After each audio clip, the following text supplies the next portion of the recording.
24.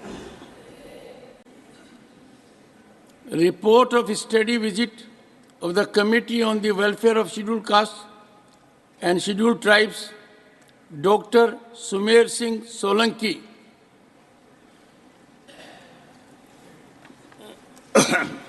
माननीय सभापति महोदय, मैं अपने नाम के सामने उल्लेखित अनुसूचित जातियों और जनजातियों के कल्याण संबंधी समिति के दिनांक 24 अगस्त 2023 से 29 अगस्त 2023 तक हेवलॉक द्वीप, पोर्ट ब्लेयर, महाबलीपुरम और मुंबई के अध्ययन दौरे संबंधी प्रतिवेदन की एक प्रति अंग्रेजी तथा हिंदी में सभा पटल पर रखता हूँ। Statements of the Department related Parliament Standing Committee on Social Justice and Empowerment, Shrimati Geeta उर्फ चंद्रप्रभा। महोदय, मैं आज की कार्यसूची में मेरे नाम के सामने क्रम संख्या 6 पर यथावत सूचीबद्ध सामाजिक न्याय और अधिकारिता संबंधी स्थायी समिति 2023-24 का 36वां, 47वां और 49वां प्रतिवेदन की अंतर्दृष्टि टिप्पणियां / सिफारिशों पर सरकार द्वारा की गई अंतिम कार्रवाई को दर्शाने वाला विवरण हिंदी और अंग्रेजी संस्करण प्रस्तुत करती हूँ। धन्यवाद। Matters raised with permission, Shri Khiru Mehto demand to reschedule Rajdhani Express running between New Delhi to Ranchi. महोदय, आपके संज्ञान में देते हुए माननीय मंत्री रेल से निवेदन करते हैं कि रांची राजधानी जो रांची से चलकर है सो नई दिल्ली आती है और नई दिल्ली से रांची जाती है, उसमें जन सुविधा के लिए हम निवेदन करते हैं आपके माध्यम से माननीय रेल मंत्री से कि है सो इसकी समय को है सो घटाया जाए। जो 5 बजे खुलती है और एक तरफ से गढ़वा तरफ 6 बजे खुलती है, उसको जो है सो 3 बजे किया जाए, जो समय पर है सो नई दिल्ली 9 साढ़े 9 बजे पहुंच सके। अभी 11 साढ़े 11 12 बजे तक पहुंचती है। हम निवेदन करते हैं आसन के माध्यम से कि रेल मंत्री इसको सुधारें, समय को चेंज करें। धन्यवाद। धन्यवाद माननीय खीरू जी। माननीय Shri Rajiv Shukla ji, concern over poor states of under trials. Thank you, Deputy Chairman, sir. I rise to bring to the attention of this August House the alarming state of under trials in India and the imperative for judicial reforms in light of the 70th report of the Law Commission and data from the National Crime Report Bureau. Over the past decade, the under trial population has consistently risen, peaking in 2021 to 76% of all prison inmates. The concerns surrounding under trials are multifaceted, from the disproportionate arrest of resourceless individuals to the prevalence of violence and abuses in jails, the criminalization by prison authorities leading to potential fatalities adds a critical dimension to this crisis. Sir, मैं आपसे बताना चाहता हूँ कि 76 जितने कैदी हैं देश भर में, 76% अंडर ट्रायल हैं। अदालत 4-4, 5-5 साल ले रही, कोई फैसला नहीं करती हैं। और अभी संजय किशन कौल ने सुप्रीम कोर्ट्स के जो जज हैं, उन्होंने कहा कि भाई जो लोअर कोर्ट्स हैं, जो हाई कोर्ट्स हैं, जमानतें दें लोगों को। 4 साल बाद आप फ्री करते हो, क्विटल कर देते हो, उनको रिहा कर देते हो। 4 साल उनकी ज़िंदगी के बर्बाद हो गए। तो ये अंडर ट्रायल्स की समस्या इतनी बड़ी है जुडिशरी में, और जुडिशियल रिफॉर्म्स की ज़रूरत है। ऑनरेबल चेयरमैन साहब ने भी कई बार ये बात कही है। तो जुडिशियल रिफॉर्म्स होते नहीं, क्रिकेट में रिफॉर्म्स, हॉकी में रिफॉर्म, मेडिकल काउंसिल में रिफॉर्म, सब चीज़ में जुडिशरी कहती रिफॉर्म करो, लेकिन मेरे यहाँ कोई रिफॉर्म ना करो, जुडिशरी में कोई रिफॉर्म ना हो। जैसा चल रहा है वैसे ही उनका जो है वो चलता रहे, कोलिजियन सिस्टम जैसा चलता रहे, जो जज जैसे बनते रहें, और किसी चीज़ में अपने यहाँ कोई रिफॉर्म नहीं। बाकी जगह पे खुद इतना जस्टिस डिले करते हैं कि 76% अंडर ट्रायल्स हैं कैदी, जो बाद में तमाम उनमें छूट जाते हैं, रिहा हो जाते हैं, अपराध साबित नहीं होता, लेकिन वो जेलों में पड़े रहते हैं। और 80-80, 90-90 साल की महिलाएं बंद है बेचारी, चिड़िया भी नहीं मार सकती, लेकिन आरोपों में बेवजह बाद में रिहा करते हैं। तो इसलिए बहुत गंभीर समस्या है। मैं लॉ मिनिस्टर से, भारत सरकार से अनुरोध करूंगा कि इस समस्या का कोई निदान निकालें। और ये जो अंडर ट्रायल्स हैं, जिनका ट्रायल तो चल रहा है, लेकिन जो है वो डिले की वजह से जेलों में पड़े हुए हैं। इसका कोई रास्ता निकालें। धन्यवाद। धन्यवाद माननीय Rajiv ji. Doctor Shantanu Sen ji, demand for inspection by teams of central government in different states to check the implementation process of different government projects. Good morning, sir. As you all know that maintaining the basic essence of cooperative federalism provided by the Constitution of India, though it is hardly maintained nowadays, several projects run in several states in which there is certain central share, there is certain state share. But unfortunately, in the name of investigation, we have seen that this investigating team, they are serving the basic political interest of the ruling party of the center. Let me cite you certain examples, sir. In the name of national level monitors and in the name of central team, I will cite you 4 examples. So far this MG-NREGA project is concerned in our state of West Bengal. 16 central team led by Government of India, that too above the rank of joint secretaries, they have visited. 32 national level monitors, which constituted several NGOs and persons, of course appointed by Government of India, they visited. Action taken report submitted in respect to all observations of those committees. Last action taken report was submitted on 27 June 2023. Unfortunately, no response since then. 22 lakhs of people, they are getting deprived of their basic rights, which it's amounting to nearly 7,500 crore rupees, sir. Sir, unfortunately, they are raising the question of corruption. This payment is being paid by direct benefit transfer mechanism through banks. So where is the scope of corruption, sir? Sir, so far the complaint of fake job card is concerned. Let me tell you, our state, West Bengal, ranks second. 99.68% job card and Aadhaar link has been done in our state of West Bengal. Only Andhra Pradesh, which is having 99.7%. Let me cite you some example of double engine Sarkar. In Gujarat, it's only 53%. In Assam, it's only 57%. In Maharashtra, it's only 43%. But it's only Bengal, which is being deprived time and again, sir. So far the Awas Yojana is concerned. Let me tell you, 69 teams visited the state of West Bengal in the name of inspection of this Awas Yojana project. Our Minister of West Bengal, he came to meet the Central Minister on 7th November 2022. On 24th of November, an allotment of 11,36,000 households were given. In due course of time, within a month, all the documents were uploaded in the portal. Then several teams visited once again. There were several queries in the month of May 2023. Action taken report submitted in June 2023. Then there was a silence of 6 months. Then once again on 5th of November, several questions were given and that were answered on 20th. Time is over, Dr. Saab. No, not going on record now. It's already, time is over. I have nothing in my hands. Please, Dr. Saab, thank you. माननीय श्री रामनाथ ठाकुर जी, ये सिर्फ 3 minute समय पहले से तय है, हम चाहे भी तो एक्सटेंड नहीं कर सकते। प्लीज 3 मिनट बोलें। धन्यवाद उपसभापति महोदय, मुझे महत्वपूर्ण बातों को उठाने के लिए आपने समय दिया। कोरोना 2021 के बाद 22-23 में अचानक 11% बढ़ गया और बढ़ने के कारण इसमें 45 से 60 वर्ष के लोगों की जान गई। ये 36 राज्यों का आंकड़ा है और केंद्रीय एजेंसियों के द्वारा ये आंकड़ा उठाया गया है। हम सरकार से ये मांग करते हैं कि कोरोना ऐसी महाबीमारी को रोकने के लिए और जो बच्चे हार्ट अटैक से मर रहे हैं, कोरोना के बाद जो हार्ट अटैक से मर रहे हैं, उस पर लगाम लगावें और समय सीमा के अंदर 36 राज्य और ख़ासकर बिहार में इस बात की जानकारी लें कि ऐसे मौतें कितनी हुई है बच्चों की और उस पर निगरानी करके उसका इलाज समुचित हो, इसकी व्यवस्था करें। यही हमारी मांग है। धन्यवाद। धन्यवाद माननीय Ramnath ji. Honourable Shri Ajit Kumar Bhuyan, your subject is concern over threats to Kulsi River in Assam.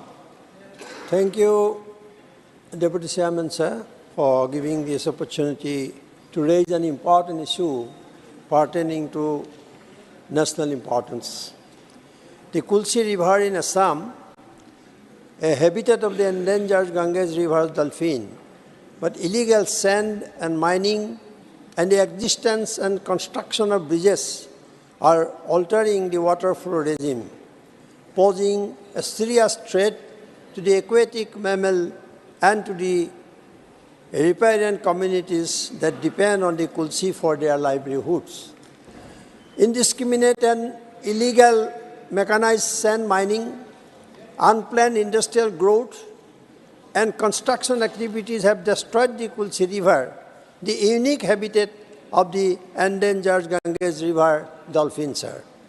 The Assam government declared the river dolphin the state aquatic animal in 2008, and the central government notified it as the national aquatic animal in 2009. A report brought out by the Wildlife Institute of India, Dehradun, Uttarakhand, titled Status of Ganges River Dolphin in Kulsi River, Assam 2021, states, based on long-term observations in Kulsi and elsewhere, it is now understood that dolphins prefer habitat where depth is greater than 2 meters. During our recent survey in Kulsi River, so where the average water depth was less than equal to 1 meter. An internationally recognized river dolphin expert who has been monitoring the dolphins of the Kulsi for the past 17 years as a part of his research work on the dolphins of the Brahmaputra River system, said that India accounted for 90% of the global population of the Ganges River dolphin, and Assam accounted for 30% of the dolphin population in the country. The mere restoration of the flow of water could not restore the ecology of dolphins in the Kulsi River. There has to be a strict ban on harmful anthropogenic activities in Kulsi for a specific duration so that the river gets the time it requires for the restoration of its entire ecosystem. I urge the government through you, sir, for comprehensive and sustainable interventions for protecting Kulsi River as well as the habitat of the national aquatic animal river. लेकिन हमारे पैर के छालों का क्या हुआ? कहाँ तो हवाई चप्पल वाला हवाई जहाज में यात्रा करेगा और लोकल ट्रेन वाला बुलेट ट्रेन में यात्रा करेगा। ऐसे नारे हम सुनते रहे और धरातल पर स्थिति ये हो गई कि रेलवे की पुरानी यात्री सुविधाएं भी रसातल में चली गईं। महोदय, देश में रेल को आम जनता का यातायात माना जाता है। क्या सरकार इस सस्ते सार्वजनिक परिवहन को असुरक्षित, असम्मानजनक और असुविधाजनक बना देगी? उपसभापति महोदय, आम जनता के लिए वेटिंग टिकट की समस्या इतनी बड़ी त्रासदी है कि इसे रेल मंत्रालय शायद समझना ही नहीं चाहता। महीनों पहले भी अगर ट्रेनों का टिकट लेने का प्रयास करिए तो अधिकांश टिकट वेटिंग में ही मिलेगा या फिर तत्काल के नाम पर आपकी जेब लूटी जाएगी। आजकल तो डायनामिक फेयर के नाम पे डकैती चल रही है महोदय। अभी पिछले महीने नवंबर में मुंबई से पटना जाने वाली सुविधा एक्सप्रेस में सेकंड एसी का फेयर 9,300 शब्द, ठीक है सर, मैं उस शब्द को वापस ले रहा हूं। मैं पुनः लूट शब्द इस्तेमाल कर रहा हूं। डायनामिक फेयर के नाम पे लूट चल रही है। अभी पिछले दिनों नवंबर में मुंबई से पटना जाने वाली सुविधा एक्सप्रेस में सेकंड एसी का फेयर 9,395 रुपए पहुंच गया था। बेस फेयर 2,950 रुपए था, उस पे 5,900 का डायनेमिक फेयर। गजब की लूट है। क्या रेल मंत्रालय ऐसी कोई तरकीब विकसित नहीं कर सकता जिसमें वेटिंग टिकट लेने वाले यात्रियों के लिए अलग से कोच लगाया जाए? उपसभापति महोदय, रेलवे में सुरक्षा और रेलवे की सुरक्षा आजकल दोनों भगवान भरोसे हैं। रेल दुर्घटनाओं की बाढ़ आ गई है। उड़ीसा के ट्रेन हादसे में मारे गए सैकड़ों यात्रियों के परिवारों के आंसू अभी सूखे नहीं है। पहले रेल हादसे होते थे, रेल मंत्री जवाबदेही लेते थे, जमीर की आवाज पर इस्तीफा दिया करते थे। अब शायद जमीर की आवाजें नहीं होती हैं क्योंकि रेल मंत्री जवाबदेही नहीं लेते, इस्तीफा नहीं देते। भाजपा की सरकारों में इस्तीफे नहीं हुआ करते। यात्रियों की सुरक्षा की सुध भला कौन ही ले, जब मंत्री जी को फुर्सत ही नहीं है। 25 नवंबर को मध्य प्रदेश के मुंगावली स्टेशन पे ट्रेन का इंतजार कर रही महिला से जीआरपी अधिकारी गैंगरेप करता है। रेल मंत्री जी वंदे भारत के वीडियो ट्वीट करके अपडेट करते हैं। मैं उनसे कहूंगा कि कभी पटना, लखनऊ, इलाहाबाद से दिल्ली और मुंबई जाने वाली ट्रेनों के डिब्बों का वीडियो शूट करा करके आप ट्विटर पे डालिए, तब समझ में आए कि असलियत कहां पर है और सच्चाई कहां पर है। बुलेट ट्रेन की बाट जो रहे इस देश के पास, लोकल ट्रेनों की सुविधाएं लगभग समाप्त हैं। आरपीएफ का जवान चेतन सिंह ट्रेनों में पूछ पूछ करके लोगों को गोली मारता है, लेकिन सरकार एक ट्वीट तक करना गवारा नहीं समझती। मंत्री जी एक शब्द बोलना नहीं चाहते। इन सुविधाओं को सुधारा जाए, मेरा यह अनुरोध है। धन्यवाद। माननीय Shrimati Mamata Mohanta ji, demand to start railway services from Baripada to Balasore in Odisha. धन्यवाद सभापति महोदय, आपने मुझे एक महत्वपूर्ण विषय पर बोलने का मौका दिया। महोदय, किसी भी अंचल का विकास तभी संभव हो जब वही अंचल को यातायात का संपूर्ण सुविधा हो। देश के किसी भी स्थान से वही अंचल को सुविधा में पहुंच जा सके, वो विमान सेवा हो या रेल सेवा हो या बस सेवा हो, कोई भी सेवा हो। ओडिशा के मयूरभंज जिला में कप्तिपदा सब डिवीजन है, जहाँ के लोग रेल सेवा पाने से वंचित है। भारत के स्वाधीन होने के 75 साल हो गया। दुख की बात है ये है कि ये जिला के कप्तिपदा सब डिवीजन के लाखों लोग रेल सेवा से वंचित है। इस इलाका के लोग रेल सेवा पाने के लिए 100 किलोमीटर दूर यातायात करते हैं। मेरे रेल विभाग से प्रस्ताव है और अनुरोध है कि बारीपदा से खुंटा, उदला, कप्तिपदा, नीलगिरी होकर बालेश्वर स्टेशन तक रेल कनेक्ट किया जाए।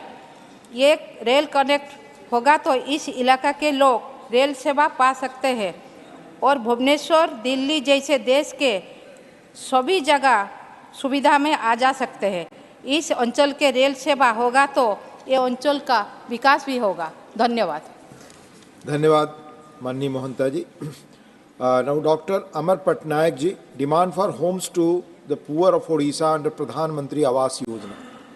Thank you, Chairman, sir. Chairman, sir, the Centre launched the Prime Minister's Awaaz Yojana with the very laudable objective of housing for all, to provide pakka houses with basic amenities to the homeless or those living in dilapidated kacha structures. So under this, Orissa government proposed housing assistance to be covered under the PMOY for 15 lakh houses. This included houses to be provided to a large population of scheduled tribes and scheduled caste, and also to people who were affected by Fani cyclone. Sir, in December 2021, Honorable Chief Minister Naveen Patnaik wrote a letter to the Prime Minister seeking more houses for cyclone-hit Fani families and also the poor in the tribal and backward districts of the state. So, but unfortunately, after 3.5 years, despite persuasion by all the members of parliament in both the houses of the Biju Janata Dal and also submitting a memorandum to the concerned minister, only 8 lakh houses have been sanctioned and still 7 lakh houses have been left behind. The result is that there is a large chunk of people in these tribal areas who could not get houses even now. In order to support those deprived of their right to shelter, the government of Orissa, under the leadership of Honorable Chief Minister Naveen Patnaik, has come out with the Mo Ghar scheme, that is My House scheme, in 2023. It's a credit-linked subsidy scheme. Now, this was done because there was a large chunk of people who could not be covered under the central scheme. So now, under this scheme, the loans up to 3 lakh rupees are being provided, and most significant thing is persons with disabilities are being covered, which is not being covered under the Prime Minister's Awaaz Yojana. And the financial implication is that in 2 years, rupees 2,150 crores are proposed to be met from the state budget. So now the request, I would like to, through you, urge the government that the 7 lakh houses which have not been provided by the central government could be provided to those people in Orissa who have been deprived of this. This would actually ensure that the people who are actually in the lower strata of society, in rural part of Orissa, get this benefit, and the objective of housing for all actually gets achieved. In a state like Orissa, which is having a population, large population of rural, living in rural areas, this would actually help them to, come up to a stage in life when their basic capabilities would also improve because of this facility. Thank you, sir. Thank you. धन्यवाद doctor Amar Patnaik ji. माननीय doctor Sasmit Patra ji need to address the issues of the development and welfare of tribals in Odisha. माननीय अध्यक्ष महोदय, मोर मातृभाषा ओडिया रे कहिया पे मते सुजोग देइथवारु आपनको अनेक अनेक धन्यवाद. माननीय मुख्यमंत्री श्रीजुक्त नवीन पटनायक सबु बेले आदिवासी भाई भौणी मानकर विकास पाई चेष्टित रहिचंती एवं से विषय रे अनेक कार्यक्रम ओडिसा रे ग्रहण करा जायछि. जेहेतु समर स्वल्पता विषय रे मु विशेष किछि से विषय रे कहि पारु नाही, किंतु तीनिटी प्रमुख प्रसंग रहिछि आज मध्य ओडिसा रो आदिवासी भाई भौणी मानकर आपणक माध्यम रे मु सरकार को पाखरे रखिया चाहूछि. प्रथम विषय होछि पांचटी भाषा जहाकु कि आमर आदिवासी भाई भौणी माने ओडिसा रे कुहंती हो, मुंडारी, भूमिज, कुई एवं सौरा भाषा. एई पांचटी भाषा को अष्टम अनुच्छेद रे भारतर संविधान रे लिपिबद्ध करिवार अंतर्भुक्त करिवार आवश्यकता रहिछि. एहा पई माननीय मुख्यमंत्री श्री नवीन पटनायक बारंबार चेष्टित रहिचंती एवं चिट्ठी लिखिचंती एवं ओडिशा कैबिनेट मध्य कुई एवं सौरा भाषा को नेइकिरी कैबिनेट रो अनुमोदन मध्य रहिछि. द्वितीय प्रसंग सेटा होछि 169 कम्युनिटीज ओडिशा रे आज मध्य अछंती जो माने कि अनुरोध करथिले सरकार को माध्यम रे एवं ओडिशा सरकार मध्य केंद्र सरकार पाखु पठेइथिले जे सेमानकु ओडिशा रो एसटी लिस्ट रे अंतर्भुक्त करा जाऊ. आज पर्यंत से कार्यक्रम मध्य करा जाय नाही. माननीय मुख्यमंत्री श्री नवीन पटनायक बारंबार अवगत करैचंती चिट्ठी लिखिकिरी एवं आज पर्यंत जेहेतु सेटा हेई नाही सेमानकर आशा आकांक्षा रहिछि कि ए कार्यटी तुरंत करा जाऊ. तृतीय एवं शेष गोर विषय रहुछि सेटा होछि केंदुपत्र को नेइकिरी पाखापाखी 18% जीएसटी लागू करा जाउछि केंदुपत्र उपरे. मान्यवर ओडिशा रे पाखापाखी 10 लाख लोक एवं विशेष करी आमर आदिवासी भौणी माने केंद्रपत्र तोलाड़ी भाव में ताकर जीवन निर्वाह करिथांती. कि जो 18% जीएसटी जो लागू करा जाइछि एथिरे ताकर जीवन जीविका व्याघात होछि. सेथिपाई माननीय मुख्यमंत्री श्री नवीन पटनायक केंद्र सरकार को चिट्ठी लिखिचंती एवं अनुरोध करिचंती ये 18% जीएसटी को संपूर्ण भाव में विड्रॉ करा जाऊ. एथिपाई मोर आपणक माध्यम रे सरकार को अनुरोध हो, मुंडारी, भूमिज, सौरा एवं कुई भाषा को अष्टम अनुच्छेद रे स्थान दिया जाऊ संविधान रो. द्वितीय रे जो 169 कम्युनिटी रहिचंती सेमान को एसटी लिस्ट रे शामिल करा जाऊ. एवं तृतीयतः जो केंदुपत्र उपरे 18% जीएसटी लागू करा जाइछि ताको संपूर्ण भाव में छाड़ करा जाऊ. आमर नेता माननीय मुख्यमंत्री श्री नवीन पटनायक बारंबार चेष्टित रहिचंती. आमे आशा करूछु सरकार एथि प्रति ध्यान देबे. धन्यवाद.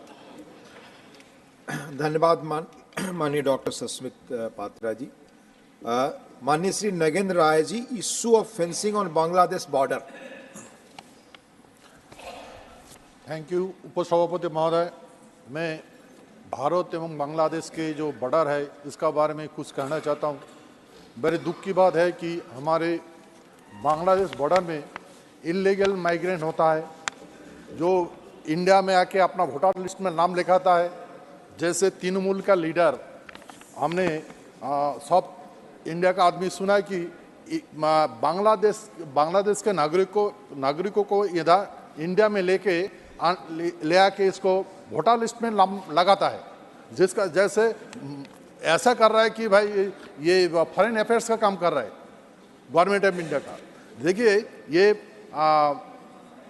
जो एक्टिविटी हो रहा है एंटी सोशल एक्टिविटी चल रहा है. ये भारत के लिए बहुत खतरा है. तो सर ये ऐसे इसलिए हो पा रहा है कि ओपन फेंसिंग जो अनफेंसिंग इलाका है, अनफेंसिंग इलाका में दिनदार लोग घुसा जाता है इंडिया में. जैसे कैटल स्मगलिंग होता है, बॉर्डर सिक्योरिटी फोर्स जब अनविजिबल होता है तब ये ज़्यादा होता है. और बॉर्डर में लाखों लोग इकट्ठा होके, हजारों लोग इकट्ठा होके ये काम करता है. तो देखिए बॉर्डर में जो अनफेंसिंग इलाका है। मैंने उसमें जाके देखा और मैंने बीएसएफ को कमांडर को पूछा, भाई अनफेंसिंग क्यों है? बोलता है कि West Bengal government land allotment नहीं दे रहा है, 6 साल से लैंड अलॉटमेंट नहीं हो रहा है, इसीलिए स्मार्ट फेंसिंग नहीं हो पा रहा है और जैसे स्मगलिंग नहीं रुका जाता है। तो मैंने पूछा तो आप गवर्नमेंट से को बात नहीं किया? जो बोला हम लोग डीएम साहब से बात किया लेकिन नो रिस्पांस। फिर मैंने जलपाईगुड़ी डिस्ट्रिक्ट का डीएम साहब का ऑफिस में गया, डीएम साहब से मिलना चाहा तो उन्होंने डिनाई कर दिया, बोला मैं काम में व्यस्त हूँ, आप एडीएम से मिलिए। तो मैं एडीएम से बात किया तो एडीएम से भी मैं वो कमांडर साहब से मिला दिया, बात करवाया, जल्द से जल्द इसको होना चाहिए। तो सर देखिए वो हमें आश्वास दिया कि देखते हैं, लेकिन सर इस तरह चलते रहेगा तो देखिए रिसेंट है वेस्ट बंगाल जो हमारे पुलिस है वो बांग्लादेशी को पकड़ा, हाँ वो उत्तर दिनाजपुर साइड में। तो सर देखिए वेरी डेंजरस, हमारे भारत के लिए बहुत खतरा है। तो किसी भी हालत में इसका जल्द से जल्द रुकना चाहिए और allotment government of West Bengal को भारत सरकार मैं रिक्वेस्ट करता हूँ जल्द से जल्द वेस्ट बंगाल गवर्नमेंट इसको लैंड अलॉटमेंट दे दे। और सर इंटरनेशनल बर्डन में बांग्लादेश का इंटरनेशनल समय आपका खत्म हो गया, धन्यवाद। माननीय श्री सतीश चंद्र दुबे जी, माननीय Satish, nothing is going on record. माननीय सतीश चंद्र दुबे, धन्यवाद सभापति महोदय। रेलवे सर्विसेज बिटवीन वर्ष 2007 में सितौनी तमकुही रेल लाइन का शिलान्यास तत्कालिक रेल मंत्री उस समय के द्वारा किया गया था। पनियाहवा से छितौनी होते हुए रेल लाइन नारायणी नदी के किनारे होते हुए बिहार प्रांत के मधुबनी, धनाहा, खैरवा टोला इत्यादि स्थानों से गुजरेगी तथा कुर्शीनगर के Tamkuhi road rail line station पर एक कप्तानगंज थावे रेल लाइन से मिल जाएगी। वर्ष 2014 से लेकर 2019 तक जब मैं लोकसभा का सदस्य था, अनेकों बार पत्राचार किया, सदन में आवाज़ उठाया, धन स्वीकृत भी हुई, कार्य भी कुछ हुए, अभी तक ठोस कार्य नहीं होते हुए दिख रहा है। अधिकारियों से वार्ता करने के बाद बताया गया कि धन के अभाव में कार्य पूरा नहीं हो रहा है। इस रेल लाइन के निर्माण से नारायणी नदी के इस पार स्थित बिहार के निवासियों को बड़ी राहत होगी और आवागमन अच्छी सुविधा सुलभ हो जाती है। हर साल आने वाले बाढ़ से अस्थायी तौर पर बचाव भी होगा। आग्रह है, चंपारण हमारा सत्याग्रह की धरती है और वहाँ के लोग आज भी 4 ब्लॉक के रेल से वंचित हैं। इस रेल लाइन से काफ़ी उम्मीद जुटी हुई है, अतः आपसे आग्रह है, निवेदन पूर्वक आग्रह है कि इस रेल लाइन को पूर्ण करवाया जाए, अधिक से अधिक धनराशि देकर। आपका संरक्षण सर, आपका संरक्षण मैं उपसभापति महोदय चाहता हूं। इस रेल लाइन को धन देकर और निश्चित रूप से इस रेल लाइन का काम पूरा कराया जाए, क्योंकि गांधी का सत्याग्रह की धरती है और चंपारण का ये बहुत बड़ा सपना पूरा होगा। अतः आपसे आग्रह है कि इसको अधिक से अधिक कम समयों में अधिक से अधिक धन देकर पूरा करवाया जाए। धन्यवाद माननीय Satish ji. Honorable Sri S. Selvagan Vethi demand to streamline the admissions to the professional arts and science courses. Honorable Deputy Chairman, sir, I rise to request the Government of India to streamline the admission process for professional courses like medicine, paramedical and engineering courses which are completed very late, extending up to October. However, the academic year of arts and science courses in all colleges and universities normally commences in June, and the admissions are normally completed in the month of July.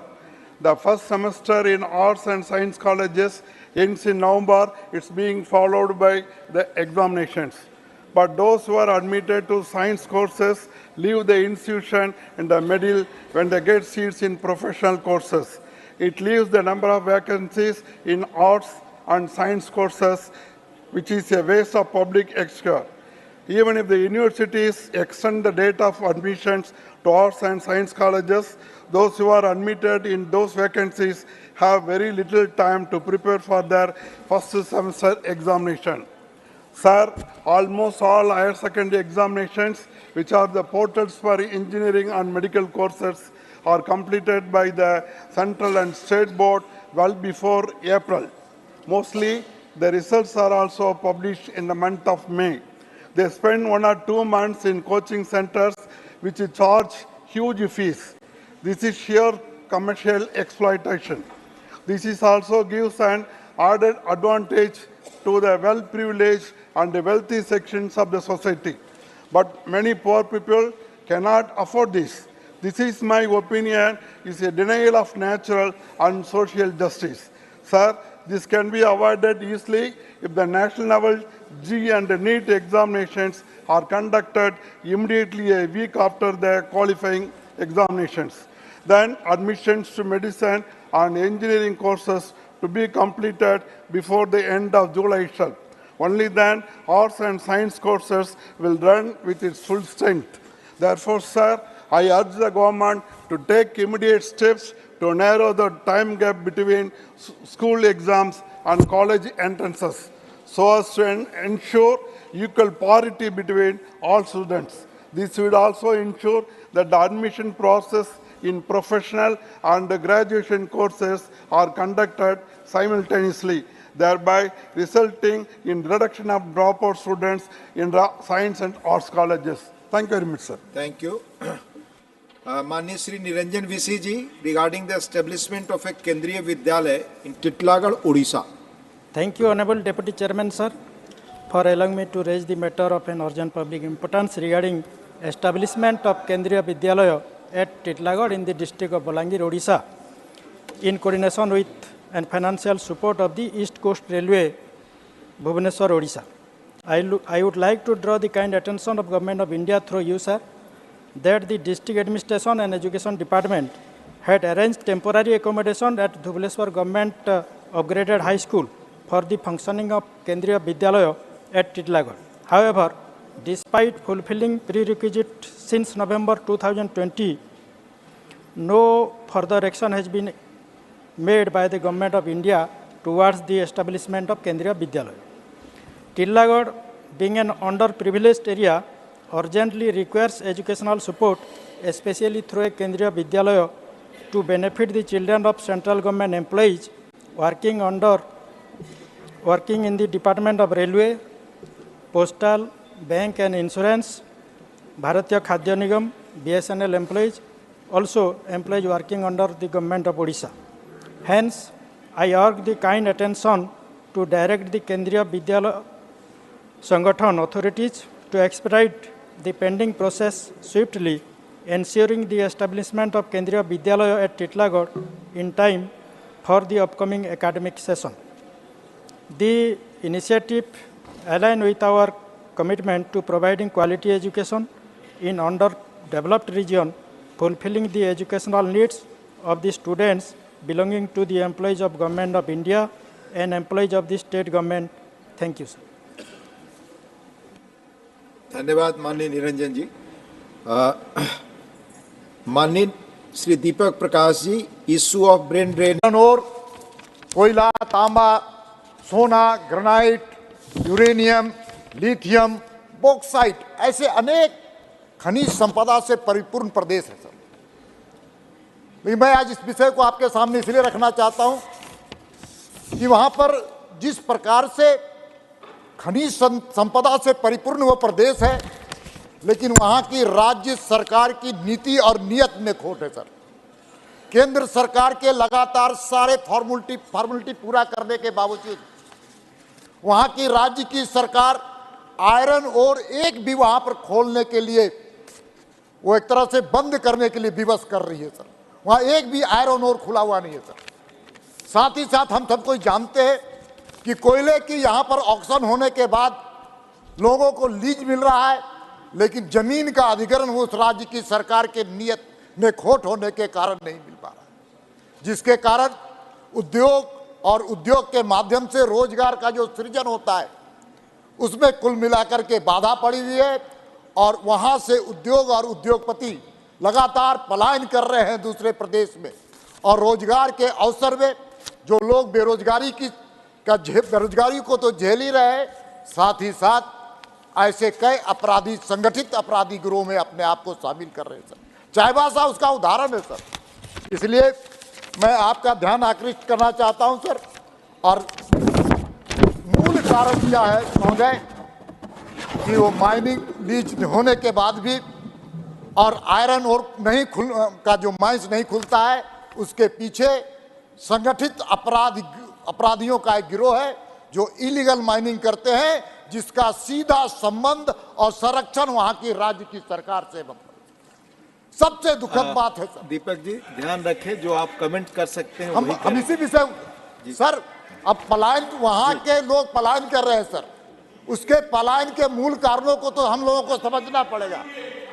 हम केरल की बात नहीं कर रहे हैं, हम केरल की बात नहीं कर रहे हैं, केरल की बात नहीं कर रहे, हम भ्रष्टाचार की भी बात नहीं कर रहे, वहाँ के जमीन घोटाले की बात नहीं कर रहे, वहाँ के शराब घोटाले की भी बात नहीं कर रहे, वहाँ पर कोयले घोटाले की भी बात मैं नहीं कर रहा हूँ। मैं तो जी आपका समय खत्म होने वाला है, आप अपने मुद्दे पर बोलिए, अपने मुद्दे पर बोलिए। महोदय, हम सब कोई जानते हैं रोजगार के सृजन के लिए। टाइम खत्म, आपका समय खत्म हो गया। माननीय डॉक्टर अशोक वाजपेयी जी, माननीय nothing is going on record, माननीय doctor Ashok Vajpayee ji, issue of safety and security of doctors. माननीय Ashok Vajpayee ji, issue of safety and security of doctors. माननीय उपसभापति महोदय, मैं आपका ध्यान ऐसे गंभीर और महत्वपूर्ण विषय की ओर सदन का ध्यान आकर्षित करना चाहता हूं। महोदय, देश में लगभग 25 लाख से अधिक चिकित्सक हैं और धरती पर जिन्हें देवता के रूप में माना जाता है कि चिकित्सक धरती का देवता है, लोगों के जीवन बचाने का, जीवन रक्षा का काम करता है। लेकिन मान्यवर, जो जिसे हम धरती का देव कहते हैं, लोगों के जीवन की रक्षा करता है, स्वयं अपना असुरक्षित जीवन व्यतीत करने का काम करता है। आए दिन ये घटनाएं बढ़ रही हैं कि अस्पतालों में जाकर अगर कहीं कोई कैजुअलिटी हो जाती है तो उस पेशेंट के परिवार के लोग आकर डॉक्टर के साथ जिस तरीके का मिसबिहेव करते हैं, मारपीट करने का काम करते हैं, उससे डॉक्टर अपने को असुरक्षित महसूस करता है। मान्यवर, आज हिंदुस्तान के डॉक्टरों का दुनिया में जो सम्मान है, तमाम दुनिया के विकसित देश भारतीय डॉक्टरों पर भरोसा करते हैं और उनके सम्मान के साथ अपनी स्वास्थ्य सेवाओं को देने का काम करते हैं। लेकिन हमारे भारतवर्ष में भी डॉक्टरों ने जब कभी ऐसी परिस्थितियां बनी, आप देखें कि कोविड जैसी महामारी के समय जिन्हें हमने कोविड वॉरियर कहा और सम्मान देने का काम किया, तमाम सारे लोग जब घरों में बैठे थे, डॉक्टर मरीजों के जीवन की रक्षा के लिए अपने प्राणों को भी असुरक्षित महसूस करके काम करने का काम कर रहे थे। लेकिन उसके बाद भी इन डॉक्टरों की सुरक्षा के लिए कोई व्यवस्था नहीं की गई। मेरा ये अनुरोध, वैसे तो मान्यवर ये जो स्वास्थ्य सेवाएं हैं राज्य का विषय है, लेकिन भारत सरकार इसके लिए कोई विधेयक लाए और जिस विधेयक के माध्यम से कम इन चिकित्सकों की सुरक्षा के लिए, बहुत सारे ऐसे मामले होते हैं जिनको लेकर कि कोर्ट में चिकित्सकों को साथ मारपीट की गई और उसके बाद सीआरपीसी के अंतर्गत अगर डॉक्टर अपना मुकदमा कायम कराए तो उसके बाद एक लंबी प्रक्रिया होती है, डॉक्टर का ट्रांसफ़र यहाँ से दूसरे अस्पताल हो गया और उसमें कभी भी कन्विक्शन नहीं होता है, न दोषियों को दंड दिया जाता है। इसके लिए अगर कोई मेडिकल ट्रिब्यूनल बने, जैसे तमाम और सेवाओं में ट्रिब्यूनल बने हुए हैं, जिसमें पेशेंट का भी पक्ष सुना जाए, डॉक्टर का भी पक्ष सुना जाए, स्पेशलिस्ट भी होंगे कि डॉक्टर का कृत्य उसमें कोई निंदनीय है तो उसको दंडित किया जाए, अगर डॉक्टर निर्दोष है तो एक्सपर्ट के माध्यम से वो सारी सच्चाई सामने आ सकेगी। मैं समझता हूँ उससे डॉक्टरों की सुरक्षा भी बढ़ेगी और ज़्यादा मनोयोग के साथ वो अपना काम कर सकेंगे। मानवर, तमाम ऐसे समय होते हैं, एक्सीडेंट के डॉक्टर एक्सीडेंट को झेलने का काम करता है, डेथ हो जाती उन परिस्थितियों को भी हैंडल करने का काम करता है। तमाम ऐसी आकस्मिक परिस्थितियां होती हैं जिनसे डॉक्टर जूझता है, लेकिन डॉक्टर की सुरक्षा की कोई व्यवस्था नहीं। मान्यवर, मैं आपके माध्यम से सदन से अपील करना चाहता हूं, देश के उन 25 लाख से अधिक चिकित्सकों की सुरक्षा के लिए कोई ऐसा विधेयक सरकार ले आए। माननीय स्वास्थ्य मंत्री जी बैठे, इनसे भी मेरी प्रार्थना है कि कोई ऐसा विधेयक लाए जिससे कि हम। धन्यवाद डॉक्टर अशोक वाजपेयी। माननीय एलओपी श्री मल्लिकार्जुन खड़गे ji, issue of drought and floods in various states including Karnataka, Maharashtra, Tamil Nadu, Kerala, etcetera.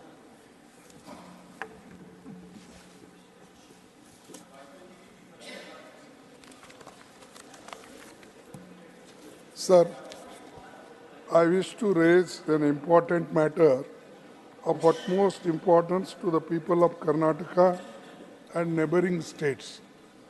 Karnataka is currently grappling with one of the most severe droughts in the last 123 years. A staggering 2,223 out of the total 226 talukas in the state have been adversely affected by these drought conditions. Among these, 196 talukas are experiencing severe consequences, while the remaining 27 talukas face moderate effects. The damage to crops ranges from 40% to 90% in many cases. Total estimated loss due to crop damage in the state of Karnataka is pegged at 35,162.05 crores. Compounding the severity of the situation, Karnataka is confronting a new challenge referred to as a green drought, where crops have matured yet there is no yield. In response to this critical situation, the state government has sought assistance amounting to 18,171.44 crores from the National Disasters Response Fund. This financial support is crucial for providing input subsidies, a gratuitous relief, and implementing other immediate drought relief measures. Due to low rainfall, water in various reservoirs is also at an alarmingly low level. The water storage is at its lowest in the last 5 years. Going forward, the state will also see shortage of drinking water for cattle and people. Thus, the government should realize the precariousness of the situation, and under Manrega, the state has already achieved 98.15% of its percentage generated target for this year. The state government has also requested for an increase in number of working days, 150 days. Time खत्म हो गया, 3 minute का ही automatic. Government has released various amounts 3 minutes automatic. to provide immediate relief and assistance to the people of state. The government has taken several decisions to help farmers and people in the state, including crop damage. Sir, though my time is still 35 Sir, finished. seconds. It's already finished.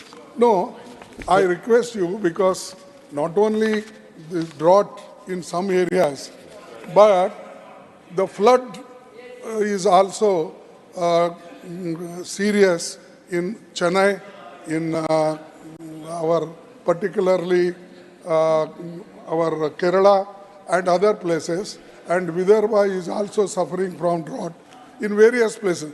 But the funds from central government is not going. Though the chief ministers are coming and asking, requesting, but BJP government is not taking any interest because they have won the election. But that's why I think that people are fully supporting them. But their sufferings, they are not ready to redress it. So therefore I request you, sir, through you, I request them, please respond for these points and release the funds necessary. Thank you. माननीय doctor Ashok Kumar Mittal, concern over rising cases of human trafficking. Please send your name here. Not present. माननीय Shrimati Seema Dwivedi, issue of wild animals damaging the agriculture crops in Uttar Pradesh. माननीय सभापति महोदय, आज मैं सदन में किसानों से जुड़ी समस्या को सदन में रखना चाहती हूँ। महोदय, उत्तर प्रदेश बहुत बड़ा प्रदेश है और यहाँ पर प्रायः किसान अपनी जीविकोपार्जन खेती के माध्यम से करते हैं।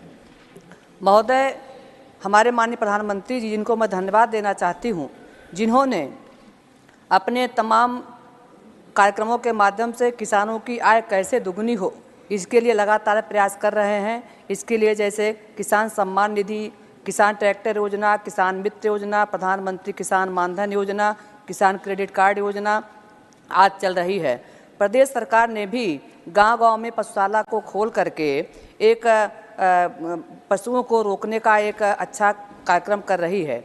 महोदय, मैं आपके सामने ये कहना चाहूँगी कि उत्तर प्रदेश में जौनपुर, प्रतापगढ़, इलाहाबाद, प्रयाग, सुल्तानपुर, तमाम ऐसे हमारे ज़िले हैं जो बिल्कुल नदी के किनारे रहते हैं और वहाँ पर आवारा पशु और नीलगाय, जंगली सूअर, इन सबों का इतना आतंक है कि किसानों की भारी संख्या में फसलें बर्बाद हो रही हैं।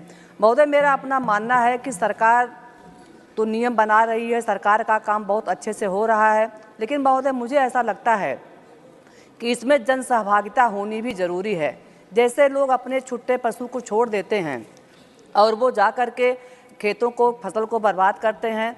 महोदय, मैं आपके माध्यम से चाहती हूँ, जो हमारे जंगली जानवर हैं और इनको रोकथाम के लिए और जन सहभागिता बने, जन सहयोग की भी इसमें ज़रूरत पड़ेगी। उसके लिए भी कोई ऐसा ठोस कानून बनाया जाए कि लोग अपने पशुओं को न छोड़ें। मानवर, मैं आपके सामने ये भी कहना चाहूँगी, किसान हमारे अपना बड़ी परिश्रम के साथ फसल को करता है और हमारे यहाँ भारी संख्या में आलू की फसल, गन्ने की फसल, गेहूं की फसल, धान की फसल, अरहर की फसल, भारी मात्रा में हमारे यहाँ ऐसी फसल पैदा होती है। लेकिन महोदय, जो मैंने देखा है आज की तारीख में, गांव-गांव में किसान अपने खेत खलिहान को रात भर जाग जाग करके इनसे रखवाली करता है, रात भर जाग जाग करके उसको घेराबंदी करता है। लेकिन उसके बावजूद भी आपको ये भी देखने को मिला होगा कि जो ये नीलगाय होते हैं, कभी कभी सड़क को ऐसे क्रॉस करते हैं कि भारी संख्या में एक्सीडेंट होता है, बहुत लोगों की अकस्मात मृत्यु भी होती है। तो महोदय, मैं आपके माध्यम से सदन से अनुरोध करना चाहती हूँ कि सरकार इसके बारे में कोई ठोस कदम उठाए और जन सहभागिता को भी साथ में लेकर के इसके बारे में रोकथाम करे। धन्यवाद। धन्यवाद माननीय श्रीमती सीमा द्विवेदी जी। माननीय Shri Ramchandra Jangra ji, request to start welfare schemes for carpenters. धन्यवाद माननीय उपसभापति जी। मान्यवर, मैं एक देश के कारीगर समाज से संबंधित एक महत्वपूर्ण विषय को सदन में उठाना चाहता हूं। आपने मौका दिया, आपका धन्यवाद। मान्यवर, देश का बढ़ई समाज आत्मनिर्भर भारत और मेक इन इंडिया के संकल्प को तो पूरा करता ही है, साथ ही साथ छोटे ग्रामीण कारीगरों को रोजगार भी देता है। माननीय प्रधानमंत्री जी ने पीएम विश्वकर्मा योजना के माध्यम से इस वर्ग के कल्याण के लिए बहुत बड़ा कदम उठाया है। मान्यवर, मैं इनकी मूलभूत समस्या पर सदन का ध्यान आकर्षित करना चाहता हूँ। मान्यवर, एनजीटी के नियमों की आड़ में अफसरशाही ने इस कारीगर समाज के काम में अनावश्यक नियम थोप दिए, जिससे इनके लिए काम करना दूभर हो गया है। इनको काम करने में प्रयोग में आने वाली छोटी आर मशीनों का वन विभाग से लाइसेंस लेना अनिवार्य कर दिया गया है, जबकि ये जंगल से कोई लकड़ी काटते ही नहीं। ये तो वन विभाग के द्वारा काटी गई लकड़ी ही के लट्ठे लेकर उन्हीं से फर्नीचर, दरवाजे, खिड़कियाँ आदि बनाते हैं। कोई ये जंगल से लकड़ी नहीं काटते हैं, लेकिन इनकी 12 मशीनों को सील कर दिया जाता है तो चाह कर भी कोई काम नहीं कर पा रहे हैं। मान्यवर, आपके माध्यम से मेरा सरकार से आग्रह है कि 10-15 किलोवाट तक का छोटा बिजली का कनेक्शन लेने वाले और तैयार लकड़ी से सामान बनाने वाले बढ़ई समाज के कारीगरों को एनजीटी और वन विभाग के नियमों से मुक्त किया जाए और इनको लाइसेंस प्रथा से छूट दे दी जाए, ताकि माननीय प्रधानमंत्री जी के आत्मनिर्भर और भारत मेक इन इंडिया के सपने को ये साकार कर सकें। धन्यवाद। धन्यवाद। माननीय डॉक्टर अम्मी याग्निक जी,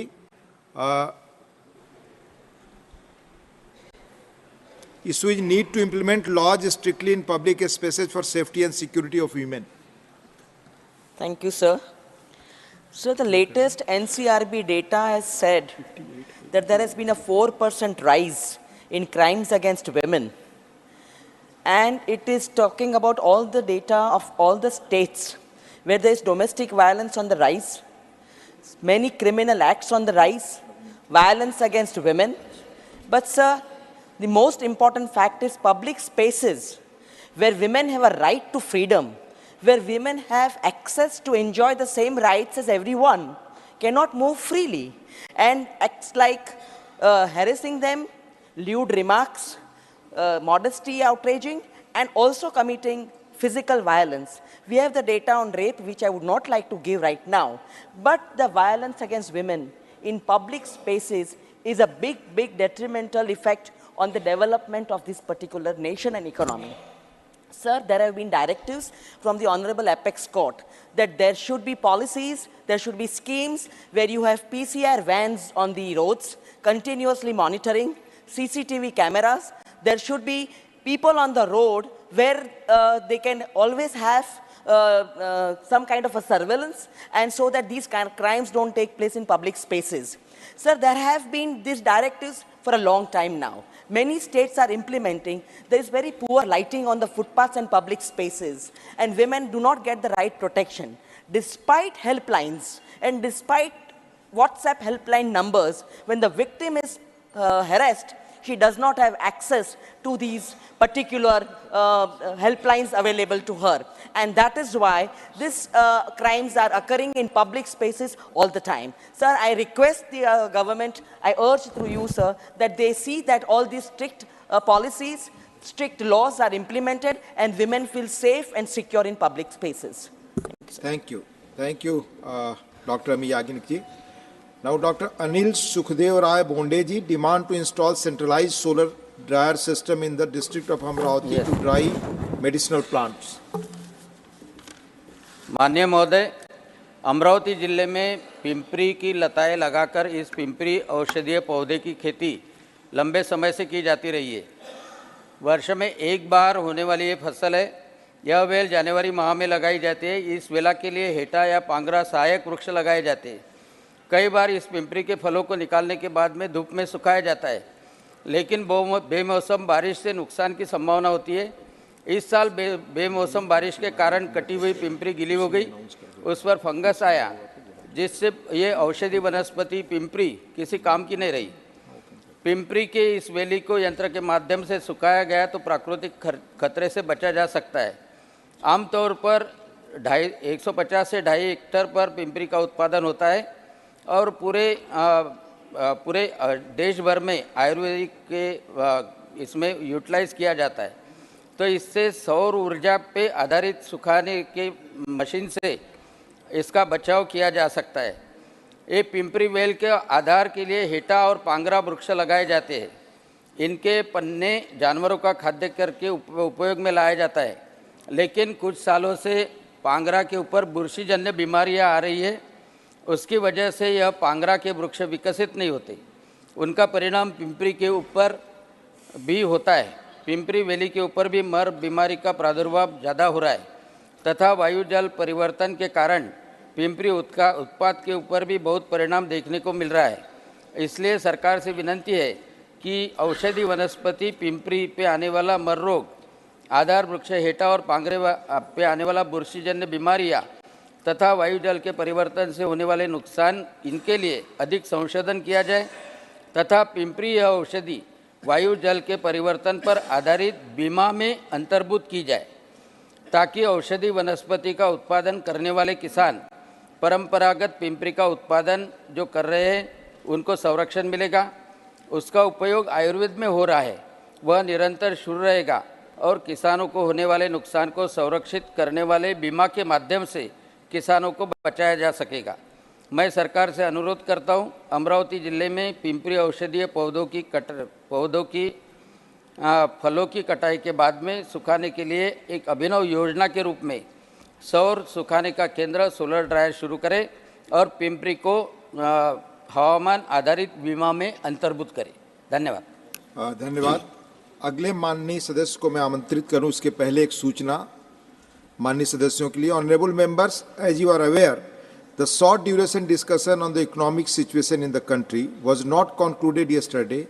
Considering the interest generated, it has been decided to allow the honourable members who wish to participate in the discussion to give their names to the table office through their party leader / whip by 1 p.m. today.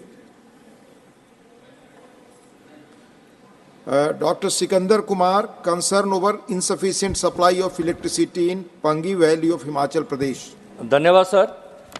माननीय उपसभापति जी, मैं आपके माध्यम से इस सदन का ध्यान हिमाचल प्रदेश के जिला चंबा के पांगी घाटी में विद्युत आपूर्ति की कमी के बारे में दिलाना चाहता हूं। आज़ादी के 75 वर्ष बीत जाने के बाद भी पांगी घाटी जनजातीय क्षेत्र में विद्युत की कमी है। घरों की जनसंख्या करीब 25,000 है तथा विद्युत आपूर्ति 950 किलोवाट है, जबकि घाटी की जरूरत लगभग 11-12 मेगावाट की है। उपरोक्त 950 किलोवाट भी करीब 12 वर्ष पहले बहाल की गई थी, लेकिन आज दिन तक कोई सकारात्मक पहल इस संदर्भ में नहीं की गई है। 7-5 होकर 33 किलोवाट लाइन, जिसका कुछ खंड भूमिगत स्वीकृत था, लेकिन करीब 8 वर्षों से उपरोक्त कार्य बंद पड़ा है। विश्वस्त सूत्रों से मालूम हुआ है कि उक्त 33 किलोवाट पर करीब 35 करोड़ खर्च हो गए। ना तो संबंधित ठेकेदार को ब्लैकलिस्ट किया गया और ना ही आज तक उक्त 33 किलोवाट को पुनः आरंभ किया जा सका है। विद्युत बोर्ड बिल्कुल मौन है। घाटी में करीब 8 नाले तथा चंद्रभागा नदी बहती है। उक्त नदी नालों का दोहन किया जा सकता है। अगर एक नाले पर कहीं भी पावर हाउस का निर्माण किया जाता है तो विद्युत की यह समस्या हल हो जाएगी। मैं आपके माध्यम से question number 31, Shri Rakesh Sinha. Honourable minister. सभा पटल पर रख दी गई। First supplementary Shri Rakesh Sinha. सभापति महोदय, वनरेबल ट्राइब जो विशेष रूप से कमज़ोर जनजातीय हैं, उनकी स्थिति 1947 से लगातार कमज़ोर होती गई है, लेकिन 2014 के बाद से माननीय प्रधानमंत्री नरेंद्र मोदी और जनजातीय जनमन योजना लागू की गई। मैं मंत्री जी से जानना चाहता हूं, चूँकि इस योजना को 75 विशेष रूप से कमज़ोर ट्राइब के लिए लागू किया गया है, विभिन्न मंत्रालयों के द्वारा इसे लागू किया जाता है, उसका कन्वर्जेंस होता है, इसमें जनजातीय मंत्रालय क्या कर रही है? Honourable minister. माननीय सभापति महोदय, माननीय सदस्य राकेश सिन्हा जी ने बहुत महत्वपूर्ण प्रश्न सदन में लाया है और माननीय सांसद राकेश सिन्हा जी शोध कार्य के साथ काफ़ी जनजातीय क्षेत्रों में कार्य करने के लिए लगातार तत्पर रहते हैं और अभी भी मेघालय के कई गांव को कोंगथोंग, शंखासी, माओमांग जैसे कई गांव को जो ट्राइबल डेवलपमेंट के लिए आवश्यक है उस पर गोद लेकर के काम करते हैं। जो माननीय सदस्य ने प्रश्न पूछा है, ये बात सही है कि यह पहला अवसर है देश में माननीय प्रधानमंत्री नरेंद्र भाई मोदी के नेतृत्व में जब एक संवेदनशील सरकार, संवेदनशील व्यक्तित्व और संवेदनशील कार्यक्रम का सूत्रण करने का एक बृहद कार्य योजना तैयार किया गया है और इसकी पृष्ठभूमि में इस समय देश में जो महामहिम राष्ट्रपति महोदया है उनका भी काफ़ी संवेदनशील पृष्ठभूमि इस दृष्टि से कि राष्ट्रपति महोदया देश के सर्वोच्च नागरिक के पद पर आसीन होने के बाद लगातार देश के अंदर विभिन्न राज्यों में उनका जहाँ भी कार्यक्रम बना समय निकालकर स्पेशली प्रमुखता के साथ उन वर्गों के साथ जिन्हें देश ने पीबीटीजी के रूप में पर्टिकुलरली वेनरेबल ट्राइबल ग्रुप वैसे लोगों के साथ मिल करके इस बात की जानकारी भी ली और उनके बारे में चिंता जाहिर की और एक संवेदनशील प्रधानमंत्री होने के नाते इस देश में पहली बार प्रधानमंत्री जनमन यानी प्रधानमंत्री जनजाति आदिवासी न्याय महाअभियान का 24,000 करोड़ से अधिक की धनराशि का गणनांकित करते हुए इस योजना को प्रारंभ करने का इसी वित्तीय वर्ष से प्रारंभ किया है। सभापति महोदय, मैं इसके थोड़ी सी पृष्ठभूमि में जाना चाहता हूं और सदन को अवगत कराना चाहता हूं कि चौथी पंचवर्षीय योजना 1971-72 के समय में एक विशेषज्ञ समिति बनी थी और एससी दुबे के अध्यक्षता में, और बाद में एक रांची यूनिवर्सिटी के बहुत प्रख्यात एंथ्रोपोलॉजी के प्रोफेसर एलपी विद्यार्थी की अध्यक्षता में एक टास्क फोर्स की गठन की गई थी। और पांचवी पंचवर्षीय योजना में एक इस बात को देखा गया कि जिस तरीके से देश की पंचवर्षीय योजनाएं चल रही है और जिस तरीके से प्राथमिकताएं तय हो रही है, उसमें समस्त देश के जनजाति क्षेत्र पिछड़ रहे हैं। पिछड़ने के कुछ कारण इस तरीके से कि सुदूरवर्ती क्षेत्र, पहाड़ी एरिया, उनके जो डेमोग्राफिक पैटर्न है वो बिल्कुल अलग है, और दूसरा जो उन दिनों में सत्ता में रहे वो अपनी प्राथमिकता को ज़्यादा तय किया बजाय उन लोगों के जिनको आवश्यकता थी। और इसलिए उस समय में एक नीति निर्धारण की गई 74-75 में कि टीएसपी एरिया, ट्राइबल सब प्लान एरिया, राज्यों को भी और सेंटर भी टीएसपी के आधार पर राशि आवंटित करते हुए सुनिश्चित करेगा। लेकिन उसमें भी इस बात को ध्यान नहीं रखा जा सका, इस बात के लिए कि उसमें मूल्यांकन किया गया, उसमें सारी चीज़ें देखी गई, एक आबादी निर्धारित किया गया कि जो 500 की टोले होंगे, बस्ती होंगे, 300 के बस्ती होंगे, ऐसे आबादी क्षेत्र जो ट्राइबल होंगे, सामान्य क्षेत्र से अलग, उनको प्राथमिकता दिया जाए।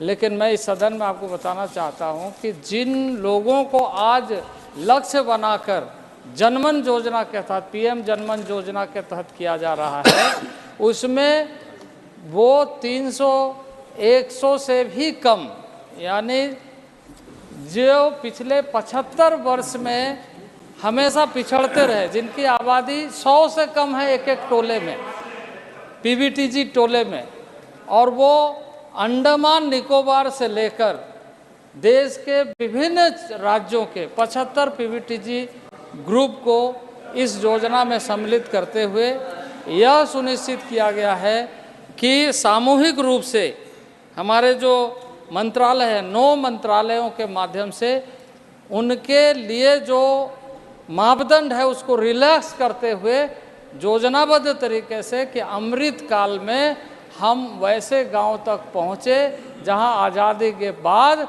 कभी देश का कोई भी व्यवस्था पहुंच नहीं पाई थी। और इसके तहत मैं सभापति महोदय बताना चाहता हूं कि जैसे ग्रामीण विकास के माध्यम से देश में पीएम आवास योजना चल रही है।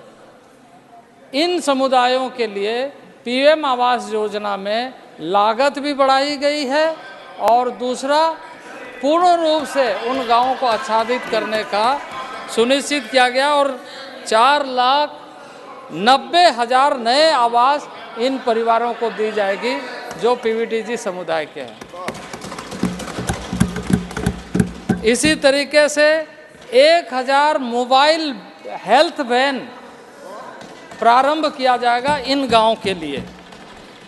500 नए छात्रावास, एजुकेशन डिपार्टमेंट के तरफ से 500 नए छात्रावास इन परिवारों के बच्चों के लिए शिक्षा में नए तरीके से इनको अवसर देने का काम करेगा।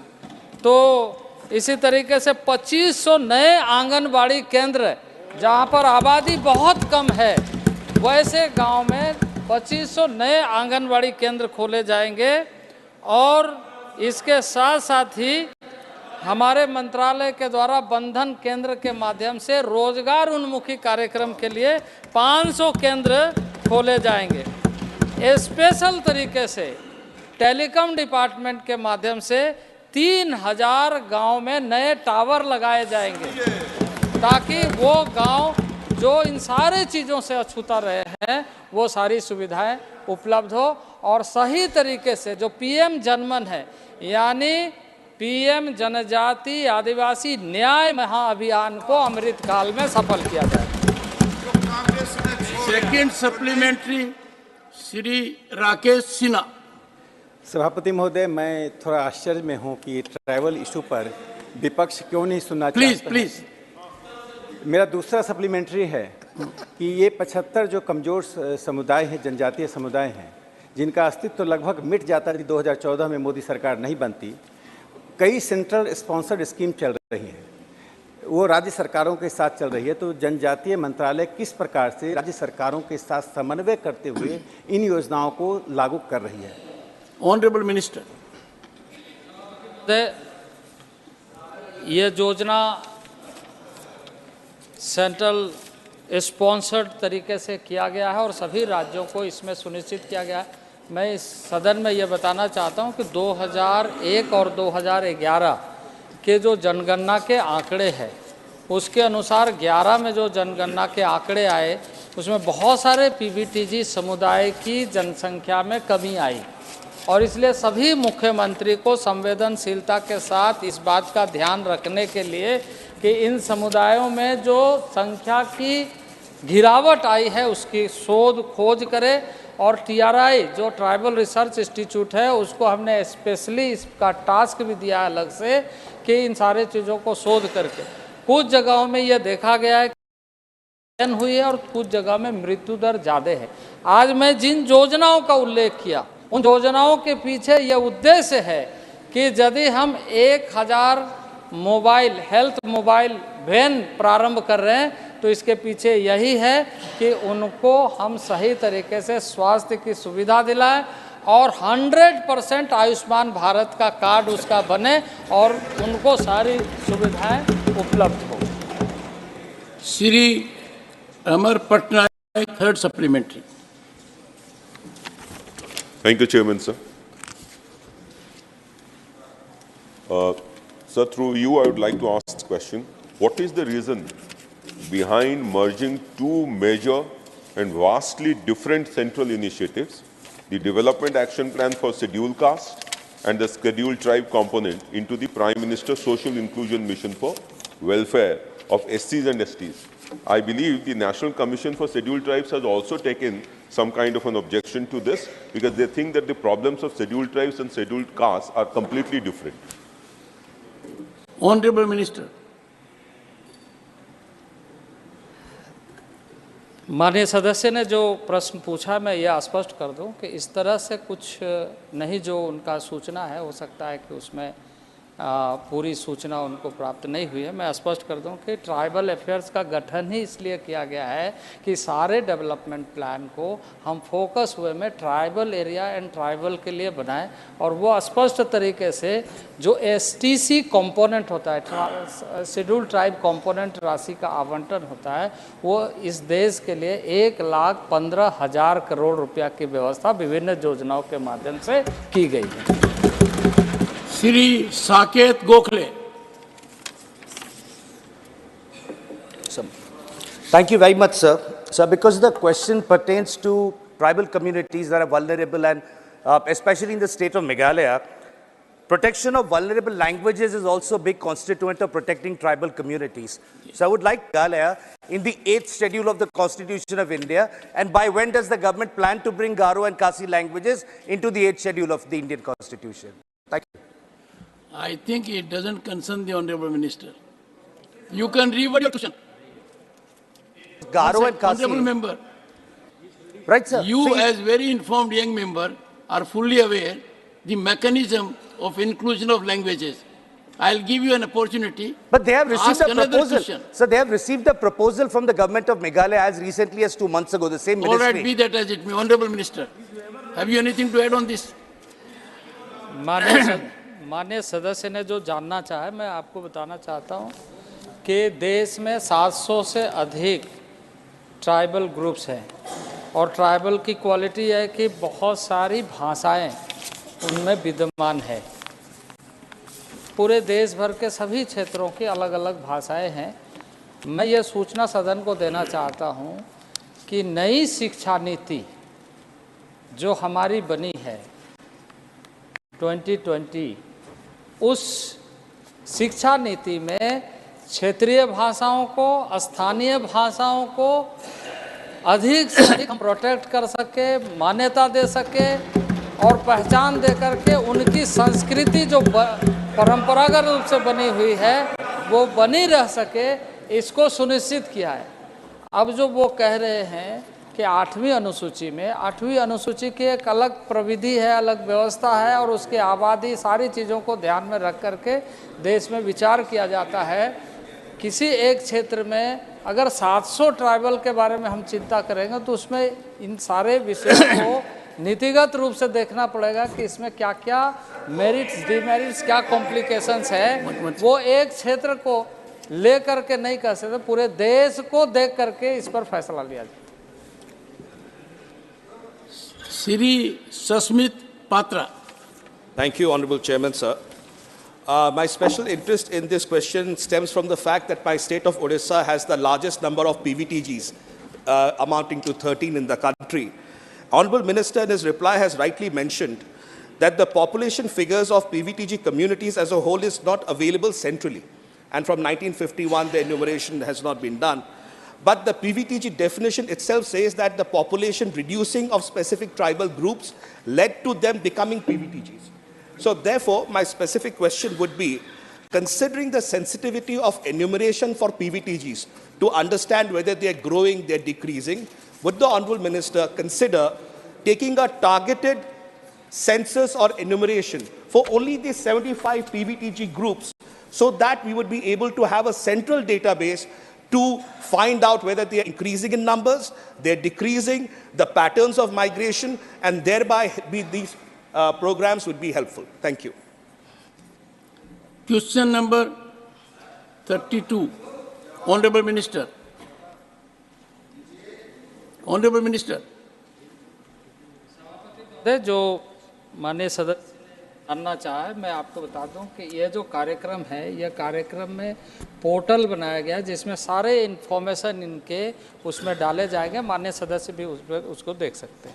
I read out question number 32 because Saket Gokhale had raised a good issue, but from the wrong minister. His jurisdiction is not there.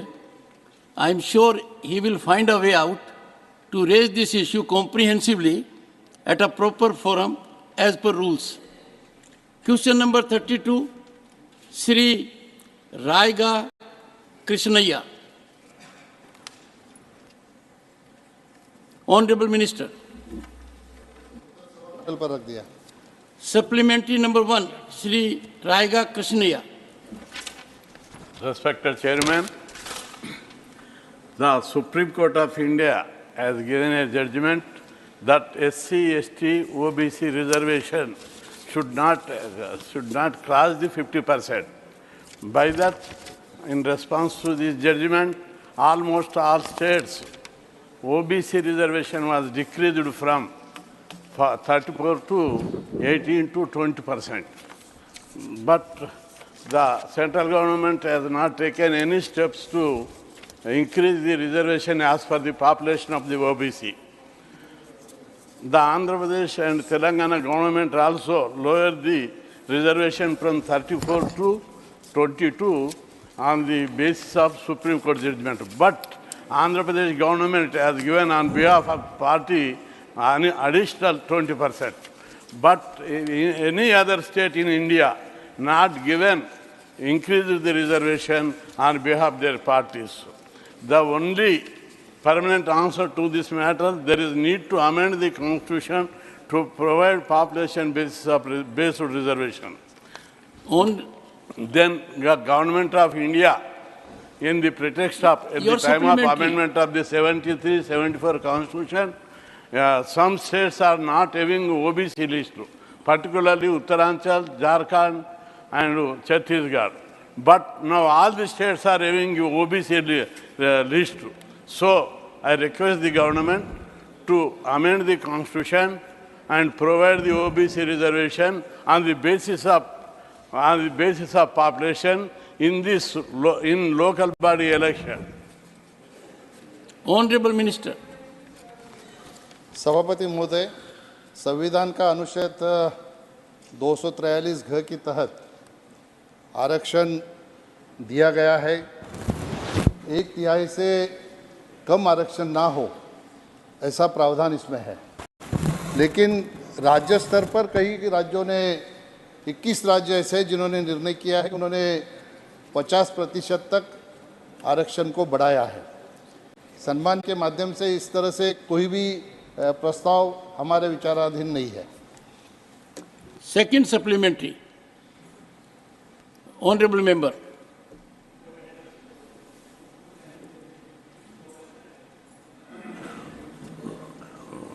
There is no restriction.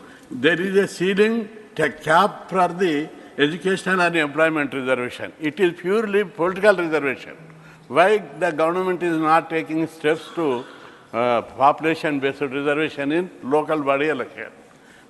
There is no department, there is no political reservation. You made your point, Honorable Minister. चुनाव में सभापति महोदय महिलाओं को 50% का आरक्षण है और उसी के तहत ओबीसी को कितना आरक्षण हो, एससी एसटी को कितना आरक्षण हो, इसी में उसका प्रावधान है।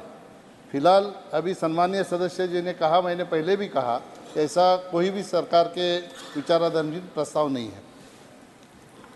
Third supplementary, mister P Wilson. Sir, so far as OBC reservations in local bodies are concerned, the Supreme Court says unless you have an empirical data, you can't give reservation. Sir, is it not against Constitution? What is that you have taken steps to see that the Constitution is amended and the reservations to OBC in local bodies is given without any hassle or without such a requirement? And number two, sir, why don't you amend Article 15 and 16 of the Constitution and provide reservations for the other backward class in accordance with their populations? Thank you, Chairman, sir. Honorable Minister. सम्मानीय सभापति महोदय, OBC का आरक्षण बढ़ाने का प्रावधान करने की जिम्मेदारी राज्य सरकारों की है। राज्य सरकार अपने स्तर पर ओबीसी का आरक्षण कितना रखता है, ये केंद्र सरकार से कोई संबंधित नहीं है। 243 घ के तहत जो प्रावधान आरक्षण का संविधान में प्रस्तावित है, उसी के तहत केंद्र सरकार निर्णय करती है। जैसे महाराष्ट्र में अभी जो इशू हुआ, कहीं लोकल बॉडीज़ के चुनाव अभी तक हुए नहीं ओबीसी के आरक्षण के कारण, क्योंकि सुप्रीम कोर्ट ने कहा कि जब तक एम्पिरिकल डाटा नहीं मिलता तब तक हम 50% के ऊपर आरक्षण देने में सम्मति नहीं दे सकती, इसलिए वहाँ पे भी चुनाव हुआ नहीं। ये निश्चित तौर पर इस सब्जेक्ट में राज्य सरकार अपने स्तर पर निर्णय करे। Shri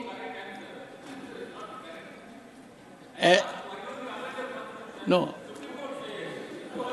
Mr. One second, Mr. Wilson, you are a distinguished senior advocate. If you will go through constitutional prescriptions in Part 9 and 9 capital A, you will find enough space also available to the states. And come with a suggestion. I am open to having a discussion on this. Avail the rules. Sri Neeraj Dangi, fourth supplementary. मैं चाहता हूं कि ग्रामीण क्षेत्रों में पंचायती राज सीटों पर महिलाओं का प्रतिनिधित्व और उनकी भागीदारी बढ़ाने के लिए मंत्रालय द्वारा किए गए प्रयासों और कार्यक्रमों का विवरण क्या है एवं पिछले 5 वर्षों के दौरान देश में पंचायतों के लिए हुए चुनावों में महिला प्रतिनिधित्व का राज्यवार ब्यौरा क्या है? धन्यवाद। माननीय मंत्री जी, मैंने जैसे पहले ही कहा कि देश में ऐसे 21 राज्य हैं जिन्होंने महिलाओं को 50% आरक्षण दिया है और महिलाओं की भागीदारी बढ़ाने के लिए जब से इस देश में मोदी जी की सरकार आई है तब से लेके आज तक मंत्रालय के माध्यम से कई प्रयास किए गए हैं। आज के तारीख में मैं बताने जाऊंगा तो राज्य के अलग अलग जगह पे हम लोगों ने महिलाओं को सक्षम करने के लिए महिलाओं की कॉन्फ्रेंस लेके उनको जैसे ही चुन के आते हैं उनको 6 महीने के अंदर ट्रेनिंग देने का प्रावधान रखा है। और आज हमारी बहनें इतनी सक्षम हो गई है कि जब हमने विज्ञान भवन में आइकॉनिक वीक सेलिब्रेशन किया था तो वहाँ पे लगभग 1500 हमारी सभी साथी आए थे, उसमें से 800 हमारी बहनें थी और उन्होंने अपने विचार वहाँ पे रखते। मैं भी एक सरपंच रह चुका हूँ, मैं गांव में भाषण करने के लिए भी मुझे हिम्मत नहीं होती थी, लेकिन आज हमारी बहनें इतनी सक्षम हुई है कि विज्ञान भवन में आके अपने अनुभव शेयर करते, अपने गांव का विकास किस तरह से उन्होंने किया है, ये जो सक्षमता उनमें आई है वो निश्चित तौर पर ये मंत्रालय ने किए हुए मोदी जी के नेतृत्व में जो प्रयास है उसी में से आया है। ये खाली राजनीतिक तौर पर मैं नहीं बताऊंगा, लेकिन हमारी निर्वाचित जो बहनें हैं उनको आर्थिक दृष्टिकोण से भी सक्षम करने के लिए 7,113 ब्लॉकों में लगभग 90 लाख HSC ग्रुप कार्य कर रहे हैं। उसमें से 9 करोड़ 90 लाख परिवारों को रोजगार से भी जोड़ने का काम महिलाओं को सक्षम करने की वजह से हुआ है।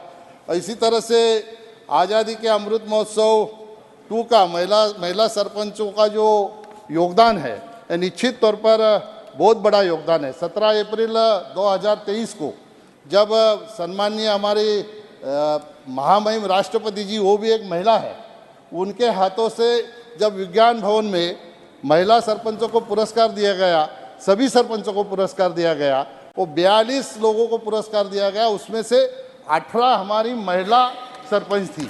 ये हमारे लिए बहुत ही गौरवशाली बात है। और इसी तरह से महिलाओं को सक्षम करने के लिए मंत्रालय अलग अलग तरीके से अलग अलग राज्यों में अलग अलग सब्जेक्ट पे, जैसे सस्टेनेबल डेवलपमेंट गोल है, वो अचीव करने के लिए, उनको सक्षम करने के लिए मंत्रालय का प्रयास चालू है। 5th supplementary, Vandana Chauhan. Sir, my original question was regarding training, but my colleague has already asked it. But I will ask another question, sir. We talk a lot about people's participation at local self-governments, and especially at the Gram Sabhas, it is expected that a women's Gram Sabha should specially be organized. It is seen that at several places it doesn't happen. So what is the efforts that the government is taking to make sure that women, not just elected representatives, but women as an entity are actually made to participate in the governance process, and whether the self-help groups are being considered for this? Thank you, sir. Honorable Minister. सभापति महोदय, सम्माननीय सदस्य ने अच्छा सवाल पूछा है। महिलाओं की जनभागीदारी इतनी बढ़ गई इसमें कि अभी कई राज्यों ने तो कानून बनाए हैं, कई वहाँ पे जाके उनके फैमिली के लोग उनमें इंटरेस्ट लेके हस्तक्षेप करते थे, लेकिन हमारी बहनें अभी इतनी सक्षम हो गई कि मुझे लगता है, मैं जिम्मेदारी से कहता हूँ, आने वाले दिनों में उनको ट्रेनिंग देने की भी आवश्यकता नहीं पड़ेगी। हमारे मंत्री जी के नेतृत्व में अभी हम लोगों ने अनिवार्य कर दिया है कि साल में 6 ग्राम सभा हो और इसमें से स्पेशल एक महिलाओं की ग्राम सभा हो, महिलाओं को सक्षम करने के लिए और महिलाओं की उसमें जनभागीदारी बढ़े, इसलिए मंत्रालय ये कदम उठाया। माननीय मंत्री जी तो सरपंच रह चुके हैं, बड़ा बदलाव आया है। जब शुरुआत हुई थी तो कमेटी में पूछते थे आप कौन हैं, तो व्यक्ति कहता था मैं सरपंच पति हूँ, मैं प्रधान पति हूँ, मैं जिला प्रमुख पति हूँ। That thing is now over. Question number 33, doctor के Lakshman.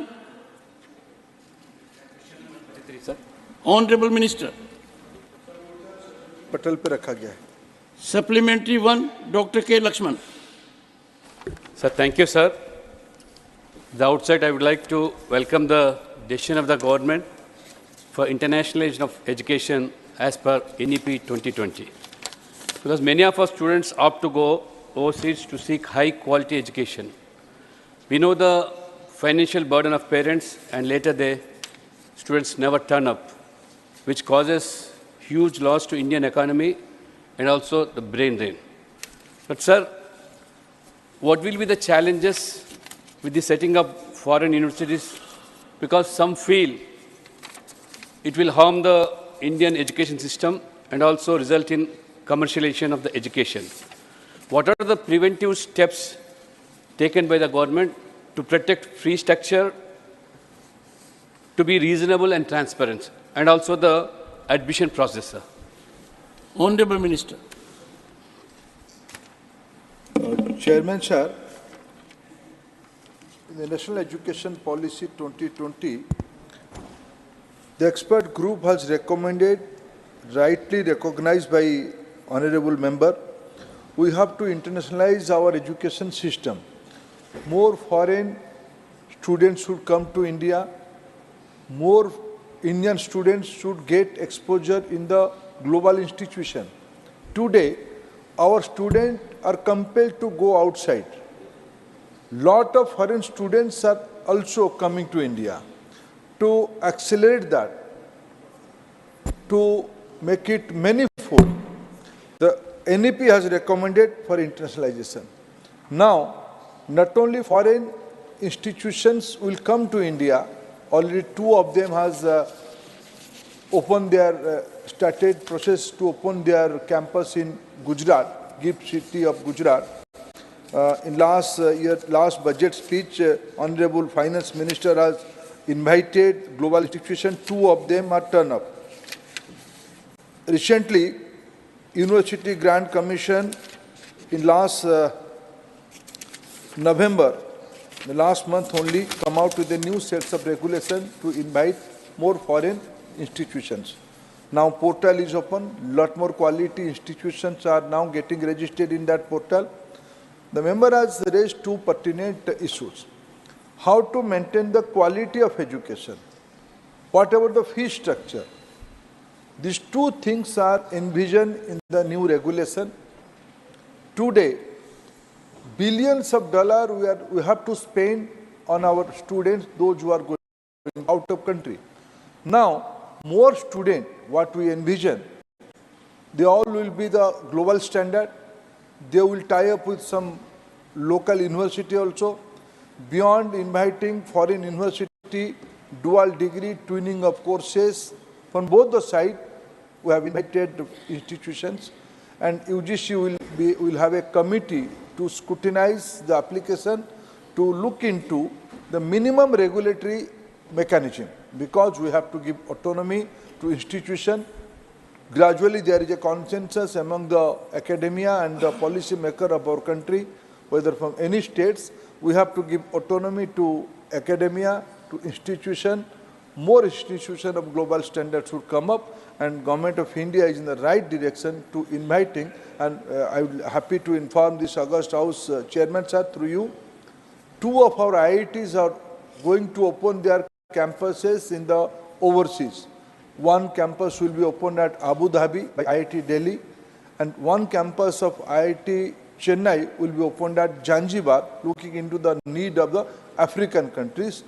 This is not only going to be one way, now internationalization mechanism will have 2-way mechanism.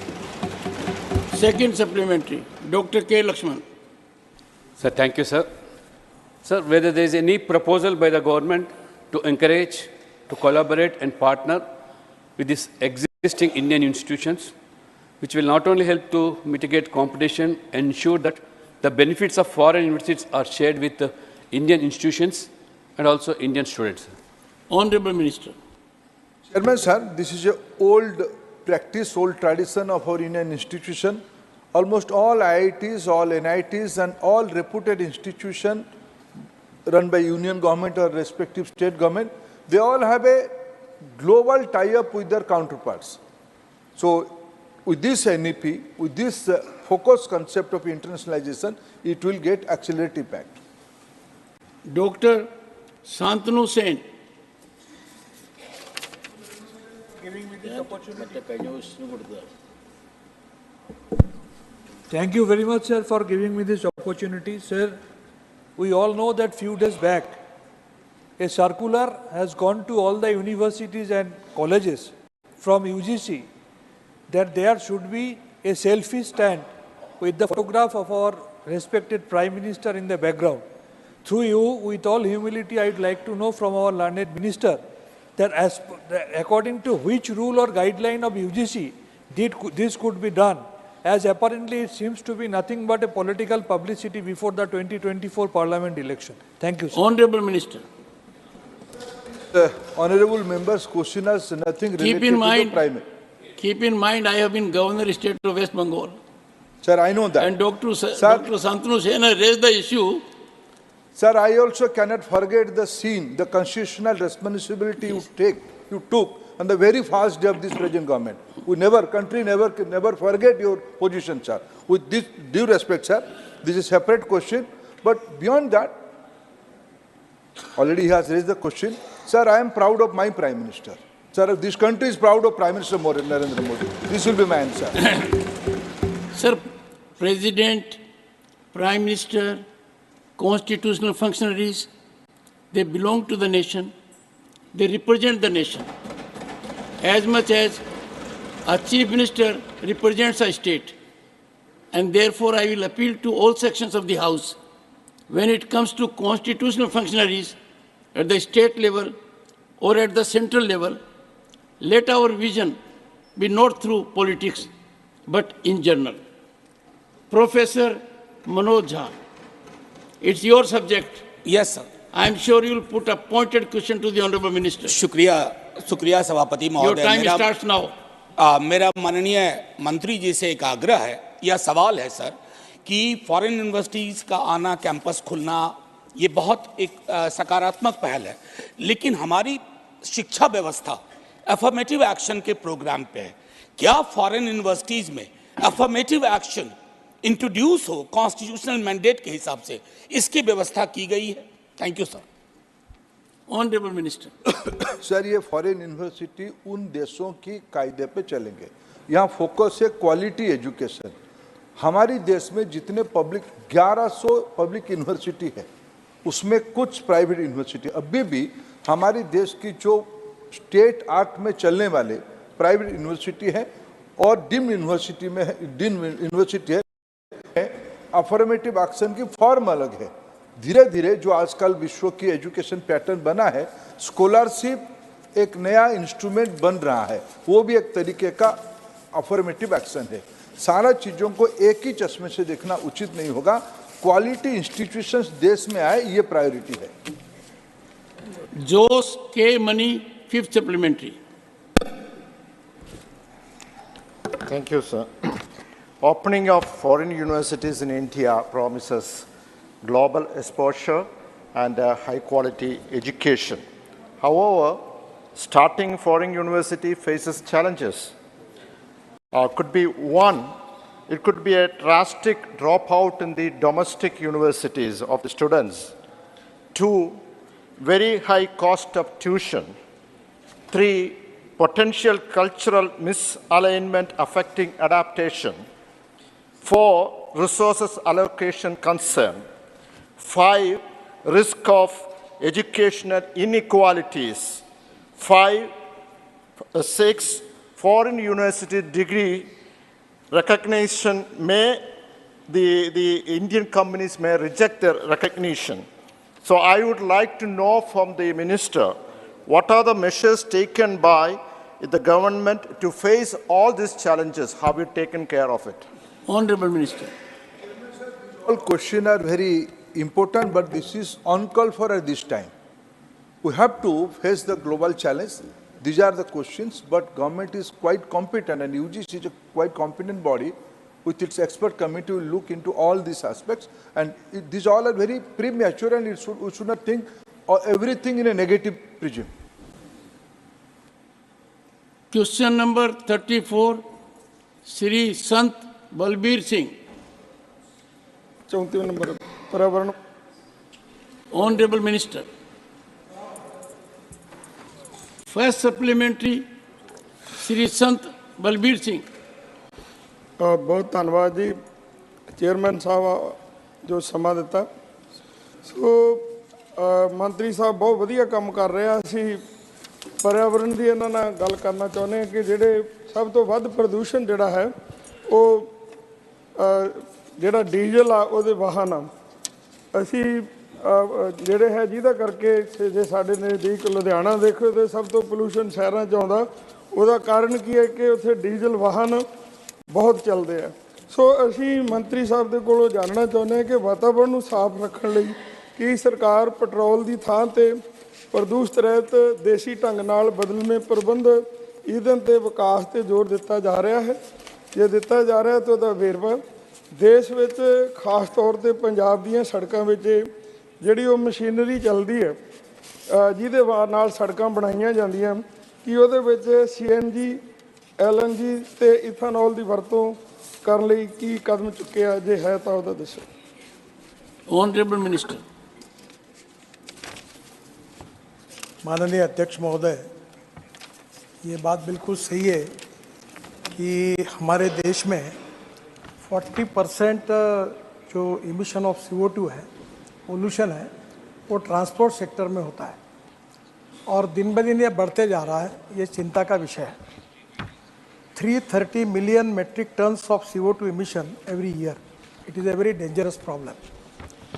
और इसमें से हमारे देश में 85% फ्यूल जो है वो फॉसिल फ्यूल है जो इंपोर्ट होती है और जिसकी इंपोर्ट की कॉस्ट 16 लाख करोड़ है। तो इकोनॉमिक एंड पोल्यूशन दोनों हिसाब से ये बहुत गंभीर समस्या है।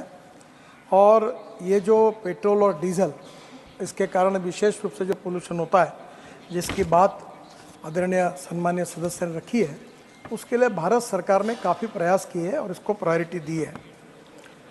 अध्यक्ष महोदय, इंडिया ये कार मैन्युफैक्चरिंग में, ऑटोमोबाइल मैन्युफैक्चरिंग में पहले 5वें नंबर पर था, पर आज हमारा नंबर 3रा हो गया। पहले नंबर पर अमेरिका है, दूसरे नंबर पर चाइना है, फिर हम हैं। हमने जापान को भी पीछे डाल दिया।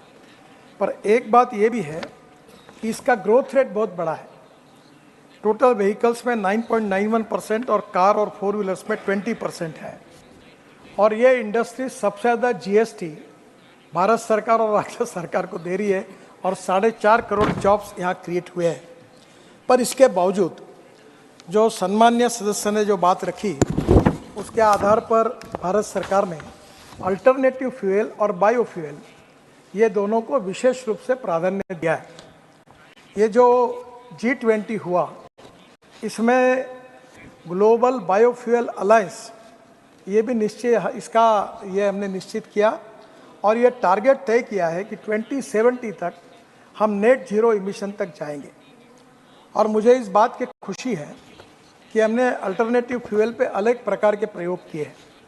सर, मैं खुद इसका बाय हार्ट प्रचार करते रहता हूँ। मैं पार्लियामेंट में आता हूँ तो हाइड्रोजन की गाड़ी में आता हूँ। अभी मैं फ्लेक्स इंजन की गाड़ी में आता हूँ। दोनों भी गाड़ियाँ हैं। फ्लेक्स इंजन का मतलब ये है कि हमारे यहाँ जो चावल है, ब्रोकन राइस और परली बायोमास और शुगर केन जूस और मोलाइसेस, इसमें इथेनॉल बनता है। और 100% इथेनॉल पर ये इनोवा गाड़ी जो है टोयोटा की जो चलती है, अभी बाकी भी कंपनी इसके लिए लॉन्च कर रही है, जो 100% इथेनॉल पर चलेगी। इथेनॉल का रेट है 60 रुपये लीटर, पेट्रोल का रेट है 120 रुपये लीटर। फिर ये जो इथेनॉल की गाड़ी है 60% बिजली तैयार करती है, तो वो भी पोल्यूशन कम होता है। तो ये पहले फ्लेक्स इंजन को हमने फैसिलिटी प्रोत्साहन दिया। ऑटोमोबाइल मैन्युफैक्चर तो फ्लेक्स इंजन ला रहे हैं, पर बजाज, TVS और हीरो ने अपनी स्कूटर और मोटरसाइकिल भी लाई है। अब जल्दी ही पेट्रोलियम मंत्री जी के साथ इथेनॉल के पंप की हम शुरुआत कर रहे हैं, जिसके कारण बड़े प्रमाण पर यह प्रॉब्लम कम होने में मदद मिलेगी। दूसरी महत्वपूर्ण बात है कि food grains, all type of excess food grain और एक्सेस शुगर, तो किसानों की स्थिति सुधर जाएगी। Diversification of agriculture towards energy and power sector. और इस साल ये जो गन्ना किसानों को जो भाव मिले हैं, इसका कारण इथेनॉल की इंडस्ट्री है और इथेनॉल को हम बढ़ावा दे रहे हैं। डीजल जनरेटर हमारे देश में 6 लाख है मोबाइल टावर, और उसके ऊपर जो डीजल जनरेटर्स है वो 8,000, साधारणतः 8,000 लीटर्स ऑफ डीजल। 8,000 ये जो 6 लाख मोबाइल टावर है, ये 250 करोड़, एक को 8,000 लीटर लगता है। 250 करोड़ लीटर डीजल केवल ये जनरेटर आज यूज़ कर रहे हैं। हम लोग 25,000 करोड़ का ये कम करने के लिए जल्दी ही इथेनॉल बेस हम लोग ये लाने की कोशिश कर रहे हैं। जो एग्रीकल्चर में स्प्रेइंग होता है वो लिथियम आयन बैटरी पे ड्रोन चलता है, वो भी फ्लेक्स इंजन लाने की कोशिश हो रही है। इसके अलावा मैं आदरणीय सदस्यों को ये विशेष रूप से कहूँगा कि हमने बायोमास से, परली से बायो CNG और बायो LNG को बहुत प्रोत्साहन दिया है। और इसके कारण शुगर मिल वेस्ट जैसे प्रेस मड है, cotton straw, wheat straw, rice straw, bagasse और परली राइस स्ट्रॉ, इसमें कम से कम 36 प्लांट चालू हो गए जो सीएनजी बना रहे हैं और 175 प्लांट प्रोसेस में हैं और मैक्सिमम पंजाब में बन रहे हैं। मुझे इस बात की खुशी है कि पानीपत में इंडियन ऑयल ने अपना पहला प्लांट परली से इथेनॉल बनाने का डाला, जो 1 लाख लीटर इथेनॉल तैयार करता है और 150 टन बायो बिटुमिन तैयार करता है, जो रोड में काम में आता है।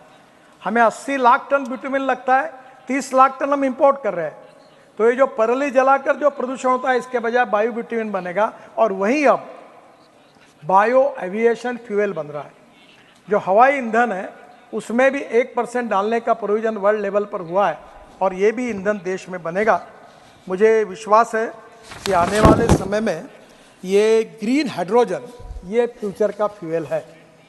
सम्माननीय अध्यक्ष महोदय, मैं हाइड्रोजन की कार में ही काफ़ी बार आता हूँ और हाइड्रोजन अभी तैयार करने के लिए 5 हाइड्रोजन मिशन सरकार ने बनाया। 5 million metric ton per year हमको हाइड्रोजन लगेगा। हाइड्रोजन 3 प्रकार का है। कोयले से बनता है वो ब्लैक हाइड्रोजन है, पेट्रोलियम से बनता है ब्राउन हाइड्रोजन है, और जो पानी से, बायोमास से, म्यूनिसिपल वेस्ट से बनता है वो ग्रीन हाइड्रोजन है। तो सरकार ने ग्रीन हाइड्रोजन मिशन बनाया है, waste to wealth, knowledge to wealth and waste to wealth. जैसे innovation, entrepreneurship, science, technology, research, skilled and successful practices को हम नॉलेज कहते हैं, वो टेक्नोलॉजी लाकर नॉलेज टू वेल्थ। और दूसरा, no material is waste, no person is waste. It is depending upon the appropriate technology and appropriate vision of the leadership that you can convert waste into wealth. तो sir, हमें ये hydrogen तैयार करने के बारे में ये भी उपक्रम हाथ में लिया है। इसमें बहुत बड़ा रोजगार निर्माण होगा, किसानों का भी फायदा होगा। अभी इसका रेट 300 रुपये पर केजी है, क्योंकि इसकी कॉस्ट इलेक्ट्रोलाइजर से बनता है, 50 यूनिट पावर लगती है। पर हमारे यहाँ विशेष रूप से हमारी बेंगलोर का इंडियन इंस्टीट्यूट ऑफ साइंस और यादव करके मुंबई में टेक्निकल केमिकल इंस्टीट्यूट के, उन्होंने बायोमास से ग्रीन हाइड्रोजन बनाया। और हमारा यह प्रयास है कि $1 के नीचे कम आएंगे। तो $1 के नीचे अगर कम आएंगे और एग्रीकल्चर बायोमास का उपयोग होगा तो किसान समृद्ध संपन्न होगा और हम ऊर्जा को आयात करने वाले नहीं, ऊर्जा को निर्यात करने वाला देश बने। यही हमारे प्रधानमंत्री जी के नेतृत्व में हमारी महत्वाकांक्षा है। और इसीलिए ये जो विशेष रूप से ये जो ग्लोबल अलायंस हुए G20 में, इसके लिए प्रयास कर रहे हैं। एक जो बात उन्होंने कही कंस्ट्रक्शन इक्विपमेंट की, वो भी बहुत पोल्यूशन करता है। 2 दिन पहले मैंने जेसीबी, हाइड्रोजन पर चलने वाला जेसीबी लॉन्च किया है और जल्दी ही अब कंस्ट्रक्शन ट्रक में, बसेस में हाइड्रोजन आएगा।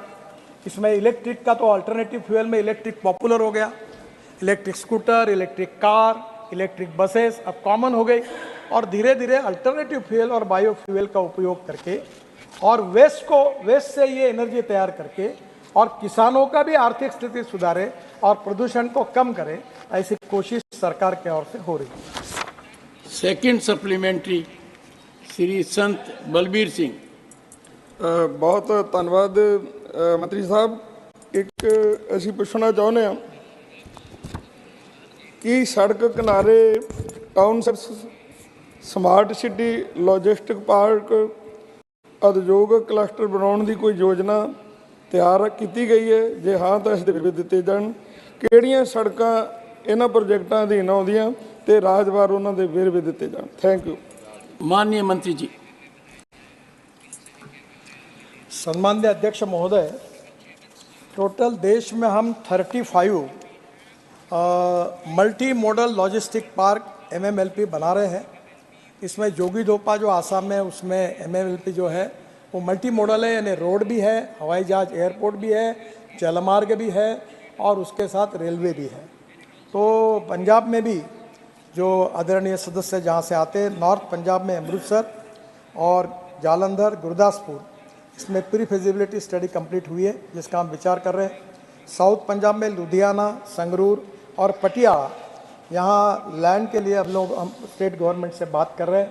बठिंडा में भी हम लोग कर रहे हैं और आपको पता होगा कि बठिंडा से हमने डायरेक्ट जामनगर रिफाइनरी के लिए करीब 28,000 करोड़ रुपए खर्चा करके एक बहुत बड़ा एक्सप्रेस हाईवे बनाया है। उसके आजू बाजू भी हम इस प्रकार की बातें सोच रहे हैं। विशेष रूप से 670 रोड साइड एम्यूनिटीज़ बना रहे हैं। उसमें से ये जो रिवे साइड एम्यूनिटीज़ है, इसमें पंजाब में 40 है और 40 में से जो विशेष रूप से मुझे खुशी है कि अवार्ड जो हुआ है पंजाब में 7 का हुआ है, 33 अंडर बीडिंग है, और ऐसे देश में टोटल 640 रोड साइड एम्यूनिटीज़ होगी, और वहाँ वहीं का फूड, वहाँ के हैंडलूम, हैंडीक्राफ्ट, इसको भी प्रोत्साहन करेंगे। Petrol, diesel, gas, CNG, LNG, ethanol के पंप भी होंगे, इलेक्ट्रिक चार्जिंग भी होगा, और वहीं के विशेष रूप से वहाँ लोग रुक सकते हैं, इसे एंटरटेनमेंट की भी व्यवस्था होगी, और ये इस प्रकार की दोनों योजनाओं का क्रियान्वयन करने की कोशिश हो रही है। श्रीमती रंजीत रंजन। धन्यवाद सभापति जी। मैं आपके माध्यम से पूछना चाहती हूँ कि हम प्रदूषण को कम करने की बात कर रहे हैं, तो क्या ये सही है कि वाहन प्रदूषण को कम करने के लिए हम लोग इलेक्ट्रिक वाहन को भी प्रोत्साहित कर रहे हैं? तो क्या ये सही है, रिसर्च आई है कि जो इलेक्ट्रिक वाहन है, जो बैटरी है, जिस प्रोसेस से बनती है उसमें बनाने वालों को भी उनकी सेहत को और ज़्यादा खतरा है, और जब बैटरी की लाइफ ख़त्म होती है तो उसको डंप करने का जो प्रावधान होगा या प्रावधान है, उससे हमारी धरती और भी जहरीली होगी, फर्टाइल लैंड को नुकसान होगा। तो क्या प्रदूषण को कम करने के लिए इलेक्ट्रिक वाहन को प्रोत्साहित करना ये डीजल और पेट्रोल से बेहतर है या उससे भी ज़्यादा खतरनाक है? जो रिसर्च है वो ये कहती है कि उससे भी ज़्यादा खतरनाक है। Thank you. Honourable minister. आदरणीय अध्यक्ष महोदय, हमारे देश में 16 लाख करोड़ का फॉसिल फ्यूल का इंपोर्ट होता है। उसका प्रदूषण कितने बड़े प्रमाण पर है ये दिल्ली वालों को समझाने की आवश्यकता नहीं है। जहाँ तक लिथियम आयन बैटरी है, उसमें बैटरी में 4 केमिस्ट्री है। एक एल्यूमिनियम, एक लिथियम के साथ zinc, aluminium, steel, ion battery, इसकी भी केमिस्ट्री पे काम हो रहा है। एक एल्यूमिनियम एयर टेक्नोलॉजी पर भी काम हो रहा है। दूसरी अध्यक्ष महोदय, इम्पॉर्टेंट चीज़ ये है कि जहाँ पेट्रोल के लिए और डीजल के लिए हम 100 रुपये, 110, 120 रुपये लगाते हैं, वही इलेक्ट्रिक में हमको 10 रुपये लगते हैं। हम हमारे टिकट रेट कम कर सकेंगे। दूसरी बात, लिथियम आयन बैटरी जो है, इसकी कॉस्ट $150 पर आवर पर उसकी यूनिट की थी, पर अब वो $115 पर आई है। जो पर किलोवाट थी $150 की थी, अब वो 115 पे आई है। और अब लिथियम आयन हमारे देश में भी मिला है। जम्मू कश्मीर में वर्ल्ड का 6वां बड़ा लार्जेस्ट हमको लिथियम आयन मिला है। हम 1200 टन लिथियम आयन इंपोर्ट करते हैं, और मुझे विश्वास है कि अभी तक इस प्रकार के रिसर्च की जो बात कर रही है, ऐसा कोई परिणाम रिपोर्ट हमारे पास नहीं है। अगर कहीं आएगा तो इस पर विचार करेंगे। पर हमारे वित्त मंत्री जी ने अपने भाषण में, बजट के, एक सर्कुलेशन इकोनॉमी की बात करी, जिसमें हम लोग वेस्ट मटेरियल है उसकी सर्कुलेशन इकोनॉमी बनाए। तो अभी हमारे पास कार का स्क्रैपिंग हो रहा है, रबर टायर जो होते हैं उसको स्क्रैपिंग करके जो रबर निकलता है वो बिटुमेन में डालने का काम 15% कर रहे हैं, प्लास्टिक का 7% रोड में डाल रहे हैं, उसी प्रकार से आयरन स्लैग का उपयोग कर रहे हैं। हमने तो म्यूनिसिपल वेस्ट दिल्ली की 25 लाख टन, अहमदाबाद की 25 लाख टन और दिल्ली मुंबई हाईवे में और डाली, ऐसी 50 lakh ton municipal waste road के अंदर डाल दी, केवल इकोलॉजी एंड इन्वायरमेंट को प्रोटेक्ट करने के लिए। जहाँ तक आपने ये बात की है जो आपके लिथियम आयन बैटरी की, इसके बारे में हम लोग पूरी चिंता करेंगे, और इसके बारे में उसको रिसाइकलिंग करने के लिए वो कहीं भी उसके दुष्परिणाम ना आए, कहीं इसके प्रकार से कोई नई समस्या ना हो, इसकी पूरी चिंता सरकार करेगी। और ये केमिस्ट्री रोज बदल रही है और ये फ्यूचरिस्टिक टेक्नोलॉजी है।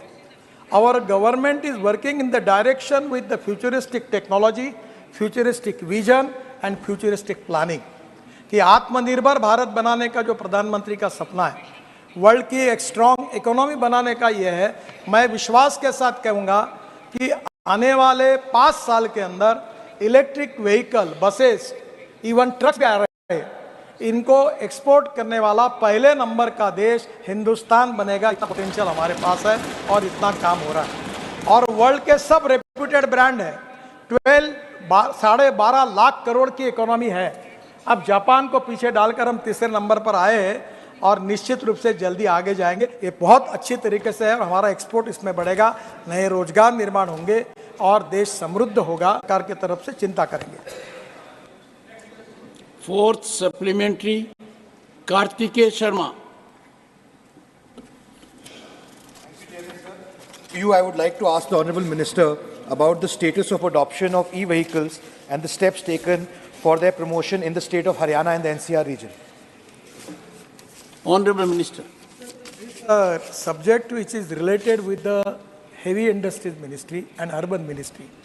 I feel that you are talking about the purchasing of the e-buses. The e-vehicle, there is no problem, sir. Sir, now in government also, everywhere in the private sector, people are using e-vehicle. It is very popular. Only the problem is that the cost difference between the petrol and diesel vehicle and e-vehicle, the e-vehicle is high. And it is depending upon the volume. When the volume will increase, I feel that, it's my estimate, I'm not giving you the promise, but it's my estimate that within 1.5 years, the cost of the petrol vehicle and cost of the diesel vehicle and cost of the electric vehicle will be the same. And the expenditure on petrol vehicle, suppose for example, is 30,000 rupees per month for four-wheeler, the electric it will come 3,000 to 4,000 rupees per month. So there is a saving and no pollution. Sir. Fifth supplementary, Dr. Fozia Khan. Sir, thank you very, very much. While I must acknowledge, because Honorable Ministers from Maharashtra and his work and vision must definitely be admired, but sir, through you I would like to ask the Honorable Minister, he has visited the place where we live many times, and the condition of the highways and the ham roads there, he himself will say, is very, very poor, because none of the road is made. MORTH guidelines are not followed. Sir, the embankment, one example, that embankment level, the gravel, the particle size has to be 75 mm. In subgrade, it has to be 50 mm. It cannot be more than that. But we see that huge boulders are put into the roads and nobody is supervising. And because of this, the roads break past the minister. If MORTH guidelines are not followed, sir, what is the accountability of the officer? Honourable what Minister. punishment is prescribed? Honourable Minister. Chairman, sir, the question is not... Sir, Maharashtra ka मामला है. Honourable member is asking me that question from many days. We have checked all quality norms, and I am very much cautious about it, that we are transparent, time-bound, result-oriented and corruption-free. Up till now, sir, we have from last 9 to 10 years, we have is well known to the people. But still, if the honourable member is complaining about the quality of the road in Maharashtra, we will check the thing. Sir, in Maharashtra, every member of parliament, many of here are present. Sir, we are spending 5 lakh crores of road construction in Maharashtra. We change the total charge. Still, I will, particular case, the honourable member which has given me the reference about the quality of the road, I will again check it and I will make it that how it can be satisfied her. Question number 35, Shri Rajiv Shukla. Minister, so the scheme is spread over in all the districts. I want to know if there is special focus on tribal districts where the tribal youth can be skilled and trained. But before that, I want to request, sir, सारे ministers तो कुछ अच्छे तैयार होकर आते हैं, कुछ कम तैयार. गडकरी जी इतना ज़्यादा तैयार होकर आते हैं कि 25-25 मिनट एक सवाल में लग जाता है. इनके इतनी preparedness है, तो इसको जरा सा time limit कर दीजिए. I can tell you, Rajiv ji, while everyone will agree about Honorable Gadkari ji, but performance of Dharmendra Pradhan ji today has been amazing. I thought you will compliment him. He has been very forthright, very exhaustive. Honorable Minister. Chairman साहब, आदरणीय राजीव शुक्ला जी ने जो प्रश्न पूछा, वनवासी आदिवासी युवाओं के बारे में क्या करना, अभी मेरे ख्याल से मेरे सीनियर कॉलीग अर्जुन मुंडा जी ने जो प्रधानमंत्री जनमन कार्यक्रम के अंदर जो एक प्रमुख कंपोनेंट है स्किल डेवलपमेंट के लिए, उसके बारे में उल्लेख किया है. भारत सरकार की ग्रामीण विकास विभाग, पंचायती राज विभाग, एग्रीकल्चर विभाग, स्किल डिपार्टमेंट और सभी राज्य सरकारें अपने फोकस तरीके से देश की ग्रामीण युवाओं की स्किल कैपेसिटी बढ़े उसकी योजना कर रहे हैं. इसकी एक विवरण मैंने रखा है. Second supplementary. उनके साथ गवर्नमेंट कोलैबोरेशन कर रही है, जैसे ब्लिंकेट, अपना, क्वेस्ट। तो ऐसा नहीं कि इन लोगों को कुछ फायदा हो जाए या इसका कोई प्रोसीजर है उनको सेलेक्ट करने का?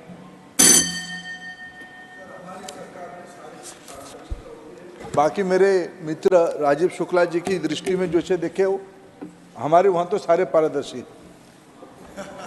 The House will meet at 2 p.m. today.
Bill से हमारे गृह मंत्री जी ने 9% जम्मू कश्मीर के आदिवासियों को आरक्षण देने का काम करेंगे। तो एसटी का आरक्षण पहली बार हो रहा है। एससी में भी 6% था, उसको हमने 7% किया। तो आज उस गवर्नेंस की बात हो रही है। हमारे सुप्रिया हमारी बहन मौजूद है, लेकिन हमारे एनसीपी के लोग नहीं हैं। कल जिस तरीके से कह रहे थे कि हमारे एक गवर्नर साहब चले गए हैं और पॉपुलर गवर्नमेंट नहीं है, ये स्कीम्स क्यों आ रही है? आप यकीन करिए कि आज गवर्नर साहब के जाने के बाद जो एक उन्होंने गवर्नेंस का प्रक्रिया शुरू की है, मैं इस सदन के माध्यम से कहना चाहता हूं कि जब जम्मू कश्मीर के श्री मनोज सिन्हा जी लेफ्टिनेंट गवर्नर बने हैं, तो उन्होंने जिलों में भी प्रशासन के योजनाओं का इम्पैक्ट हो, क्रियान्वयन हो, वास्तविकता के धरातल पर डिलीवरी हो, इसके लिए उन्होंने एक डिस्ट्रिक्ट गुड गवर्नेंस इंडेक्स का कार्यक्रम शुरू किया। और ये जानकर के आश्चर्य होगा और पूरे सदन के लिए संतोष का विषय होगा कि जो जम्मू कश्मीर में लेफ्टिनेंट गवर्नर मनोज सिन्हा जी ने डिस्ट्रिक्ट गुड गवर्नेंस इंडेक्स का काम शुरू किया, आज उसको नीति आयोग ने, मिनिस्ट्री ऑफ पर्सनल, भारत सरकार ने पूरे देश के 35 राज्यों को इस इंडेक्स का आधार मान करके इस गुड गवर्नेंस डिस्ट्रिक्ट के लागू करने का काम जम्मू कश्मीर के मॉडल का किया है। तो स्वाभाविक है कि आज जिस तरह से जम्मू कश्मीर में एक गवर्नेंस हो रहा है, जिस तरीके से मैं पूछना चाहता हूं कि चुनी हुई सरकारें थी, मुहर्रम का जुलूस नहीं निकलता था, जिस जुलूस के प्रति बहुत अकीदा था, हमारे एक समुदाय के लोगों का बहुत बड़ा उनका एक विश्वास था, और जिसको कहते थे जुली जनाह जुलूस। हमारे मसूदी साहब भी नहीं हैं, लेकिन वो जुली जनाह जुलूस बरसों से बंद पड़ा था। लोगों की अपनी जो धार्मिक मान्यताएं होती थी, रिचुअल होते थे, उसको भी करने में वो नहीं हो पाता था कि साहब सिक्योरिटी रीजन है, हालात सामान्य नहीं जम्मू कश्मीर के, और उस नाते जो वो मुहर्रम का जुली जनाह जुलूस निकलता था, वो निकलना बंद हो गया था। लोग अपने घरों में बैठ कर के अपनी तकदीर की आंसू बहाते थे कि हम अपने रिलीजन रिचुअल को नहीं पूरा कर सकते। वो मनोज सिन्हा जी जाने के बाद पहली बार वो फिर से मुहर्रम का जुलूस निकला, जुली जनाह जुलूस निकला है, और सालों बाद जब निकला तो इसका सभी ने स्वागत किया। खुद लेफ्टिनेंट गवर्नर मनोज साहब भी उसमें शामिल हुए, और हमारे आली जनाब फारूक अब्दुल्ला साहब नहीं है, लेकिन मैं कहना चाहता हूं कि उनके बेटे ने भी मनोज सिन्हा जी का स्वागत किया कि एक बहुत बड़ा कदम है। तो मुझे लगता है कि इस तरह से गए। जहां नए कश्मीर की बात हो रही, आज अब नए कश्मीर में बस फर्क क्या आ गया है कि अब राज्याभिषेक नहीं हो रहा। पहले क्या होता था, अगर जनाब फारूक अब्दुल्ला साहब नहीं है तो उमर अब्दुल्ला साहब हो गए, मुफ्ती साहब नहीं है तो महबूबा मुफ्ती साहब हो गए। आज भाजपा इंडिया की सरकार आने के बाद उसने इस राज्याभिषेक की प्रणाली को बंद किया है कि अब ये राज्याभिषेक डायनेस्टी नहीं चलेगी कि एक के बाद एक। अब ये हुआ है कि निश्चित तौर से जो जनता का विश्वास चुन करके आएंगे, जो जनता के द्वारा चुने जाएंगे, लोकल बॉडीज में गांव के प्रधान, सरपंच, क्षेत्र पंचायत, ब्लॉक और जिला परिषद, वो उस जम्मू कश्मीर की तकदीर और तस्वीर का फैसला करेंगे। और ये भारतीय जनता पार्टी एनडीए की सरकार ने किया। और कल आदरणीय जितेंद्र सिंह जी ने कहा था कि 60-70 सालों के बाद जिस तरीके से लोकल बॉडीज का वहाँ चुनाव हुआ है, इतनी बड़ी तादाद में जो एक स्थानीय सरकारें बनी हैं, गांव का विकास का फैसला गांव की चौपाल में बैठ करके, बीडीसी की बैठक में बैठ के, ब्लॉक का, जिले का, उस तरीके का फैसला हुआ। कल बात उठाई गई कि साहब वहाँ सेफ्रन था जिसका बहुत नाम था, आज न कोई सेफ्रन का ध्यान दे रहा है, न वहाँ के एग्रीकल्चर पे कोई ध्यान दिया जा रहा है, एक टूरिज्म की बात कही जा रही है। मैं कह रहा हूँ सेफ्रन की भी बात कर लीजिए। ये रिकॉर्ड है कि आज हमारी सरकार में, मैं कहना चाहता हूँ किस तरीके से एग्रीकल्चर पे, किसानों पे, जम्मू कश्मीर की इकोनॉमी पे, वहाँ के एक रिवोल्यूशन लाने की बात हो रही है। और जो एक प्रयास हुआ, जनाब शौकत राय साहब ने ही कहा था कि कुछ नहीं, आज वो जो वहाँ का सेफ्रन है, केसर है, पिछले 10 सालों में जितना पैदावार नहीं हुई थी, इस बार पिछले 10 years this is the highest crop of saffron.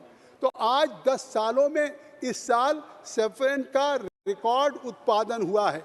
और मैं यहाँ के माध्यम से कहना चाहूँगा कि जो पुलवामा कहा जाता था कि पुलवामा आतंकवाद का गढ़ है, आज वो पुलवामा पूरी दुनिया में कैसर की बागान के रूप में बदल गया है। ये हमारे कहीं ना कहीं इस केंद्र की सरकार की उन नीतियों की देन है कि जिस तरह से वहाँ गुड गवर्नेंस हो रहा है। और आज उसमें सरकार ने अभी रिसेंटली किश्तवाड़ में सेफ्रन को जीआई टैग भी कर दिया। तो इसका मतलब है कि अब जीआई टैग के बाद ये सेफ्रन केवल अपने प्रदेश में, देश में नहीं, पूरी दुनिया के मार्केट में, पूरी दुनिया की बाज़ारों में ये सेफ्रन बिकेगा। और सेफ्रन की कीमत बता दें, केसर को अब सोना से भी ज़्यादा उसको लाल सोना कहा जा रहा है। केसर का दाम चांदी से बहुत ज़्यादा है। आज केसर जो किसान वहाँ उत्पादन कर रहे हैं, 1 किलो सेफ्रन 3,25,000 रुपये में बिक रहा है। तो आज निश्चित तौर से जम्मू कश्मीर का किसान, जो मैंने कल कहा था कि आज उनकी इकोनॉमी देश के 5वें नंबर पे हुई। इरिगेशन की बात हुई कि साहब इरिगेशन में क्या हो रहा है, इलेक्ट्रिसिटी में क्या हो रहा है। आज वहाँ के किसानों के इरिगेशन के लिए, फ्लड मैनेजमेंट के लिए, जिस तरीके से झेलम, उसकी जो सहायक नदियाँ हैं, ट्रिब्यूटरीज, उसके लिए 1,620 करोड़ आज उस झेलम की एक कंप्रहेंसिव मैनेजमेंट के लिए किया गया है। जिस तरीके से रिवर रावी का था, पिछले 19 सालों से रुका पड़ा हुआ था, उसका पंजाब के साथ समझौता होना था, उसका रिवर रावी का जो पानी का हिस्सा था जम्मू कश्मीर को मिल नहीं रहा था, जो एक शाहपुर डैम प्रोजेक्ट कहलाता था। आज इसी लेफ्टिनेंट गवर्नर मनोज सिन्हा जी ने पंजाब की सरकार से समझौता करके शाहपुर डैम के प्रोजेक्ट से उस पे जम्मू कश्मीर के हितों के लिए 1150 क्यूसेक वाटर लेने का काम किया है। ये निश्चित तौर से जम्मू कश्मीर के लिए अपने आप में एक है। तभी बैरज प्रोजेक्ट की मैं बात कर लूँ कि आज वो प्रोजेक्ट जम्मू के टूरिज्म के लिए, जिस तरीके से जम्मू में आज एक आर्टिफिशियल लेक बना करके, और जो 8 साल से ये प्रोजेक्ट पड़ा हुआ था, उस प्रोजेक्ट को आज जारी किया, जिससे जम्मू का भी डेवलपमेंट बढ़े। पावर कट की बात हुई। आप देखिए कि पहले, जैसा मैंने कल जब मैं आखिरी बात कह रहा था कि पूरे जम्मू कश्मीर में शाम होते ही एक कोई जुलूस हुआ, धरना हुआ, फटाफट सारे शटर गिरने लगते थे, दुकानें बंद हो जाती थी। महीनों महीने श्रीनगर की दुकानें नहीं खुलती थी, कहीं कोई पावर की डिमांड नहीं थी, लोग घरों में कैद रहते थे। और आज पीक डिमांड जो 2019 में थी, उसके मुकाबले 18% और बढ़ गई। पावर सप्लाई जो है वो 19% इंक्रीज हुई है। 2019 में जहां 1700 मिलियन यूनिट की खपत थी, आज 2022 में जम्मू कश्मीर में वो 20,400 मिलियन यूनिट की खपत हो रही है। और मैं चचा है नहीं, मैं चचा फारूक से पूछता कि आप कह रहे हैं या लोग कह रहे थे, हमारी सुप्रिया भी चली गई कि साहब वहाँ तो लोड शेडिंग हो रही है। मैं कह रहा हूँ जब सरकारें चुनी हुई थी तो उन चुनी हुई सरकारों में 10-10 साल तक कोई पीपीए नहीं हुआ। जब पावर परचेज एग्रीमेंट नहीं होगा, कोई नया पावर स्टेशन नहीं आएगा, तो निश्चित तौर से बिजली का उत्पादन नहीं होगा। और आज उसी का परिणाम था कि जब आज हालात सामान्य हुए तो आज जिस तरह से डेवलपमेंट हो रहा है, कंजम्पशन बढ़ रहा है। जम्मू कश्मीर में हर साल जिस तरीके से लगातार बिजली की डिमांड एवरेज 8% बढ़ रहा है।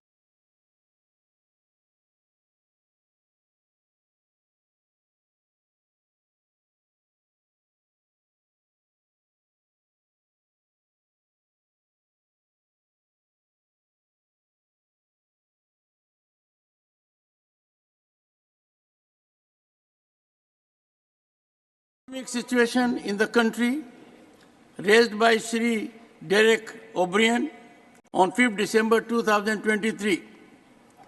On 5th December 2023, Sri Rakesh Sinha had concluded his address while participating in the discussion.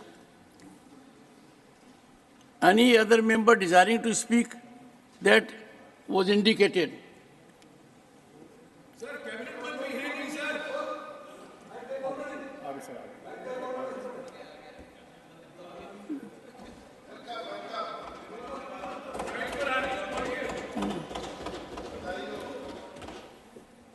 The telepathy of Jairam Ramesh is so strong, overtaking physical hurdles. The Honorable Minister, who is deeply committed to parliamentary practices and has been in this House as much as you have been, or perhaps more, is very much here.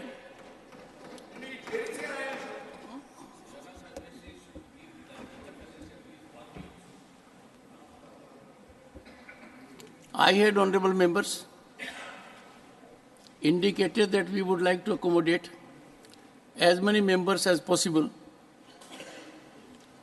Some names have come. We would try to accommodate the honorable members.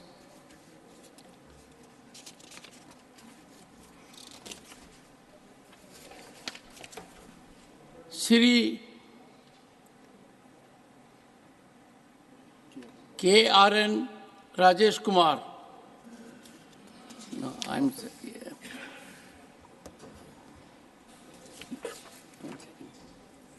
List of speakers. Professor Ram Gopal Yadav. We will have benefit of his thoughts on a very important subject, very wholesomely initiated by Derek O'Brien, impactfully initiated. Sir.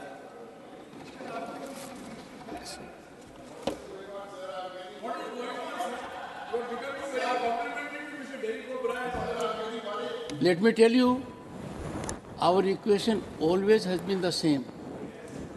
But right now what has happened is, you seem to have acquired a new intellectual ability to find it out.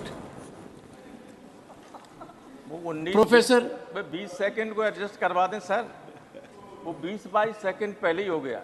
Sir, I am here to take care of everything. Okay, sir. श्रीमान, I will drive the technology rather than be driven by it. आपने बोलने की अनुमति दी, इसके लिए आपको बहुत बहुत धन्यवाद. मैं कल से सुन रहा हूँ भारत की आर्थिक स्थिति पर चर्चा, और बहुत सारे आंकड़े भी सुना. वैसे आंकड़े आमतौर पर ये भूल भुलैया होते हैं, पता नहीं कौन बनाता है, कैसे बनाता है, किसी को इधर के लोग कंट्राडिक्ट करते हैं तो और कहाँ बनाता है. मैं मॉडरेट.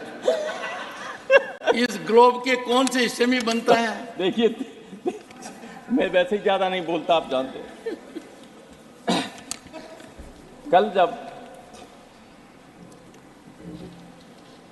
अदरवाइज मान लें आप, कल जब इधर से लोग बोल रहे थे तो मुझे ऐसा लगता था ये किसी दूसरे ग्रह से आए हुए लोग. जिनको यहाँ की कोई जानकारी धरातल की नहीं। सच बात यह है कि मोदी जी के परिश्रम और मोदी जी के नाम से ये सब आ जाते हैं। ये गाँव में देखना नहीं चाहते हैं कि क्या हो रहा है, कितना दिया जा रहा है, वो लग रहा है कि नहीं। जैसे मोदी जी से प्रचार करा दिया, हर घर जल हर घर नल, नहीं, हर घर नल, हर घर नल, और हर फिर घर जल। जल। तो सॉरी, थैंक यू सर। तो हम जब जाते हैं अपने इलाके में तो लोग तो मिलने आते हैं कि समस्याएं होती हैं, कोई मदद के लिए आता है, क्या आता है। तो मैं अक्सर पूछता हूं कि बताइए आपके गांव में हर घर में पानी पहुंच गया? मैं कई गांव में जाता भी ब्याह शादियों, सारी पक्की गलियां जो विधायकों ने, सांसदों ने या ब्लॉक ने या जिला पंचायतों ने बनवा दी, वो खुद ही पड़ी हैं कि पाइपलाइन जानी। पाइपलाइन नहीं बनी, टंकी नहीं बनी। क्यों नहीं बनी? जो बताते हैं लोग उसको अदरवाइज न लें, कोई गुजरात वाले लोग, वहाँ के लोग कहते हैं कि सारे ठेकेदार गुजरात के थे और पैसा लेके चले गए। ये लोग कह रहे हैं, सुनिए, अब रिकॉर्ड में देख लीजिएगा है कि नहीं है। मैं ऐसे ही नहीं कह रहा हूँ, वही आलोचना की दृष्टि से नहीं कह रहा हूँ। तो अब कोई गांव ऐसा नहीं है जिसमें 100% घरों में पानी गया, किसी में एक भी गांव घर में नहीं गया। तो इसको देखने की ज़रूरत है, इन लोगों की कहने की ज़रूरत है कि करिए। जब या तो प्रधानमंत्री जी से प्रचार मत कराइए इतने बड़े आदमी से, या फिर उस काम को पूरा कराइए। चिदम्बरम जी ने कल कहा था कि ज़मीन पर नहीं दिखता है, बड़ी हमारी इकोनॉमी है, ग्रोथ रेट दुनिया में सबसे ज़्यादा है। तो मोदी जी ने कहा, सुशील मोदी जी ने कहा कि 3 राज्यों में जनता अगर नीचे नहीं दिखता तो जनता ने कैसे जिता दिया। तो अगर मैं ये कहूँ कि हिमाचल प्रदेश, तेलंगाना और तीसरे कुछ राज्यों में, कर्नाटक में आप क्यों हारे, ये कोई तर्क नहीं है, कोई बैरोमीटर नहीं हो सकता। अब आंकड़े की अगर बात करें तो 5वीं अर्थव्यवस्था है, सही, बहुत बल्क है सब मामला, लेकिन पर कैपिटा जीडीपी 194 देश में हम 133वें नंबर पे। जो आम आदमी, सारा व्यक्ति क्या है, उसकी क्या स्थिति है, वो दर्शाता है कि हम दुनिया में कहाँ स्टैंड करते हैं। भले ही 5वें नंबर पे हैं, लेकिन 194 में 133वें नंबर पर हैं। ग्लोबल हंगर इंडेक्स क्या कहती है? 283 वर्ल्ड डेवलपमेंट रिपोर्ट के आधार पर 125 देशों में हमारी स्थिति 111 में। हालांकि एफएसएसआई ने इसका करेक्शन किया है, इसलिए मैंने पहले ही कहा था कि कौन बनाते हैं आंकड़े, कैसे बनाते हैं, लेकिन इसलिए आंकड़ों पर जाने की जरूरत नहीं। अगर है तो मैं ये भी आंकड़ा दे रहा हूं कि हम कहां स्टैंड करते हैं। इसलिए केवल आंकड़ों पर भरोसा मत कीजिए। राकेश सिन्हा साहब नहीं है यहाँ, उन्होंने कई उदाहरण दिए। मैं तो रोज़ जब वहाँ रहता हूँ अपने क्षेत्र में तो सैकड़ों लोग मिलते हैं, तमाम लोग आते हैं ऐसे कि साहब मेरी बेटी की शादी है, कुछ मदद करवा दीजिए। अभी परसों एक ऐसी स्थिति, जब मैं वहाँ था, अभी 2-3 दिन यहाँ नहीं था, एक आदमी बैठा था कि बताओ तुम्हारा क्या काम है? तो साहब मैं अकेले बात करना चाहता हूँ, मुझे बताइए। सब लोगों से मैंने कहा अगर सबकी बात हो गई तो जाए, नहीं तो हम इनको लेकर हो गई, सब चाय पी के जा रहे। तो उसने कहा कि साहब मेरी बेटी की शादी है, उसकी सहेलियां थोड़ा संपन्न परिवार की हैं जिनकी शादी हुई, तो उसने अपनी, मुझसे तो नहीं कहा लेकिन अपनी माँ से कहा कि जैसा ये और हमारी सहेलियों के लिए शादी के दिन के लिए लहंगा बनाया जाता है, वो हमारी अब हैसियत नहीं, क्योंकि लहंगा तो अब लोग टीवी के जरिए ऐसा दिखने लगा कि 1-1 करोड़ रुपए का बनता है, 50 लाख का भी पहनती हैं। लेकिन ऐसे भी हैं, लड़कियों का मन तो होता ही सबका, गरीब हो कुछ भी हो, लेकिन शादी के दिन बेहतर पहनना चाहती हैं, तो 1 करोड़ का नहीं तो 10,000 15,000 का ही लहंगा बनवा। एक मेरी पत्नी से उनकी बेटी ने कहा था, तो हम उनकी इसकी व्यवस्था हम करवा देंगे, आप इसमें निराश मत होइए। लेकिन स्थिति ऐसा नहीं है जैसा आप कहते हैं कि उन्होंने ये कह दिया। उज्ज्वला दी कि जिसको गैस का सिलेंडर देते हैं, ये तो पता कीजिए कि वो गैस सिलेंडर दिए उसमें भरे कितने गए। पैसा ही नहीं लोगों को भरवाने के लिए, 80% लोगों को पैसा नहीं भरवाने के लिए, पड़ोसी लोगों ने ले लिया कि हमें दे दो सिलेंडर। ये स्थिति है। अब सर, मैं तो ये चाहता हूं कि लोग गांव में जाके देखें कि जो शौचालय बने हुए हैं उनका प्रयोग हो रहा है कि नहीं हो रहा है। कहीं में बकरियां बनी हैं, कहीं में भूसा भर दिया लोगों ने, पानी की व्यवस्था नहीं। तो ये स्थिति है। तो ये ग्राउंड रियलिटी को नहीं दर्शाता। यहाँ तो कम से कम ऐसी बात कहिए जो वहाँ सुनने वाला ये समझे कि हाँ ये सही बात कही जा रही है। सुनने वाला कहेगा उनका ऊपर से निकल जाएगा, सर से ऊपर से कुछ नहीं।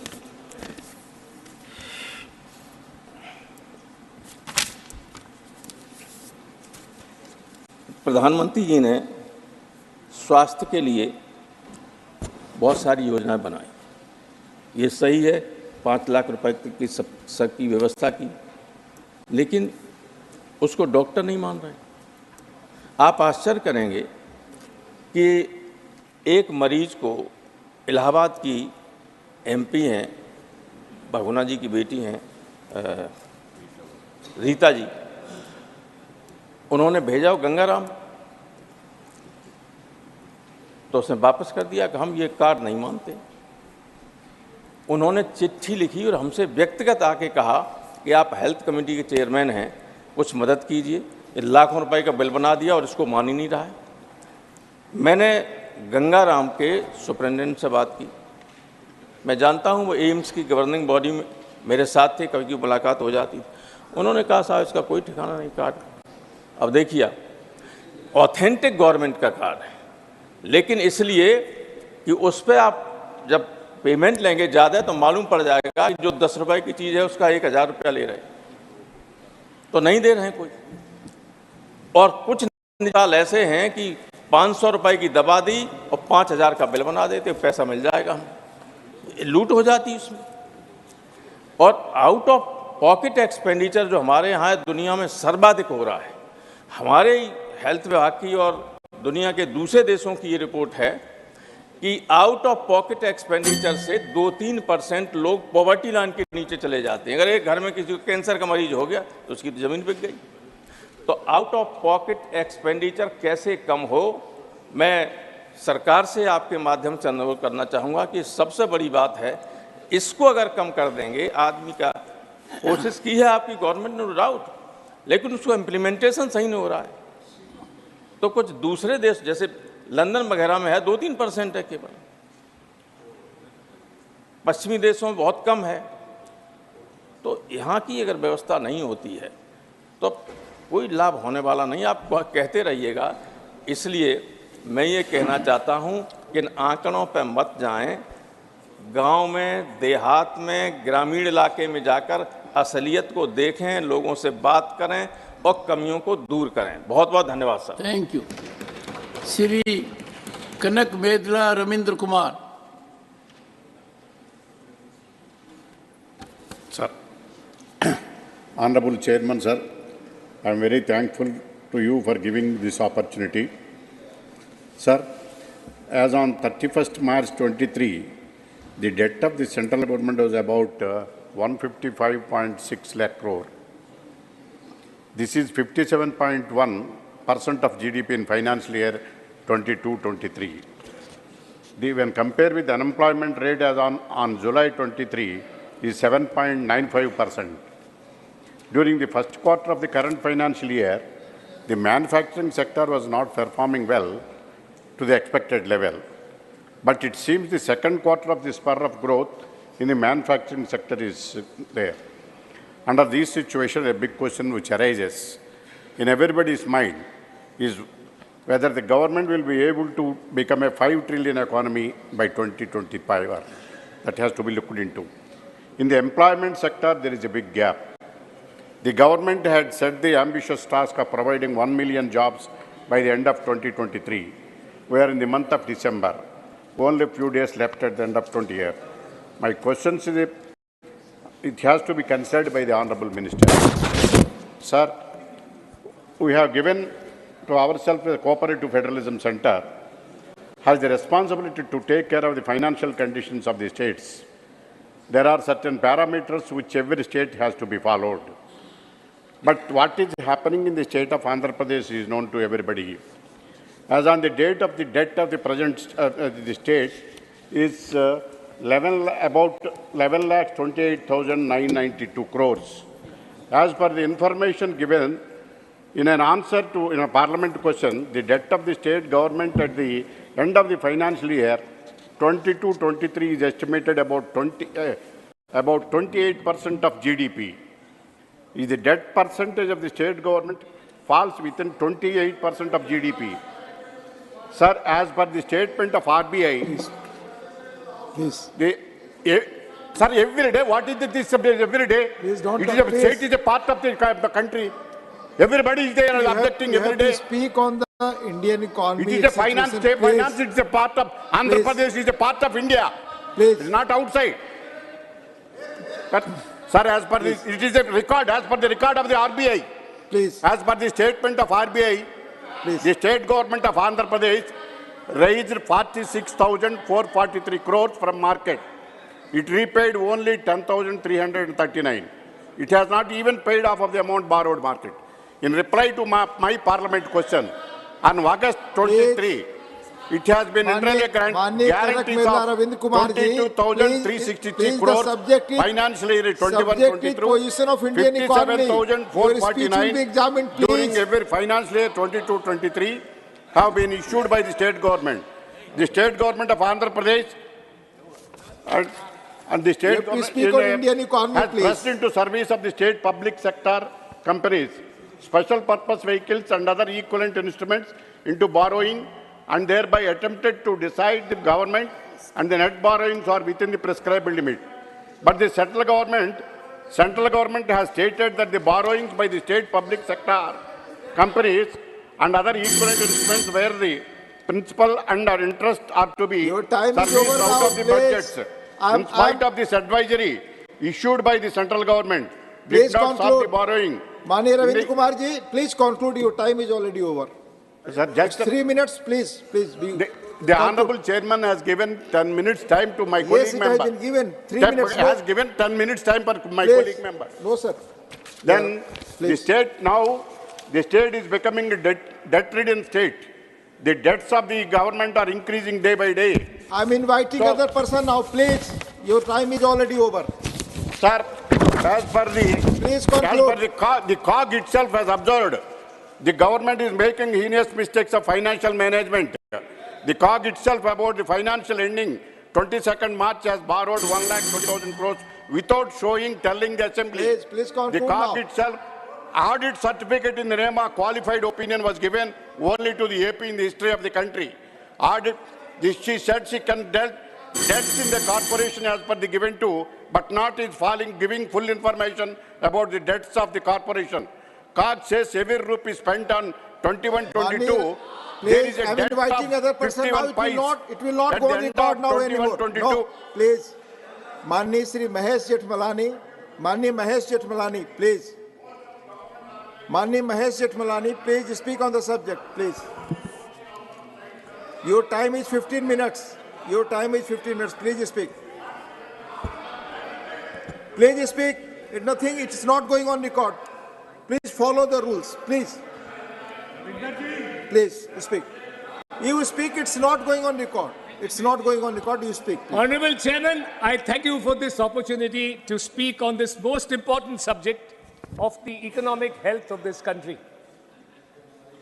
Sir, the essence of the criticism from the opposition benches, led in the main by former Finance Minister Mr. Chidambaram and Honourable Member Mr. Derek O'Brien, is that there is no point in the present government tom-tomming about India's high growth rate.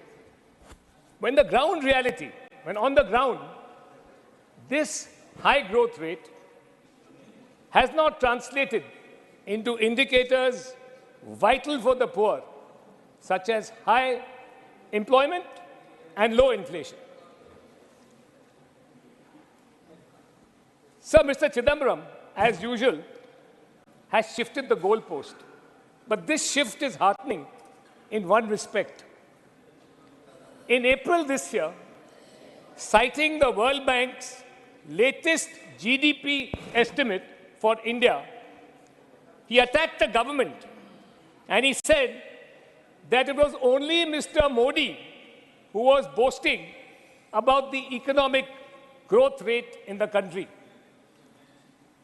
The World Bank development update, which he relied on, had cut India's growth forecast to 6.3% from the earlier 6.6%.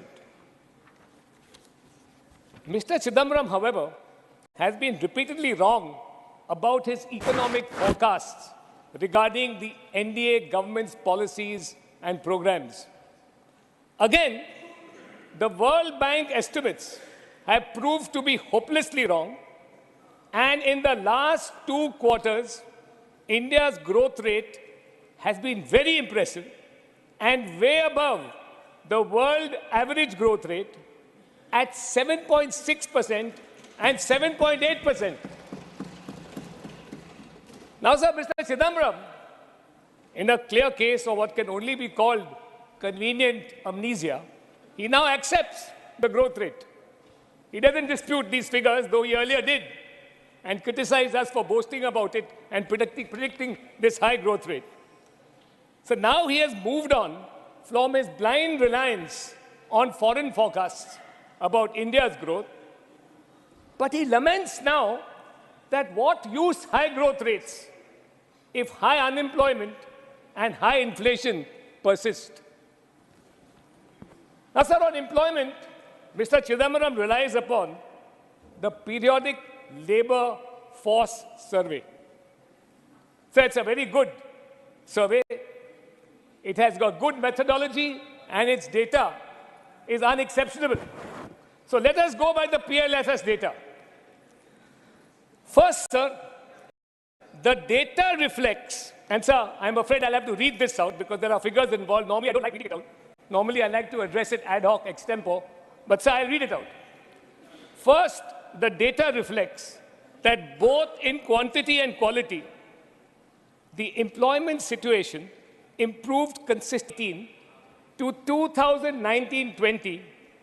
Regular wage / salaried employees increased by 1.5 crores, a growth of 13.2%.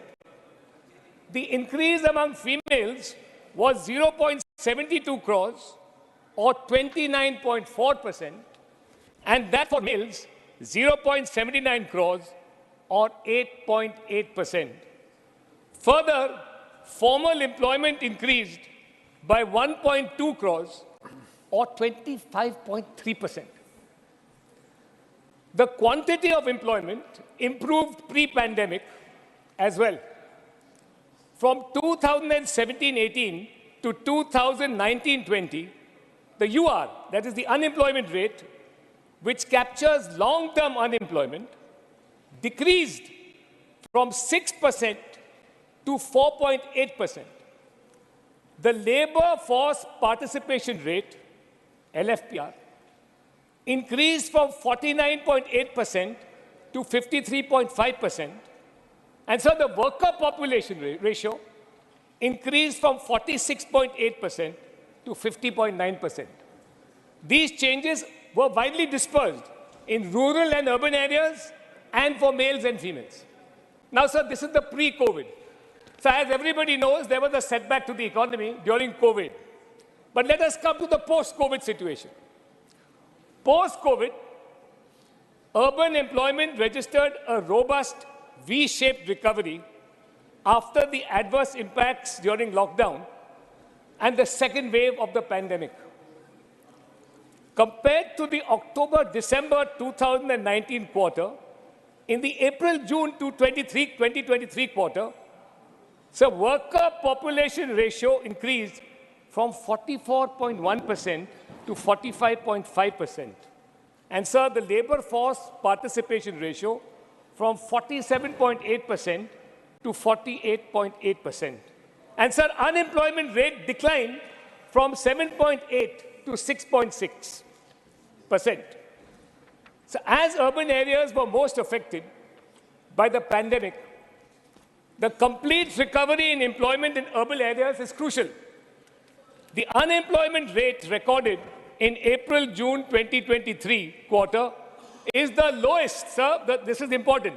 The unemployment rate recorded in April-June 2023 quarter is the lowest over the last 5 years. Sir, the annual PLFS, which Mr. Chidambaram relies upon, the survey data, which covers both rural and urban areas, also shows complete recovery in employment post-pandemic.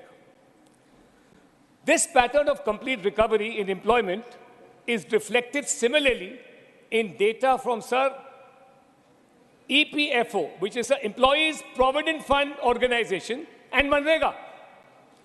The monthly EFPO data discloses, and this is again a very important statistic, that the net additions in August 23 as being 116% higher than in December 2019. Honorable Chairman, you know that this EPFO data, the additions to it is employees' contributions. 116% additions to the EPFO reflect the quantum of employees that have arisen, the quantum of employment, therefore, that has risen. The demand for work, sir, this is also very important, under Manrega in December 2022 is half the demand in 2023. So Manrega is when people are desperate for work. They have no other work. It is now half the demand.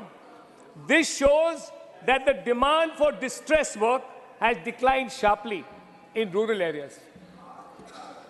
So finally, sir, as per PLFS, again the same survey which Mr. Chidambaram relies upon, the unemployment rate for persons, this is an overall picture, the unemployment rate for persons aged 15 and above at the all India level decreased to 3.2% only, sir, in 22-23 from 4.1% in 21-22.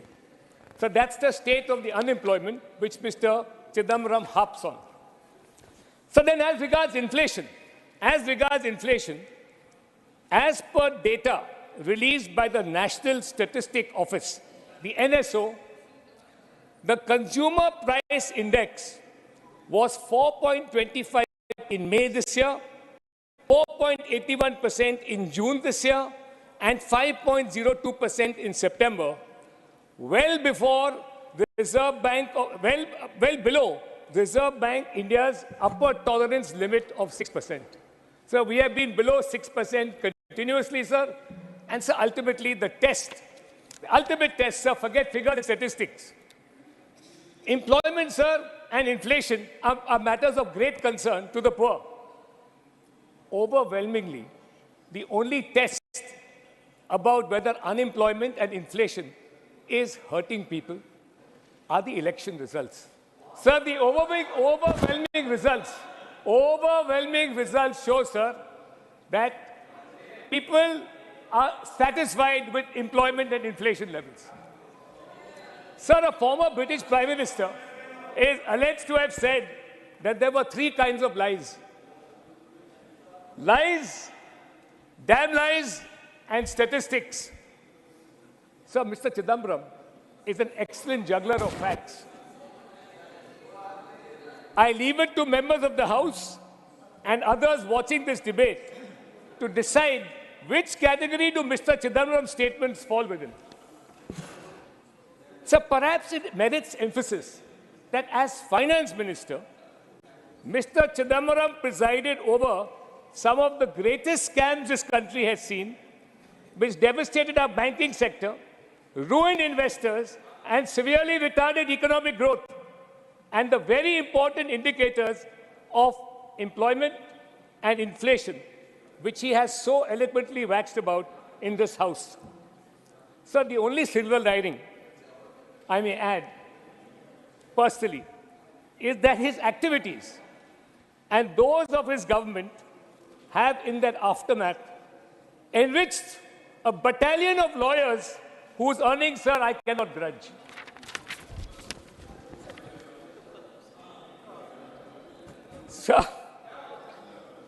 Now, sir, Honorable Member Mr. O'Brien, being a leader from a regional party, the TMC, has struck a parochial note, sir. He talks about, sir, 8.5% growth rate in West Bengal, which is true. Can't deny that. So being a member of a national party, I have all India concerns. But I do admit to having a soft corner for West Bengal, having studied in a boarding school there from the age of 10 to 16 in that picturesque hill station, Darjeeling. So the burden of Mr. O'Brien's song is that India's high growth rate has only enriched billionaires and widened the inequality gap. Sir, I acknowledge, as I said, that West Bengal has a high growth rate of 8.4%, which is above the national average.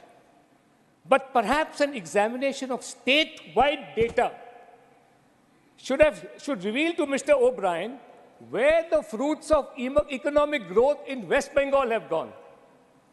Sir, if per capita income is a measure of economic welfare, then West Bengal per capita income is well below the national average, and in fact, apart from a few northeastern states, one of the lowest in the country.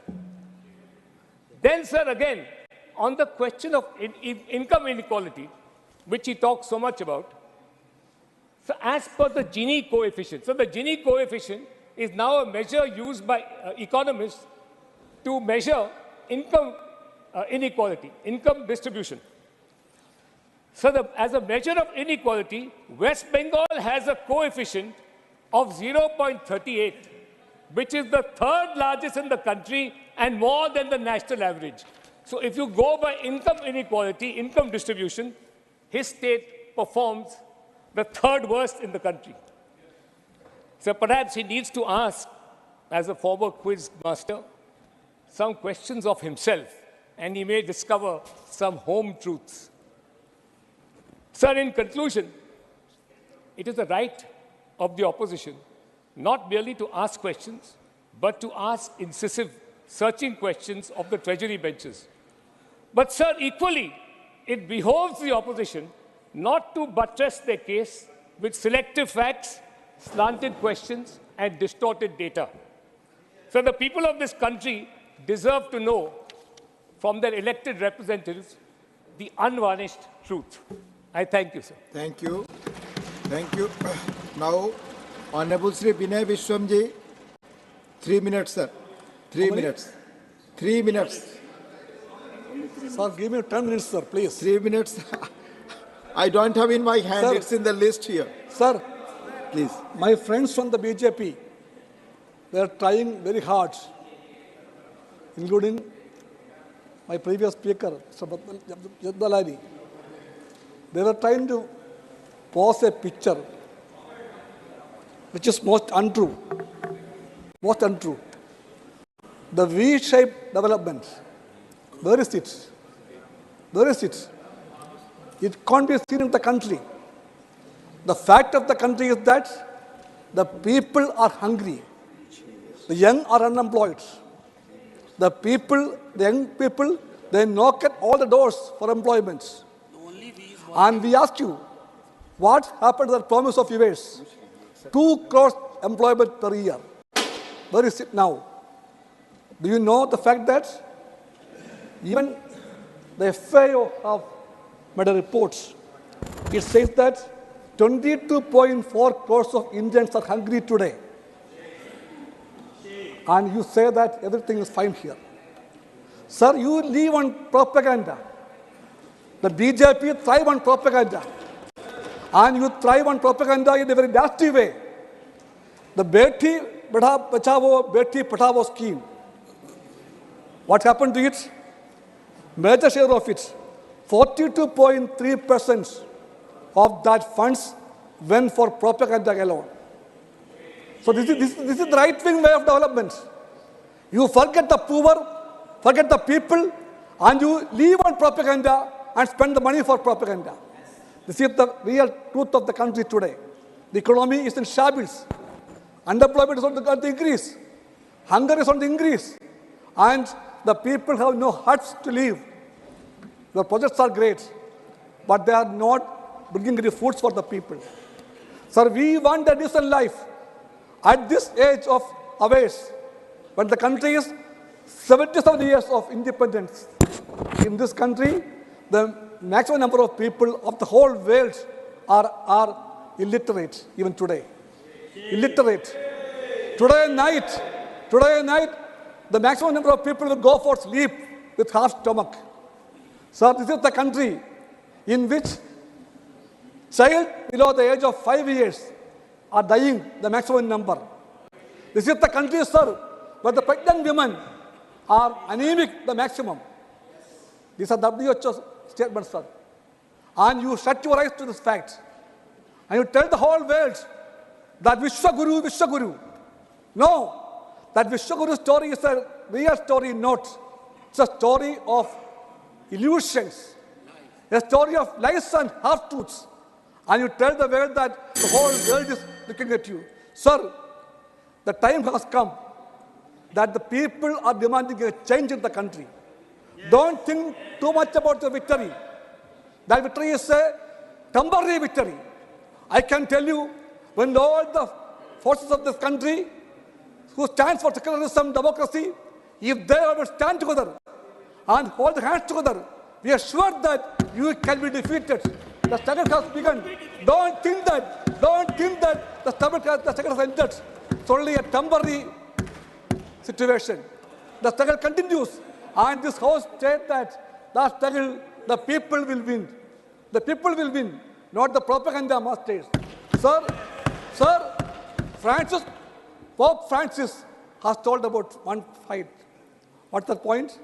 He told that if all the... 1 minute. Sir, one sentence. One minute on Pope Francis. Yes. Sir, Pope Francis told, if all the endeavors of the human beings are centered only for profits, then the whole ecosystem, the whole ethics, religion, all will be in shambles. So people are important, sir, not the profits. This is the question. We ask the question to you. Who are important? The people or the profits? We say the people are important, not your profits. You plead for Adani's. Please conclude. Ambani's. Your government is the Adani, Ambani government, and don't their figures. आर्थिक विकास सबसे महत्वपूर्ण होता है या मेरुदंड की तरह है। हम 21वीं सदी में हैं, विश्वगुरु बनने की ख्वाहिश भी रखते हैं, मगर चिंता का विषय यह है कि देश में बेरोजगारी चरम पर है, जिसका असर हर क्षेत्र में पड़ रहा है। रोटी, कपड़ा और मकान जैसी बुनियादी जरूरतों के पूरे होने के बाद ही हम कला, संस्कृति, साहित्य आदि के विकास की बात सोच सकते हैं। अब कला, साहित्य, संस्कृति क्यों? क्योंकि कला, संस्कृति, साहित्य, संगीत मनुष्यों को पशुओं से अलग करता है, देश को सम्मानित स्थान देता है, विश्वगुरु बनाने में महत्वपूर्ण भूमिका निभाता है। एक भूखा पेट व्यक्ति देश के विकास में क्या साथ देगा और देश को विश्वगुरु बनाने की ख्वाहिश में को कैसे पूरा करेगा? उन्हें सम्मानजनक रोजगार चाहिए, आर्थिक निश्चिंतता चाहिए। 2 करोड़ नौकरी हर साल देने का वादा वर्तमान केंद्र सरकार पूरा कर पाई क्या? यदि पाती तो अब तक तो 2014 से 2023 तक लगभग 20 करोड़ लोगों को नौकरी मिल जाती, आर्थिक निश्चिंतता आती और ज़्यादा से ज़्यादा लोग देश को विश्वगुरु बनाने की मुहिम में लग जाते। अग्निवीर, फौज में लगभग 3 साल की नौकरी। आप सोच सकते हैं, पहले एक गरीब का बेटा जब फौज में जाता था तो पूरा परिवार निश्चिंत हो जाता था, लेकिन अब 3 साल के बाद जब उसकी शादी होगी, बच्चे होंगे, बूढ़े माँ बाप होंगे, तो वो क्या करेगा? वो तो बेरोजगार हो जाएगा। क्या वो आत्महत्या के बारे में सोचेगा या फिर वो जो वादा है केंद्र सरकार का कि 80 करोड़ जनता को मुफ्त राशन दिए जा रहे हैं, उस दावे के अनुसार वो अपने परिवार का पेट पालेगा लेकर सरकार से, और अपने उससे उसके आत्मसम्मान का क्या होगा? क्या वो आत्महत्या करने को मजबूर नहीं होगा? केंद्र सरकार कहती है जीडीपी बढ़ रहा है, स्टॉक मार्केट ऊपर जा रहा है, लेकिन इससे कुछ बड़े उद्योगपतियों सहित कुछ ही प्रतिशत लोगों को मुनाफा हो रहा, देश के ज़्यादातर गरीब जनता को नहीं। सरकार कहती है कि विकास हो रहा है। सरकार के दावे के अनुरूप यदि लगभग 80 करोड़ भारतीयों को मुफ्त राशन दिया जा रहा है जिनके पास खाने को पैसे नहीं, तो इसका साफ मतलब है कि इतने लोग बेरोजगार हैं, युवाओं के पास रोजगार नहीं कि अपने परिवार का पेट पाल सके, अपनी आय से चावल, आटा, अनाज खरीद सके। 80 करोड़ यानी देश के लगभग 3/4 लोगों की आर्थिक स्थिति दयनीय है। सरकार द्वारा किए जा रहे खर्च में भी व्यापक असमानता दिखती है। खर्च की प्रायोरिटी आश्चर्यचकित करती है। एक तरफ मनरेगा जैसी गरीबों की योजना के पैसे स्टेट्स को समय पर देने में आनाकानी हो रही है, वहीं केंद्र सरकार के विज्ञापनों एवं पब्लिसिटी का खर्चा बढ़ता ही जा रहा है। बेटी बचाओ बेटी पढ़ाओ जैसी योजनाओं में भी पब्लिसिटी। झारखंड सरकार में भी मनरेगा अंतर्गत सामग्री मद में भुगतान हेतु लगभग 426 करोड़ रुपए लंबित हैं, जबकि झारखंड गरीब और पिछड़ा राज्य है, देश के अन्य राज्यों से नीचे दूसरे नंबर पर है। पठारी इलाका है, बारिश के अलावा खेतीबाड़ी नहीं होती, ट्रैफिकिंग की समस्या है, पलायन विस्थापन की समस्या है, और इसी के कारण बहुत ज़रूरी है कि मनरेगा के पैसे दिए जाएं समय पर। भारत सरकार की कोल कंपनियों द्वारा झारखंड में कोयले की रॉयल्टी के लगभग 1,36,000 करोड़ रुपए लंबित हैं। माननीय मुख्यमंत्री द्वारा बार बार आग्रह करने के बावजूद अभी तक नहीं दिया गया, जबकि कोयले का देश में जो खपत है उसका मैक्सिमम हिस्सा झारखंड से आता है। ये आर्थिक सौतेलापन क्यों? पुरानी पेंशन व्यवस्था फिर से लागू की जाए, नहीं तो बुढ़ापे की लाठी भी छीन जा रही है लोगों की। हमारे स्टेट में हमारी सरकार ने कर दिया है, ऐसा हर स्टेट में होना चाहिए। राज्यों को जीएसटी संग्रह की हिस्सेदारी की देय राशि समय पर नहीं मिलती। झारखंड जैसा गरीब राज्य भी इस वजह से आर्थिक परेशानी झेल रहा है। प्रधानमंत्री आवास योजना हमारे राज्य में 8 लाख गरीबों को नहीं मिला, ये भी नहीं दिया जा रहा है। गैर भाजपा शासित राज्यों के साथ आर्थिक मामलों में भेदभाव नहीं होना चाहिए। सबका साथ सबका विकास सिर्फ जुमला नहीं होना चाहिए। धन्यवाद। Thank you. धन्यवाद Mahua Majhi ji. Now doctor Fauzia Khan ji. Doctor Fauzia Khan ji. Thank you very much. 3 minutes. Thank you, sir. Sir, there has been a lot of discussion on numbers and economic indicators, sir. Since yesterday, that measure the economic situation of our country. Perhaps it is time, sir, for a recalibration of our metrics to ensure that the pursuit of progress is accurately reflected. Economic growth isn't just about numbers. There's a deeper narrative to explore. These numbers have to reflect on ground. Sir, it is essential to move beyond surface level reporting. The most concerning issue this year is the escalating unemployment crisis in India, particularly the dearth of government job opportunities. Sir, मैं एक कवि की एक छोटी सी कविता पढ़ना चाहूँगी जो बेरोजगारी पर है, बेरोजगार देवी प्रसाद मिश्र। ये सवाल उसे शर्मिंदा कर देता है कि क्या कर रहा है वह आजकल। वो डकैती नहीं डालता, वो तस्करी नहीं करता, वो हत्याएं नहीं करता, वह फरेबी वादे नहीं करता, वह देश नहीं चलाता, फिर भी ये सवाल उसे शर्मिंदा करता है कि क्या कर रहा है। सभापति महोदय, unemployment is intertwined with alarming consequences, notably with the rise in youth suicides. According to a report from Azim Premji University, 42% young graduates were unemployed. Sir, according to CMIE data, jobs in manufacturing dropped 31% between 2016 and 2023.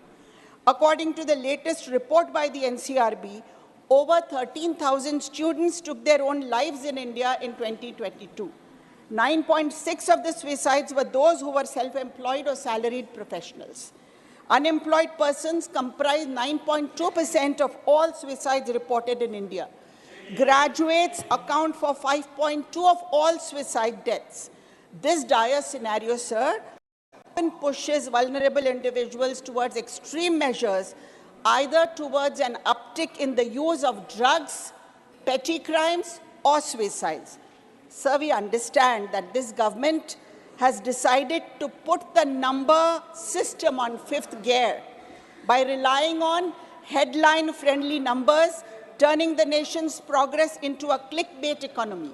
Sir, but this is reducing complex issues to attention-grabbing figures and potentially overlooking the nuanced aspects of comprehensive development. Sir, development isn't about tall buildings, housing tall claims. It is about the quality of life that can never be measured in numbers. Sir, एक कवि की एक दो पंक्तियां कह के मैं अपनी बात खत्म करूंगी।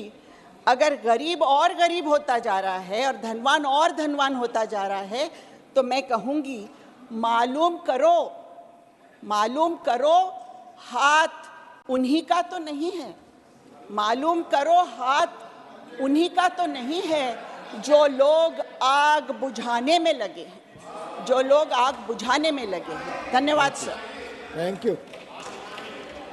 Thank you, Dr. Fawzia Khan ji. Now, Honorable Dr. M. Thambi Durai. 3 minutes, sir. Thank you, Mr. Deputy Chairman, for having given the opportunity to participate in the discussion on behalf of ADMK party. To begin with, it may be claimed that India is one of the fastest growing major economies of the world and that it is the 6th largest economy now. Sir, because of brief of the time, I'm going to subject. GST also plays its role in economic development. We hear a lot here from members of different states who state that the share of the GST pertaining to his or state has not been given, due to which the economy is suffering. The government should have a mechanism by which they are settled immediately without making the state suffer for want of money from the center. As far as the erstwhile government of Tamil Nadu is concerned, which is part of Indian economy, the ADMK government also suffered during the periods Honorable Amma Jayalalitha and Edappadi Palaniswamy as chief ministers. With all the constraints of the money, Honorable Amma was able to implement many welfare measures like giving laptops and bicycles to students, Amma canteen, Amma pharmacy, giving gold Mangal Chutra for girls at the time of marriage. During the period of Edappadi Palaniswamy as chief minister, despite of huge financial crisis, he also extended welfare programs for farmers, tackling situation during a corona period very efficiently. He also extended financial assistance, 2,500 crores for each family during the Pongal festival. He also made reservation, 7.5 reservation for government studying school students to get admission in MBBS course, and also he established 23 medical colleges for education purpose, I am telling, sir. As mentioned, was mentioned by many members yesterday, we support the demand for the present government of Tamil Nadu for financial assistance to tackle the rain flood situation in Chennai, Tiruvallur and Kanjipuram due to cyclone. When earlier government faced such kind of flood situation, Amma government and Edappadi government tackled it very effectively, taking precaution measures. It also, sir, I want to say that present Chief Minister said this in 2020 is artificial flood situation. It's a natural situation. I couldn't understand what is the artificial flood situation, sir. Please, I would like to register that the present DMK government failed to tackle the adequate precaution measures to tackle the situation. Confine yourself on national economy. Spending 4,500 crores on drainage work. We failed to understand where the money has gone. Please.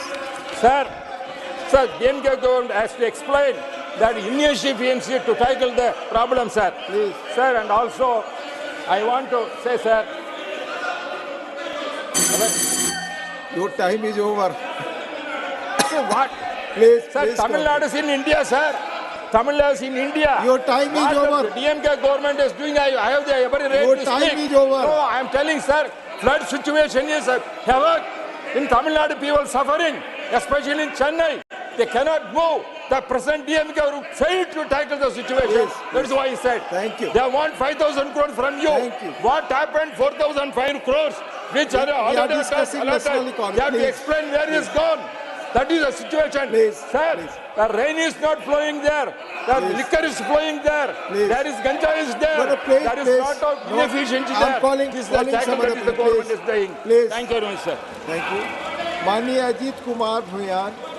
Honorable Ajit Kumar Bhuyan. Honorable Ajit Kumar Bhuyan. Please. 3 minutes. 3 minutes. Please. Please sit. No, nothing is going on record. Please. You speak. Honorable Ajit Kumar Bhuyan, please speak. That will go on the record, please. Thank you. Nothing else will go on record. Sir, for giving me this opportunity. Please. Despite an impressive growth ratio of 7.2% in the current financial year, ended by March 2023, the demand-side economy of the nation shows a very dismal picture.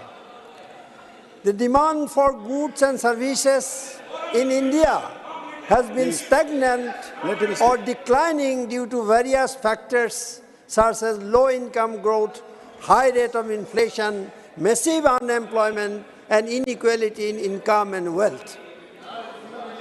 Some members, they are talking about employment, and particularly ruling party members, their views are a part of propaganda and based on some lies.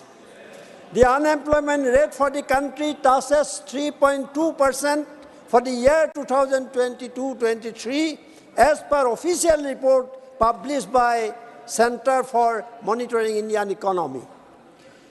As per NSO data, the rate of inflation in Indian economy is 5.02%, which is slightly declining from 6.83% in August 2023. Oxfam India's report on inequality in India, released recently, finds that first 5% of Indians own more than 60% of the country's wealth, and that is the reality. The extreme inequality in numbers put the whole Indian economy in a situation of serious concern. Sir, in the list of World Happiness Index published by United Nations Sustainable Development Solutions Network, India ranks at 126th position out of 150 countries for 2023. This is also a dismal picture for India. In accordance with the last SDI report, India ranked at 132 position out of 191 countries of the world. It is also a very serious concern for Indian economy that 2023 Global Hunger Index gives India a rank of 111 out of 125 countries, which was mentioned by Professor Yadav. I am from Assam, so let me speak few words on Assam. If we consider the state of Assam, the rank of Assam in India is 16 largest, 15 most populous, and 26 literate state out of 28 states of India. Please in terms of, sir, 1 minute, half minute, 30 seconds. Yes. In terms of GDP, Assam's rank is 17th, 5.61 lakhs crore. Approximately 32.07% of Assam's population lives below the poverty line as per official statistics. Assam is in the list of India's 6th poorest state. Thank you, sir. Thank you. Thank you, माननीय अजीत कुमार भूया जी. माननीय रामदास अठावले. माननीय Ramdas Athawale, not present. माननीय श्री वीरेंद्र प्रसाद बैस जी. माननीय वीरेंद्र प्रसाद बैस. Thank you, sir. Today, world economy is suffering very badly. At this critical time of the world economy, today we are discussing here about the economic situation of our country. Sir, country like United Kingdom, Germany, developed country, they are very seriously getting treated about their economy, sir. New Zealand Prime Minister publicly announced inability to work, develop works, and resolve unemployment issue in New Zealand due to the poor economic condition. But in this critical juncture, India made unprecedented, historical economical development in our country under the leadership of Prime Minister Narendra Modi ji. Sir, today inflation is going down and foreign exchange reserve in India today is all-time high, and infrastructure development going very fastly in India. This is the reality of Indian economy today, and which is acknowledged by the World Bank. World Bank in World Bank, in the recent reply, World Bank says, in this critical time of the world economy, Indian economy is doing very well. This is not my opinion, sir. This is the opinion of the World Bank. Recently, they have published the bulletin. And in this bulletin, World Bank says the World Bank has also recognized unprecedented economic growth of our country, sir. As per of the latest report of the World Bank, India continues to show resistance against the backdrop of challenging global environment. And according to World Bank latest India development, India is going very fast and India is unprecedentedly expand the economic diversion in India, sir.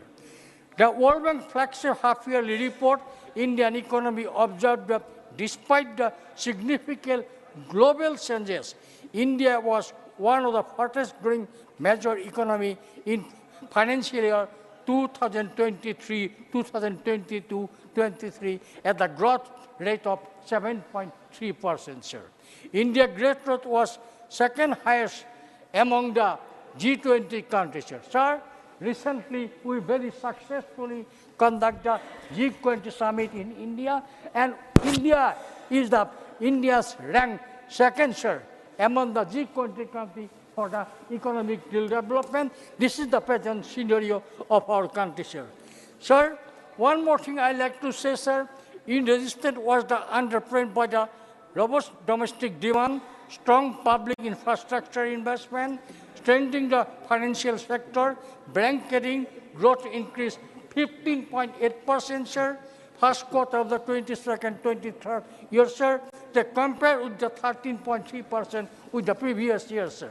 Sir, Indian banking sector is a sound banking system, sir.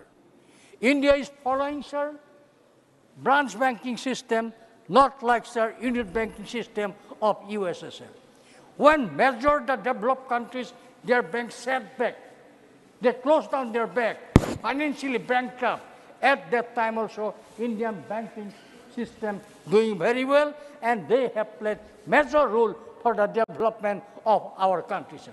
Sir, one more I like to say, many people say about the inflation. Sir, it is agreed by everybody, even when Chidambaram spoke yesterday, he also admitted the inflation rate in last 3 months going down like anything in our country. This is the real situation of our country, sir.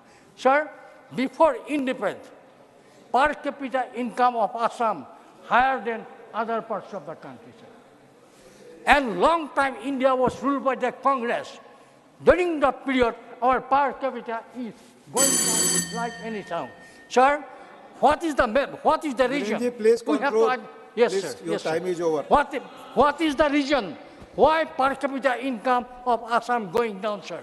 I like to say due to the critical flood condition, and only for that reason, sir, our per capita income is going down. I appeal in this beautiful financial position, government should go some proper intention for the flood to resolve the flood situation of Assam. Please Sir. conclude. And sir, one more thing, sir, in our economy, tea industry played very important role, sir. For getting also foreign exchange, tea industry played major role, sir.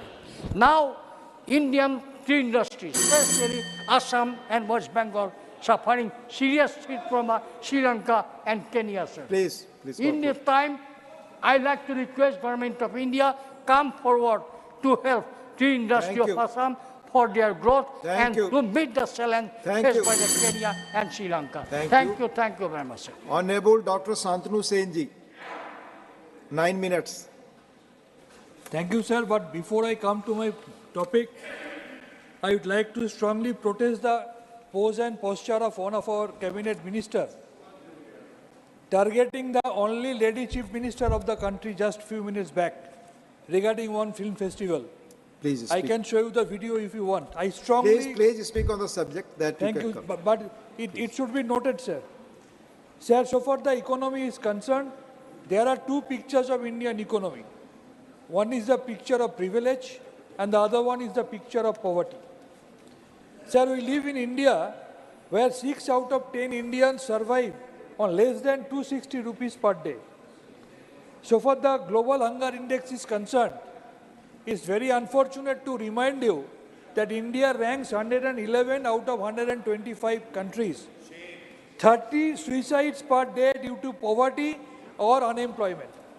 Sir, we live in India where on hand we are talking about multi-trillion economy, but on the other hand, almost 550 lakh people are pushed into poverty due to healthcare cost and mainly due to out-of-pocket expenditure. And at the same time, targeting few states, they are withholding the money for National Health Mission, which is depriving the common people at large of those particular targeted states like West Bengal, which can be won over by political path. Sir, we live in India where it would take more than 200 years for a minimum wage worker in rural areas to earn what the top paid executive at an Indian company earn in a year. Sir, so far this NREGA is concerned, it is very unfortunate though a sizable amount of Indian population depend on NREGA. In the last budget, the budgetary allocation for NREGA has been cut down by more than 33%. And we have seen our learned Prime Minister talking about NREGA, that ye to mati khodne ka kaam hai. And we have seen in the budget it has been decreased. 154 farmers and daily wages and laborers, they die by suicide every day. Sir, so far this NREGA is concerned, in our state of West Bengal, let me tell you, there are more than 21 lakhs of people who have already done their job and they are still deprived of their wages for last 2 consecutive years, despite repeated official verbal intimations, sir. So many teams have gone, and in the name of investigation, they have raised few excuses. Sir, I would cite an example and in reply given in today Lok Sabha regarding the fake job card. Out of 7.4 lakhs fake job cards found in the country as a whole, 3 lakhs from Uttar Pradesh. Double engine Sarkar, 1.15 lakhs from another state being run by an unofficial ally of BJP, Orissa. 47,000 found in another state run by another friendly political party of BJP, Andhra Pradesh. Sir, and so far the Bengal is concerned, it's only 5,000. And so far the job card Aadhaar link is concerned, West Bengal ranks second. In Andhra Pradesh it is 99.7%. In Bengal it is 99.68%. But even then Bengal is being deprived of their fund. Sir, 1 lakhs people are getting deprived, including one lady from our Hooghly district, Nupur Hati, which has been spoken by our leader of our party, Derek O'Brien, yesterday. Sir, I was not here to raise the issue of Gini coefficient, but I have seen my colleague, a nominated BJP renowned lawyer, who was talking about Gini coefficient, addressing our leader of the party, Mr. Derek O'Brien, who does enough research to put forward any record. And let me give you the fact. He was talking about the Gini coefficient but targeting West Bengal. I will give you the data of Gini coefficient in the entire country, sir.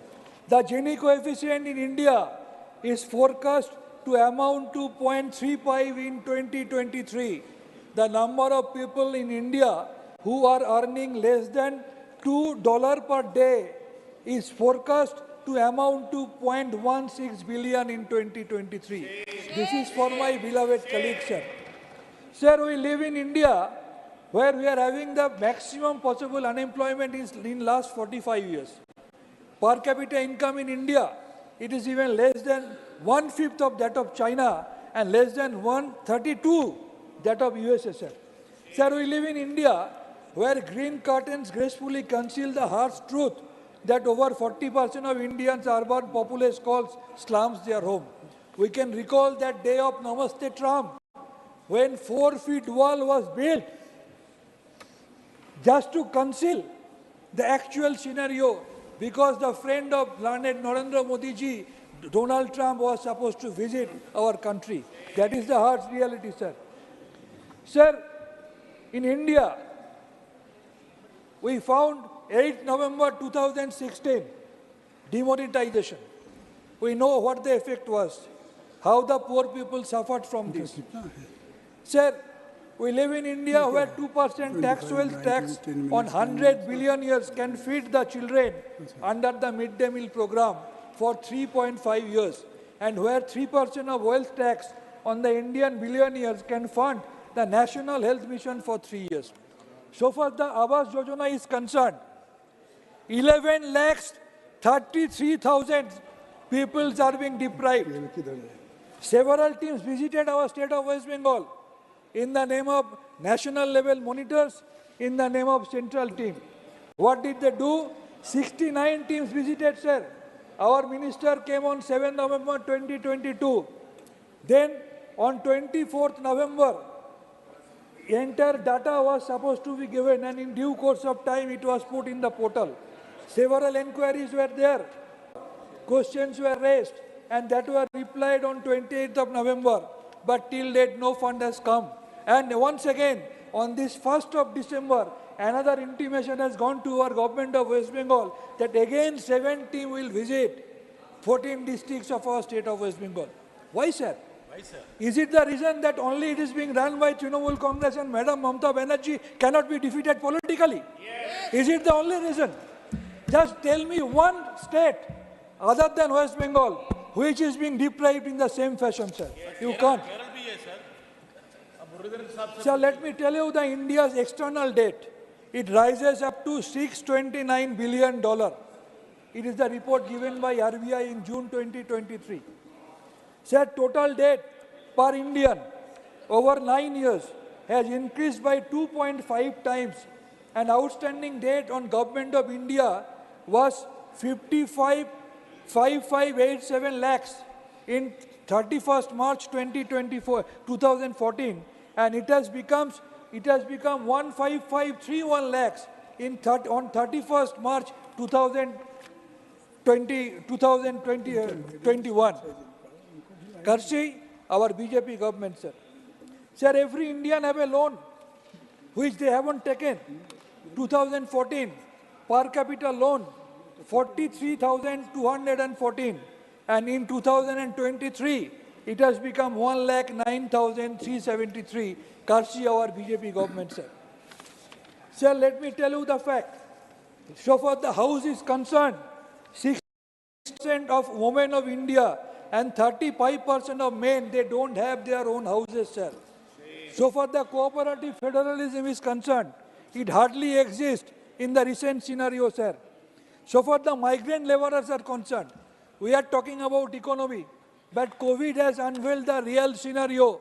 We have seen the migrant laborers, they are working from one place to another. They are carrying their parents on their shoulder. Our government has taken no step to solve the issues of these migrant laborers, sir. COVID has shown the path, but unfortunately, our government never takes any lesson from this incident, sir. Sir, so far the unemployment is concerned, just 1 minute, sir. Center for Monitoring of Indian Economy speaks about unemployment.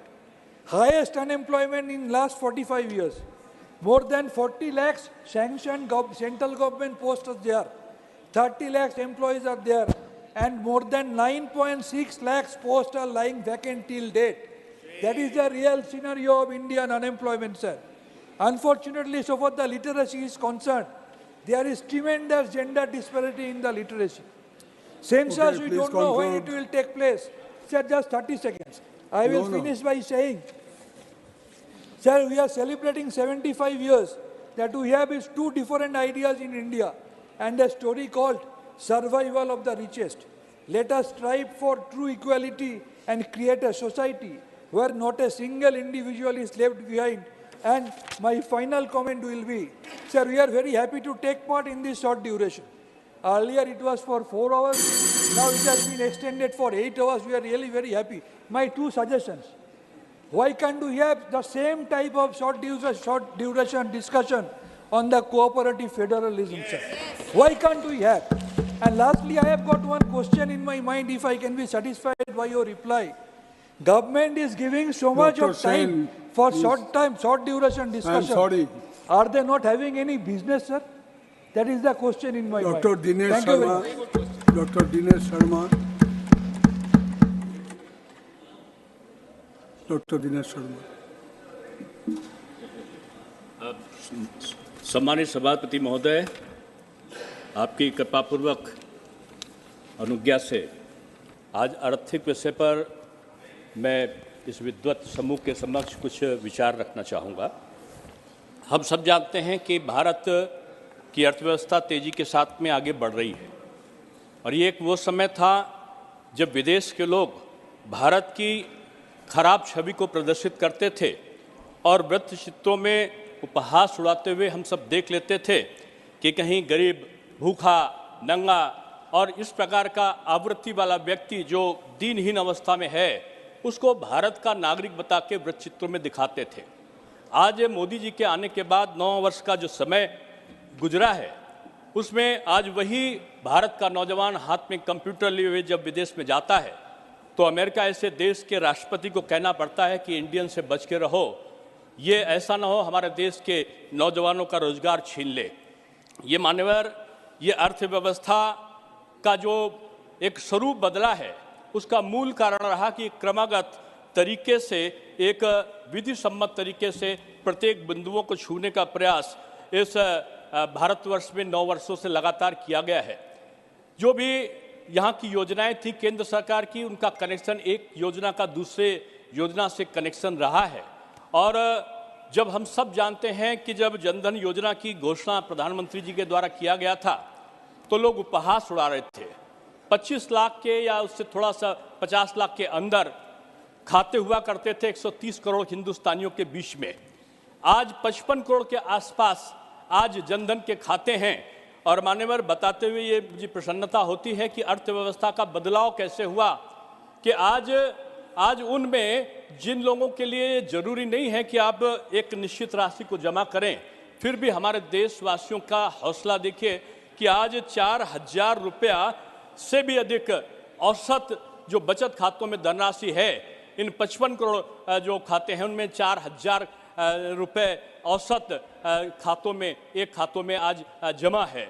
इसके समय हम कह सकते हैं कि निश्चित रूप में ये प्रगति हमारे देश का परिचायक इस बात का है कि हमने स्वदेशी को अपनाया, हमने उत्पादन को बढ़ाया, हमने जो लघु उद्योग थे, जो गांधी जी कहा करते थे कि हमें बहुत बड़ा उत्पादन नहीं, हमें बहुत लोगों के द्वारा किया गया उत्पादन चाहिए, तो आज हमने ना केवल MSME को बढ़ाया, हमने न केवल मुद्रा लोन देकर करोड़ों लोगों को उद्यमी के रूप में परिलक्षित किया, बल्कि हमने स्टार्टअप के माध्यम से हमने make in India, stand up India और हमने डिजिटल इंडिया के माध्यम से अप्रत्यक्ष रूप में रोजगारों के सृजन की प्रक्रिया को तेज किया। मान्यवर, आज भारत एक तेज विकास गति से बढ़ने वाला देश बना है। भारत की मजबूत जो अर्थव्यवस्था है उसने भारत की जो छवि है, अंतर्राष्ट्रीय छवि, उसको बढ़ाया है। आज ये देश आत्मनिर्भरता की तरफ बढ़ रहा है और इस 9 वर्षों में हम कह सकते हैं कि उस भारत में हर गांव में बिजली पहुंचाने के लक्ष्य के हम बिल्कुल निकट पहुंचे हैं। ये देश महिला, युवा, किसान, गरीब के कल्याण के लिए समर्पित लोगों का देश बन चुका है। आपके संज्ञान में ले जाना जरूरी है कि आज ये सरकार के समावेशी प्रयासों के माध्यम से सरकार ने 13.5 करोड़ के से अधिक लोगों को गरीबी की रेखा से ऊपर किया है। आज PM किसान सहित कई योजनाओं के माध्यम से अन्नदाताओं जो को बड़े पैमाने पर सशक्त करने का प्रयोजन चला है। रोजगार मेलाओं ने बहुत सारे रोजगार पैदा किए हैं। आज भारत का रिकॉर्ड तोड़ GST कलेक्शन कर रहा है। कृषि उत्पादन के मामले में आज नित्य नए रिकॉर्ड बन रहे हैं। मान्यवर, ये वो भारत है जहां पर करों का भार पड़ा करता था। 17 करोड़ का समावेशन करने के बाद में उनका सरलीकरण किया गया। आज कई गुना, मैं तो कहूँगा कि 50 गुना ज़्यादा आज करों का जो संग्रह है उस संग्रह ने आज पूरे भारतवर्ष को ये दिखाया है कि अब भारत याशी नहीं है, भारत वो देश नहीं है जहां जरूरत पड़ने पर कांग्रेस शासनकाल में अमेरिका से सड़ा हुआ लाल रंग का गेहूं आता था और यहां आने के बाद राशन कार्ड में लोगों को वो बंटता था। वो लाल रंग का गेहूं वहां के जानवर नहीं खाते थे तो वो हिंदुस्तान को भेजा जाता था। आज इस देश में आप देखो तो यहां पर 5 किलो अन्न आज 2.5 वर्षों से कोरोना के बाद भी आज वहां मुफ्त में लोगों को देने का काम यहां पर किया जा रहा है और आज इसके कारण यहां को गरीबी रेखा से ऊपर उठने का क्रम सतत जारी है।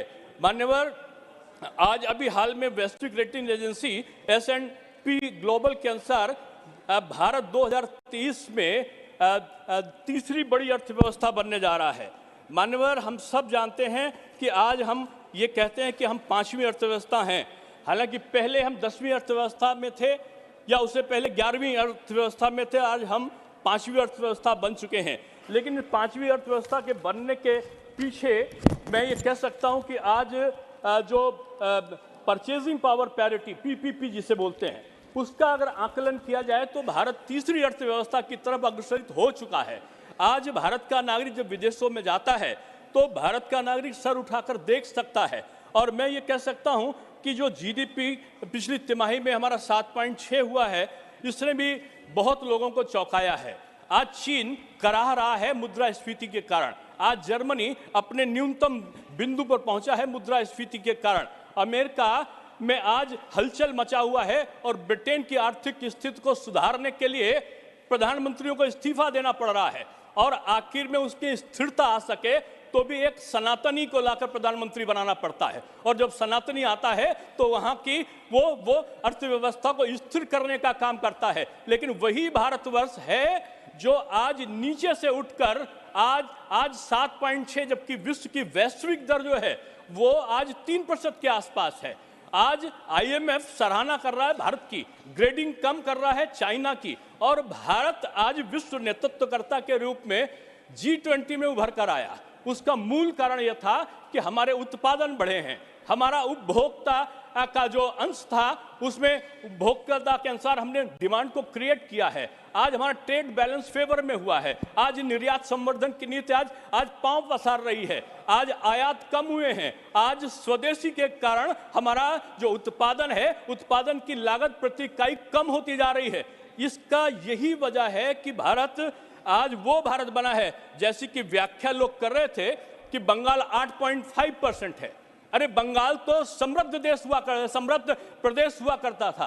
अंग्रेज जो सोने की चिड़िया समझकर बंगाल में आए, हिंदुस्तान में आए थे, तो सबसे पहले वो आर्थिक राजधानी के रूप में बंगाल में गए थे। बंगाल में विभिन्न प्रकार के जब शासन आए तो क्रमागत रूप में उनकी आर्थिक व्यवस्था का ह्रास होता गया। आज ये दुख की बात है कि एक समय रोजगार के लिए लोग कहीं जाते थे तो वो बंगाल आया करते थे। मुझे खुशी है कि कोरोना के कार्यकाल में तमाम लोग वापस उत्तर प्रदेश आए। मैं उत्तर प्रदेश से हूं और उत्तर प्रदेश में उनको स्वरोजगार मिला। आज बंगाल के लोगों को रोजगार खोजने के लिए दूसरे जगहों पर जाना पड़ रहा है। मैं यही कहना चाहता हूं श्रीमान कि आज की बदलती हुई स्थिति में ये 13.5 करोड़ लोगों को जो हमारी सरकार ने गरीबी के रेखा से ऊपर किया है, PM किसान सहित योजनाओं ने अन्नदाताओं को बड़े पैमाने पर सशक्त किया है। रोजगार मेलाओं के माध्यम से आज रोजगारों का सृजन हुआ है। केवल नौकरी देने से रोजगार नहीं होता, हम अप्रत्यक्ष रूप में रोजगार देते हैं, हम नौकरी भी देते हैं और स्टार्टअप से हम नौकरी को क्रिएट भी करते हैं। हम विभिन्न प्रकार का पूंजी निवेश को बढ़ाते हैं। हम सोना नहीं बेचते, हम अपनी निधि का सृजन स्वयं किया करते हैं। और आज अगर आप देखो तो निरंतर बढ़ते हुए जो UPI ट्रांजैक्शन है उससे डिजिटलीकरण के प्रतीक के रूप में भारत नित्य नए शिखरों को छू रहा है। अभी हमने त्योहार मनाया, दिवाली मनाई। हालांकि पहले तो त्योहार होते थे, हमारे उत्तर प्रदेश में तो कर्फ्यू लगा करते थे कि दिवाली आई तो कर्फ्यू, ईद आया तो कर्फ्यू। अब की दिवाली में पूरे देश ने 4 लाख करोड़ से ऊपर का व्यवसाय किया है। ये एक भारत की समृद्धता की तरफ बढ़ने का एक कदम है। लोग बोलते हैं कि भारतीय जनता पार्टी आती है तो वो काशी का विश्वनाथ बाबा का जिक्र करती है, वो मथुरा का करती है, वो अयोध्या का करती है। लेकिन मोदी जी की सोच देखिए कि आज कई गुना जो धार्मिक पर्यटन की दृष्टि से कई गुना लोग आज वाराणसी में आने लगे हैं। काशी विश्वनाथ कॉरिडोर बनने के बाद आज कई लाख लोग ज्यादा अयोध्या में आ रहे हैं, जो श्री राम लला का मंदिर बनने के लिए जा रहा है। धार्मिक आस्था का भी सम्मान और साथ साथ में आर्थिक समृद्धि का भी आयाम। ये नीति केवल उसी की हो सकती है जो निष्पक्षता के भाव से काम करे। मान्यवर, आज जो वैश्विक रेटिंग हुई है उसमें 2030 तक अर्थव्यवस्था को तीसरी अर्थव्यवस्था के बारे में कहा गया है। कुछ लोगों ने कहा है कि अर्थव्यवस्था जो तीसरी अर्थव्यवस्था बनेगी दुनिया की इकोनॉमिक पावर, वो 2027 तक भारतवर्ष बन जाएगा। भारतवर्ष में अगर देखो ये मुद्रा योजना मोदी जी लाए, आज 8 करोड़ लोग उद्यमी बन चुके हैं।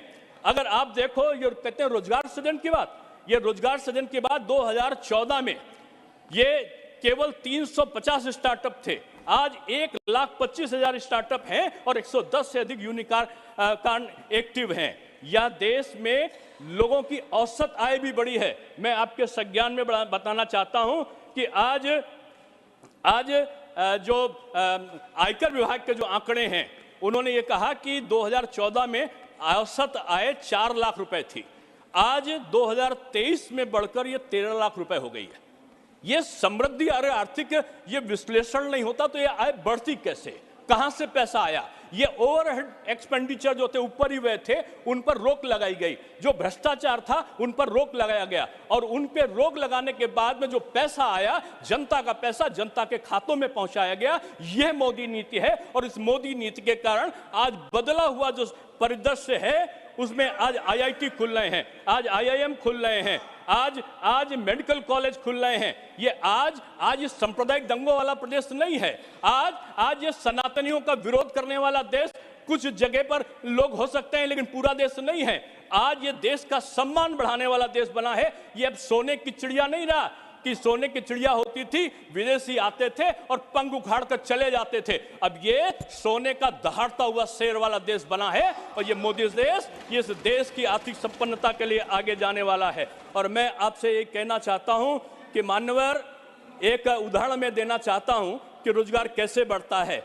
9 साल पहले खादी ग्राम उद्योग में केवल 25-30 हजार करोड़ रुपए का व्यवसाय था, आज 1,30,000 करोड़ से अधिक ये स्वदेशी उत्पाद बढ़ चुका है। ये स्वदेशीकरण की जो प्रक्रिया है, अब भारत हथियारों को खरीदने वाला नहीं है, अब हथियारों की सप्लाई करने वाला भी देश बन गया है। अब अगर आप देखो तो भारत ने 2022-23 में 15,920 करोड़ का रक्षा निर्यात किया है।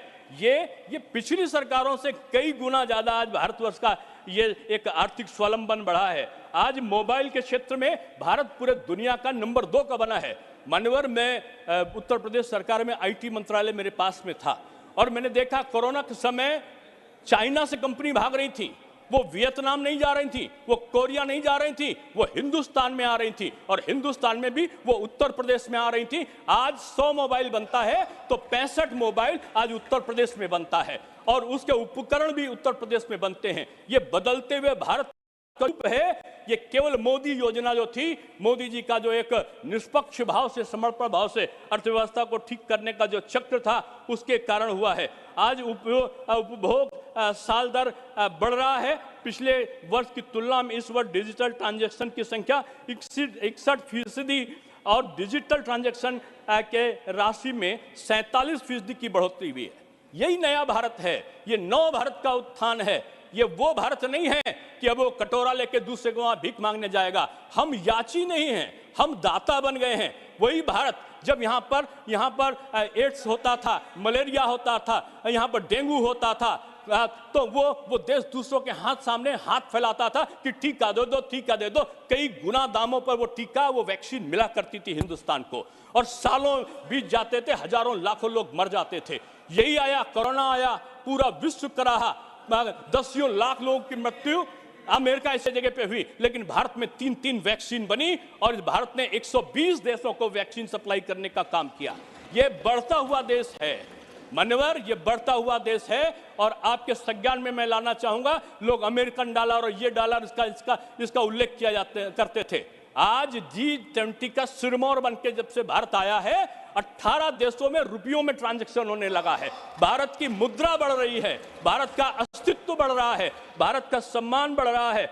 और आपके संज्ञान में मैं ये भी लाना चाहूंगा कि जो डायरेक्ट ट्रांसफर स्कीम है, अब कोई कहने वाला नहीं है कि 100 रुपए भेजते हैं, केवल 85 का गबन हो जाता है, 15 रुपए पहुंचते हैं। मोदी जी कहते हैं कि हम डायरेक्ट ट्रांसफर बेनिफिट स्कीम से 100 रुपए भेजते हैं, तो 100 का 100 रुपया आज जनता के खाते में पहुंचता है।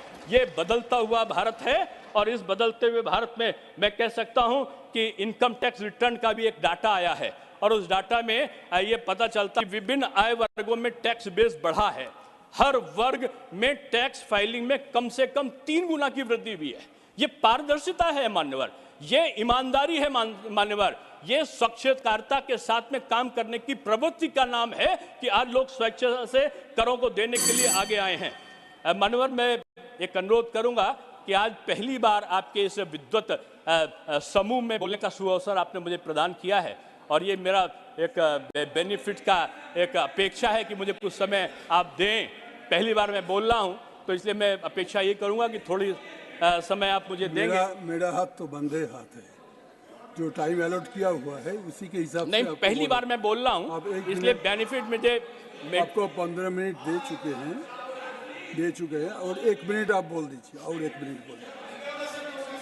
मान्यवर, मैं आज ये कह सकता हूं प्लीज कि आज जो है पूरा भारतवर्ष जिस तरीके से तेजी से विकसित हुआ है, इस भारतवर्ष में आज जो लोगों की भावना बढ़ी है, उन्होंने भारत को कहा है भारत के बारे में कि ये वर्ष भारत का नहीं है, ये सदी भारत की होने वाली है। ये सदी भारत की है।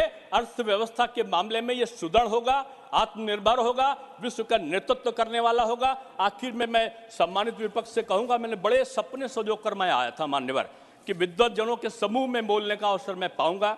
विद्वतजन हैं भी, लेकिन मैंने देखा है कि जैसे फुटबॉल का मैच होता है तो आप देखते हैं कि रेफरी भी दौड़ता है और फुटबॉल के खिलाड़ी भी दौड़ते हैं, लेकिन दोनों के उसमें अंतर आता है। खिलाड़ी दौड़ता है गोल करने के लिए और रेफरी दौड़ता है वो गलती निकालने के लिए। मैंने देखा कि विपक्ष की भूमिका रेफरी की भूमिका बनी है, लेकिन रेफरी भी नकारात्मक भूमिका में अगर आ जाए तो निश्चित रूप में गलत तथ्यों का प्रस्तुतीकरण से ये सरकार का एक सकारात्मक दृष्टि है। मैं तो आह्वान करूंगा कि विपक्ष आगे बढ़कर आए और मोदी जी के सुशासन का एक सहभागी बने। ये आर्थिक रूप में सुदृढ़ इस भारत राष्ट्र की संप्रभुता जो पूरे विश्व का सिरमौर बनने की तरफ अग्रसरित है, उसमें उसकी सहभागिता सुनिश्चित हो। इन्हीं शब्दों के साथ मैं अपनी वाणी को विराम देता हूँ। बहुत धन्यवाद, बहुत ही जोशीला भाषण था आपका, धन्यवाद। Now Shrimati JB Mathur Hisham.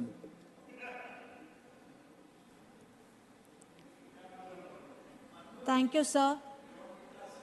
I thank Congress Party, Congress President Mallikarjun Kharge ji, CPP Chairperson Sonia Gandhi ji, Rahul Gandhi ji, and CPP leadership for giving me this opportunity to make my maiden speech here in this august house, especially on the important topic of the state of economy of our nation.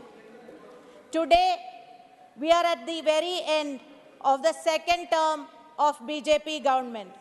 Sir, we have had nearly 10 years of BJP and Modi ji's rule. And our Honorable Prime Minister loves to compare Congress Party's 60 years of governance with his 10 years. Sir, in 60 years of Congress rule, led by Nehru ji to Manmohan Singh ji, our nation grew from the depth of a resource-starved economy which the British left us with at the time of independence to, in 2014, to become one of the 10th largest economies of the world, and having built the foundation and springboard to grow further. With this strong foundation laid by Congress Party, our nation's economy has grown naturally since independence and after 2014 also. However, the phase of growth which is claimed by BJP government is also under clouds of suspicion as several indicators such as poverty, unemployment, health on the ground points to the contrary. More importantly, sir, at what cost has this growth claimed by BJP government been since BJP came to power? This is an important question for us to decipher the cost of this growth claimed by BJP government that our nation has had to pay since BJP government came to power. Sir, let me put forth few important points in this regard. First, our nation's debt, which stood at rupees 58.60 lakh crore, that is 52.20% of GDP, as on 31st March 2014, today is rupees 155.60 lakh crore, that is 57.10% of GDP, which means the debt on every Indian has increased by 2.53 times in the last 9+ years.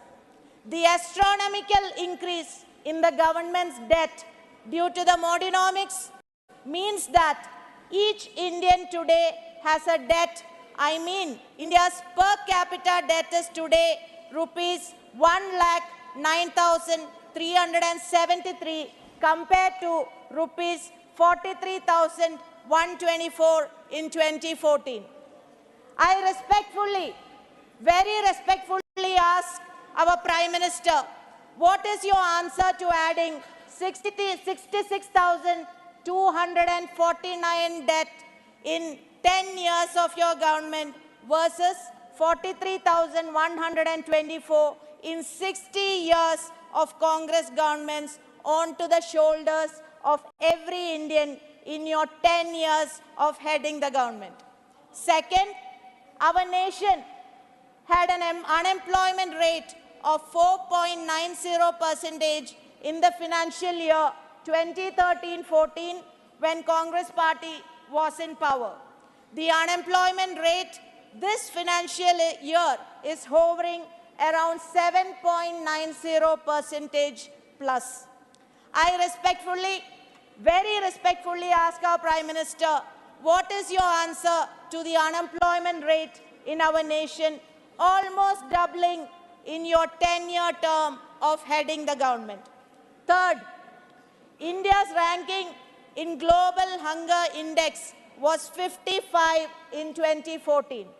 Today, India's ranking in the Global Hunger Index is 111 out of the 125 countries with sufficient data to calculate Global Hunger Index scores. I respectfully, very respectfully ask our Prime Minister, what is your answer to the ranking of the Global Hunger Index of our nation, falling from 55 to 111 in your 10 years term of heading the government? Fourth, India's ranking in the World Economic Forum Annual Gender Gap Report was 114 in 2014. Today, India's ranking in the World Economic Forum Annual Gender Gap Report is 127. I respectfully, very respectfully ask our Prime Minister, what is your answer to the ranking of the World Economic Forum Annual Gender Gap Report of our nation, falling from 114 to 117 in your 10 years term of heading the government? Fifth, as per the World Inequality Report 2022, the average household wealth in India today is around 9,83,010. The bottom 50% of the nation can be seen to own almost nothing, with an average wealth of rupees 66,280 per household, or 6% of the total wealth of the nation. The middle class is relatively poor with an average wealth of 7,23,930 per household, or 29.50% of the total wealth of the nation. The top 10% household owns 65% of the nation wealth, averaging to 63 lakhs 54,070 per household. And the top 1% household owns 33% of the nation's wealth, averaging rupees 3 crore 24 lakhs 49,360.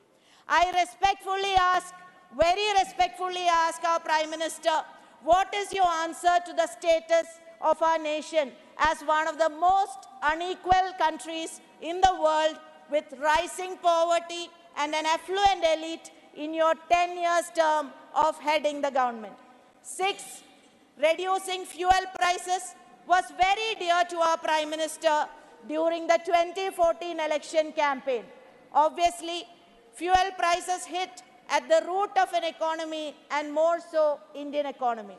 However, from 2014 to 2023, petrol price increased from rupees 72.26 per litre to 100 plus per litre, and diesel price from rupees 55.49 per litre to rupees 90 plus per litre between 2014 and 2023. Similar is the case with kerosene and LPG too.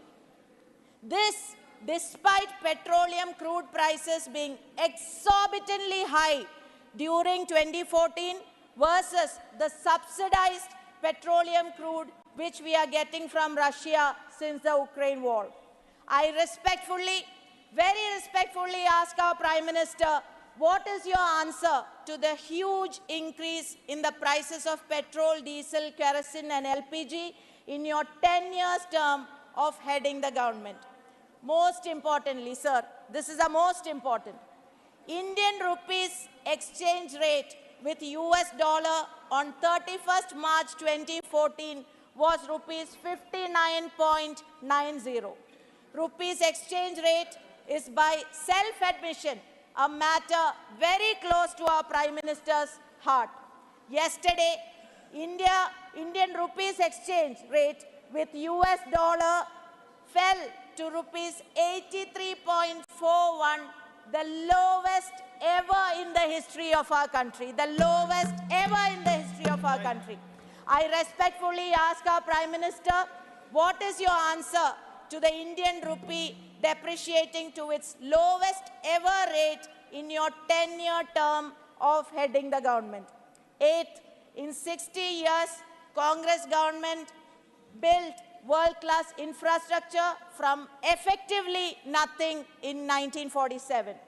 Today, the government, under the national monetization pipeline, is selling these national assets valued at an estimated rupees 6 lakh crore in public sector, one by one, to private sector, enriching the favorite friends of BJP.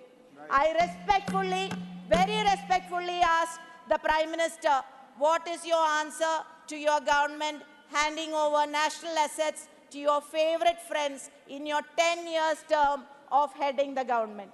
I quote our first Prime Minister, Pandit Jawaharlal Nehru ji, who our present government attacks for all issues they cannot find solutions for and for mistakes they cannot defend.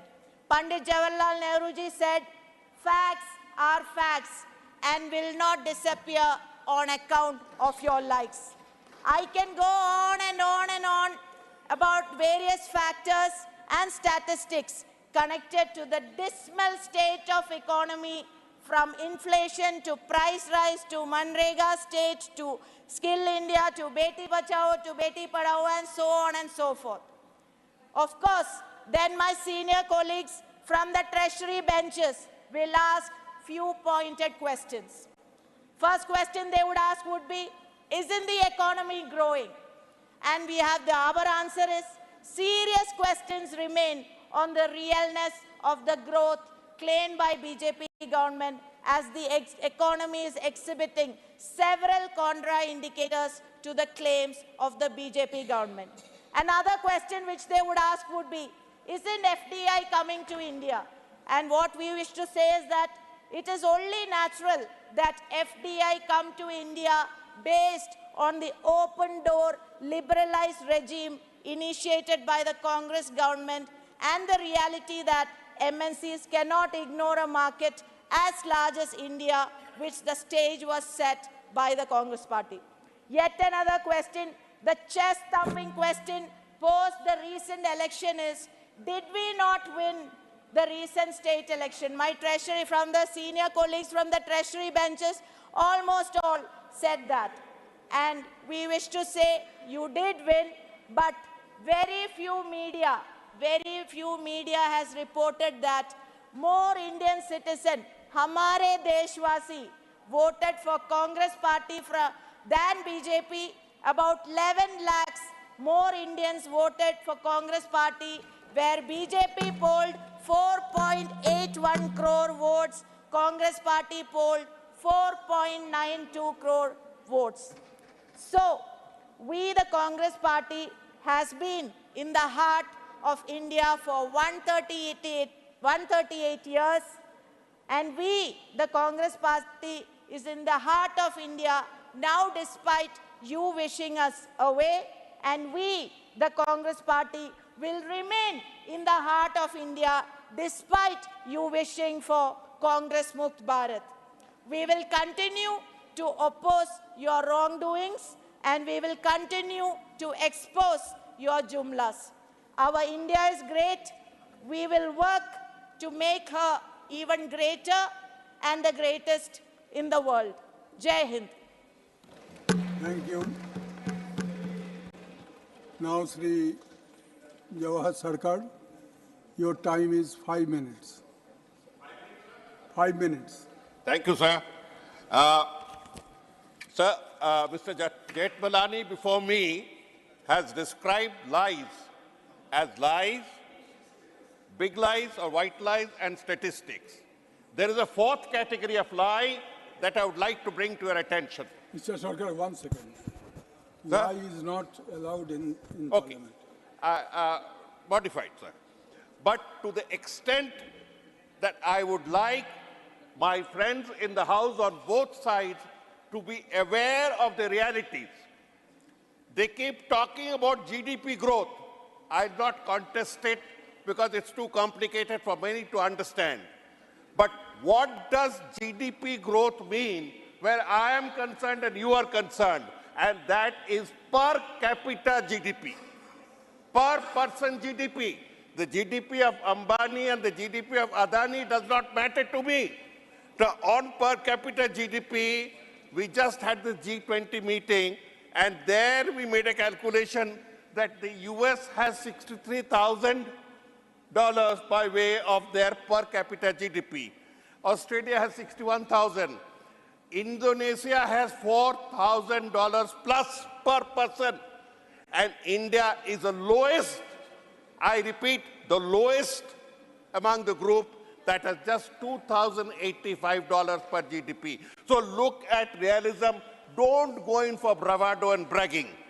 When you talk of GDP, you must remember that you are taking the wealth of the upper 5% to inflate your figures.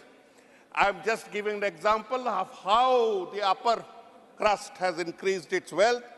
The Ambani wealth was 1.6 lakh crores in 2014.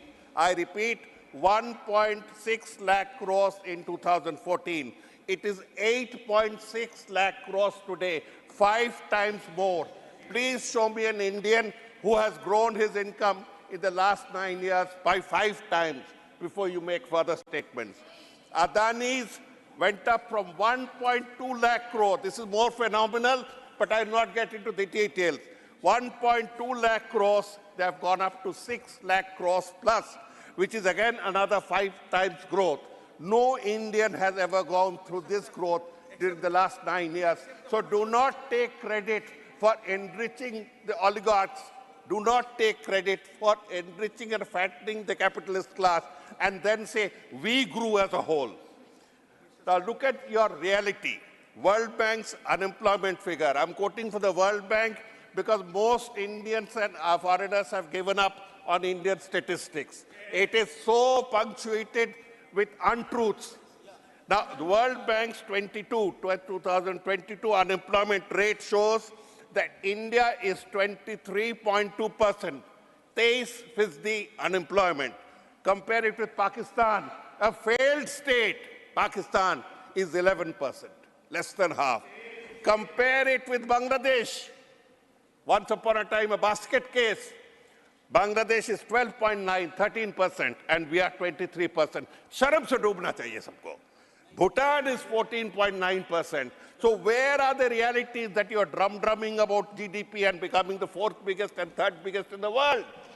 Come to reality. The annual survey of industries is pointing out that we are steadily moving towards contractual labor. We are turning a rightful, respectful wage earner into a product that is at the mercy of the employer insofar as labor, timing, and everything is concerned.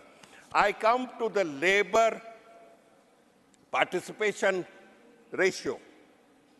The labor participation ratio, the labor minister was here but doesn't seem to be too unduly interested. The LFPR, the labor force participation ratio in India, is one of the worst in the world. I repeat, at the cost of perjury, one of the worst in the world. It was 42 to 45% was the rate of unemployment, participation of labor. That means the vast majority were outside the network of labor. Mercifully, it has gone up to 50% now. 50%, but look at the other countries. Nepal, 83%. Nepal is able to provide labor force participation of 83%. Again, Bangladesh, twice more. China, 60%. So what are we talking about? I am talking, this one is of course relates to the female labor participation ratio, where I repeat the figures. India is only 20.5%, Nepal 83%, Bangladesh 30+%, China 60%, and even Sri Lanka, that was on the verge of collapse, they have a female labor participation ratio of 1.5 times ours. When it comes to male and female combined, we have been between 42 and 45% through the entire regime of the last 9 years.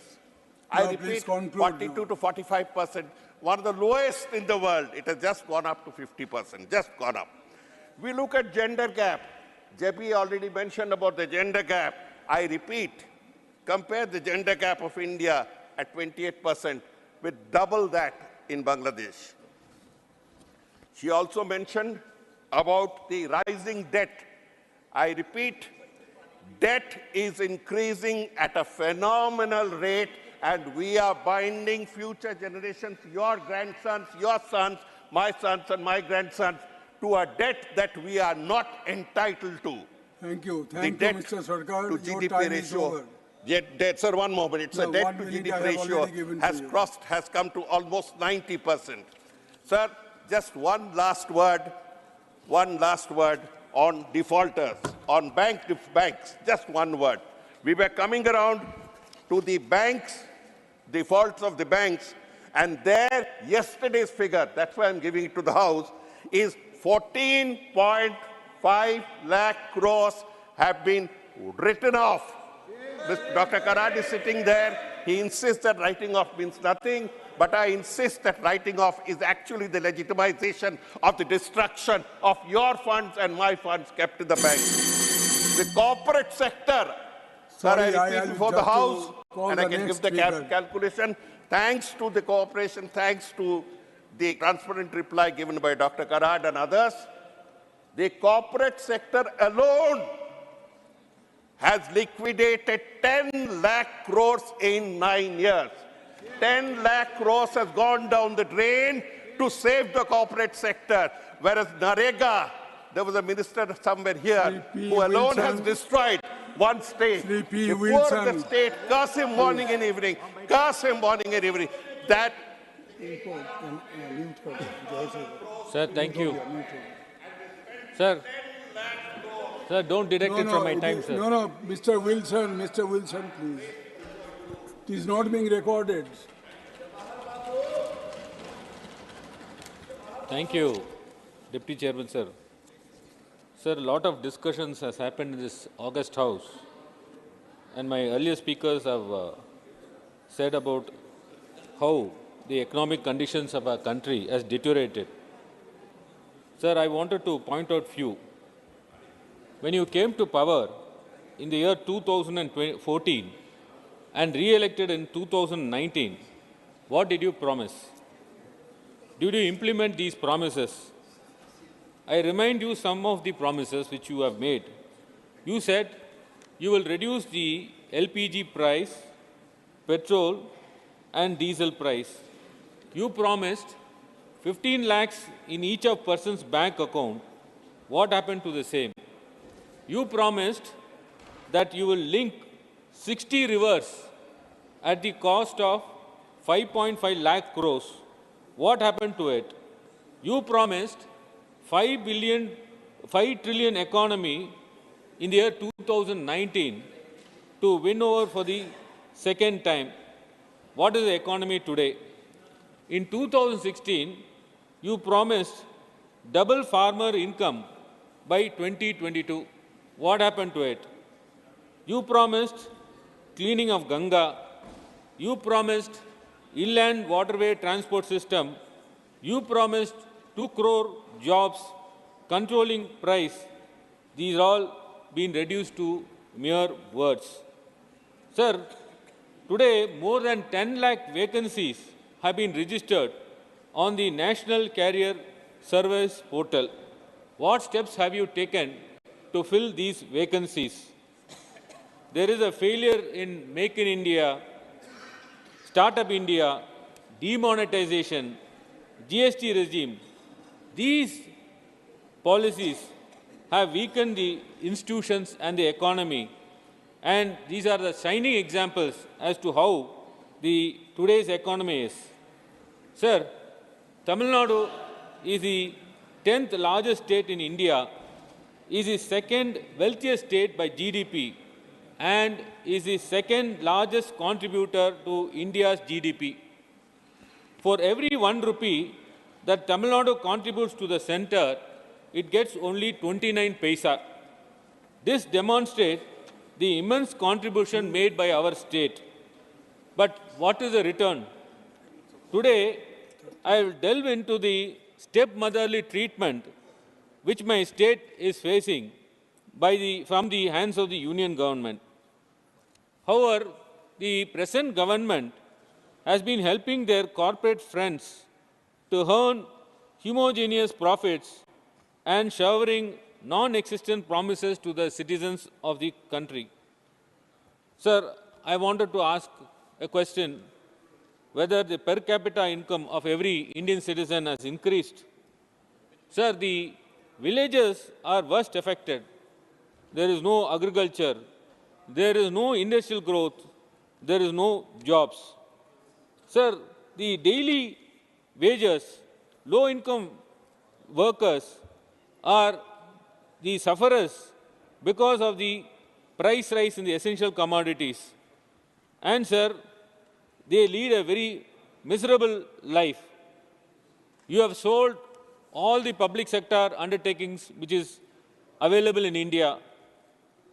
The business owners have also been adversely affected by the rise in prices of the essential commodities, as they have been unable to cope up with the rising prices without having to raise the prices of their finished goods and making it difficult for them to survive in this competitive field. Sir, first of all, sir, I wanted to place how our state is meeting a stepmotherly treatment. Sir, there are 17 projects which were floated in Tamil Nadu by the National Highways Authority of India. About 11 projects are pending for more than 3 years because of non-allocation of necessary funds. Sir, the Ministry of Statistics and Programs, they themselves have uploaded in their website on 12/9/2023 that 42 projects in Tamil Nadu, that two important projects, including nuclear power projects, are delayed. Sir, my friend was talking about the corona and how it was dealt with. In Tamil Nadu, we have a vaccine park at Chengalpattu district. It was established at a cost of 2,000 crores. Tamil Nadu government has given vast lands.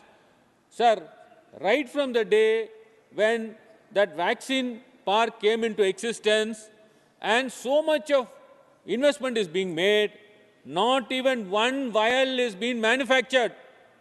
Because of, sir, they wanted to promote some persons, private players in India, and they have kept these industries closed for many years. In spite of the Tamil Nadu government, our chief minister saying, please hand over this park to us. We will manufacture the vaccines. We will supply to the entire India during COVID time. The center showed their deaf ears. They refused to budge. Sir, insofar as the railway projects are concerned, sir, we have a bodybuilding, sir, a factory, that is integral coach factory in Avadi. Sir, if you see the railways, many of the units, sir, have been manufactured from this integral coach factory. But today, sir, saddest state is they are going to the foreign country and purchasing these coaches, leaving behind the factory which is already available in Tamil Nadu. Sir, in Chennai Metro Rail projects, sir, phase 2 project, sir, is pending with the Cabinet Committee of Economic Affairs, and the clearances is not being given for the last 2 years in spite of repeated demands. Sir, so far as the Food Corporation of India, the subsidy of 6,500 crores for the PDS rice is not being distributed to Tamil Nadu. Likewise, sir, CMR subsidy of rupees 5,704.09 crores has not been disbursed, sir, to Tamil Nadu. Sir, in CMRL, 50/50 equity shares requested similar to phase 1 is pending with Government of India for cabinet approval. Sir, so far as the Election Commission expenses, sir, 213 crores are pending. Sir, in so far as the Home Guards is concerned, sir, 77.76 crores are pending. Sir, in Tamil Nadu, we have the highest toll plaza, sir. About 55 toll plazas are located, sir. Each and every nook and corner. Sir, as per the Act, you should have only one toll plaza with every 60 kilometers. You can see about 16 excess toll plazas, sir, in Tamil Nadu. All the money that is collected, sir, in these toll plazas are not being utilized, sir, for road infrastructure in Tamil Nadu. And it is drained off. And, sir, the saddest part is the toll fee is increased every year and without any application of mine. Sir, one stretch, our chief minister even called the highway minister and said that this stretch requires an immediate attention. Sir, sad to say that 6 months have gone, that stretch is yet to be repaired, sir. That is in the Vellore stretch. Sir, so far as the sugarcane growers is concerned, sir, they are selling their yield, sir, to the mill owners, and no price has been paid to them, sir, for last 5 years. And, sir, these mill owners, sir, they are getting protection from the NCLAT, and that is how they are denying the payments. Sir, so far as the spinning mills are concerned, sir, they are suffering heavy losses because of the increase in the price of the raw materials, high inflation, and slowdown in the global economy. Sir, in fact, our chief minister has written a letter requesting union government to provide financial support for MSME in textiles sector, restructure the existing loans under emergency credit line guarantee schemes, and disbursement of fresh loans under ECLGS by reducing regular interest to offset losses. Sir, in fact, we faced a cyclone recently, and 4 days we had a heavy rainfall. And even today, sir, we are receiving heavy rainfall. Sir, in fact, our chief minister, sir, has demanded a sum of rupees 5,000 crores as an interim financial assistance. I only request, sir, my good friends to see that the said financial assistance is sanctioned and disbursed immediately, sir. Sir, one thing I have to bring to your attention, sir. Sir, you are also a learned member of our fraternity. Sir, they brought this Insolvency and Bankruptcy Code 2016. Sir, this law is legislated for industrial friends who wants to acquire industry, sir. Sir, under the garb of legal procedure, sir, they are liquidating many industries. Sir, the principles such as waterfall mechanism, clean slate theory, haircut, written off, wipe off the debts, these are all, sir, are the nomenclature, or, sir, they use it a term in order to wipe away the industries for a song. Sir, the regime is nothing but a way to buy expensive assets in discounted rates as they are purchasing through public money, and the public money has no real value in this nation, sir. Thank you very much, sir. Thank you. Now, Sri Vijaypal Singh ji. Vijaypal Singh Tomar ji. धन्यवाद सभापति महोदय। मैं सबसे पहले अपनी यशस्वी प्रधानमंत्री आपका समय 5 मिनट अलॉट किया गया है। 5 मिनट अलॉट किया गया है आपका समय। 5 मिनट? हाँ। तो मेरे हाथ में नहीं है। मुझे तो ज़्यादा बताया था। चलिए, मोदी जी को धन्यवाद देना चाहता हूँ कि उनके नेतृत्व में विषम परिस्थितियों में भारत की अर्थव्यवस्था विश्व की सबसे तेज़ गति से बढ़ने वाली अर्थव्यवस्था है। अपनी जीडीपी 7.6 है, जबकि चाइना की भी 4.9 रही है। और इसका कारण क्या है? कारण ये है कि प्रधानमंत्री जब आए, उन्होंने पार्लियामेंट की चौखट पर सिर नवा के 14 में ये कहा था, मेरी सरकार गरीब, वंचित, किसान और गांव को समर्पित है। तो कहा, जो संकल्प किया उस पर सिद्धि तक पहुंचाने का काम भी किया। महोदय, चौधरी चरण सिंह के साथ मैंने काम किया था। वो कहा करते थे कि देश की समृद्धि का रास्ता खेत और खलिहान, गांव और गरीब के से होकर गुजरता है। जब विश्व का सबसे आर्थिक रूप से संपन्न राष्ट्र था, तब देश के 80% लोग खेती में जुड़े हुए थे, गांव में रहते थे 82% लोग। आज मैं पूछना चाहता हूँ 50 साल तक राज करने वालों से कि वो घट के गांव में रहने वालों की संख्या 62% और खेत में काम करने वालों की 55% क्यों रही? क्योंकि उनको गांव में शिक्षा, सुरक्षा, स्वास्थ्य और सभी सहूलियतें नहीं उपलब्ध हुई। प्रति व्यक्ति गांव पर 1/3 भी खर्च नहीं हुआ शहर के मुकाबले। इसलिए किसान की हालत मजदूर से नीचे चली गई और हालत ये हुई कि किसान खेती छोड़ने लगे। महोदय, मैं ये बताना चाहता हूँ, प्रधानमंत्री जी की प्राथमिकता पर रहा कि हम किसान को, महिलाओं को, गांव को, गरीब को चिंता करेंगे। इसलिए उन्होंने कहा, हर किसी के पास मकान हो, मकान में शौचालय हो और उस मकान में गैस का कनेक्शन हो और बिजली का कनेक्शन हो। और रहने वाला गरीब, उसका बच्चा बीमार है, मर ना जाए, उस बीमारी के लिए आयुष्मान भारत योजना का कार्ड हो। तो आज माननीय प्रधानमंत्री जी के कारण करीब 4 करोड़ प्रधानमंत्री आवास आए, जिसमें 68.9% महिलाओं के नाम हैं।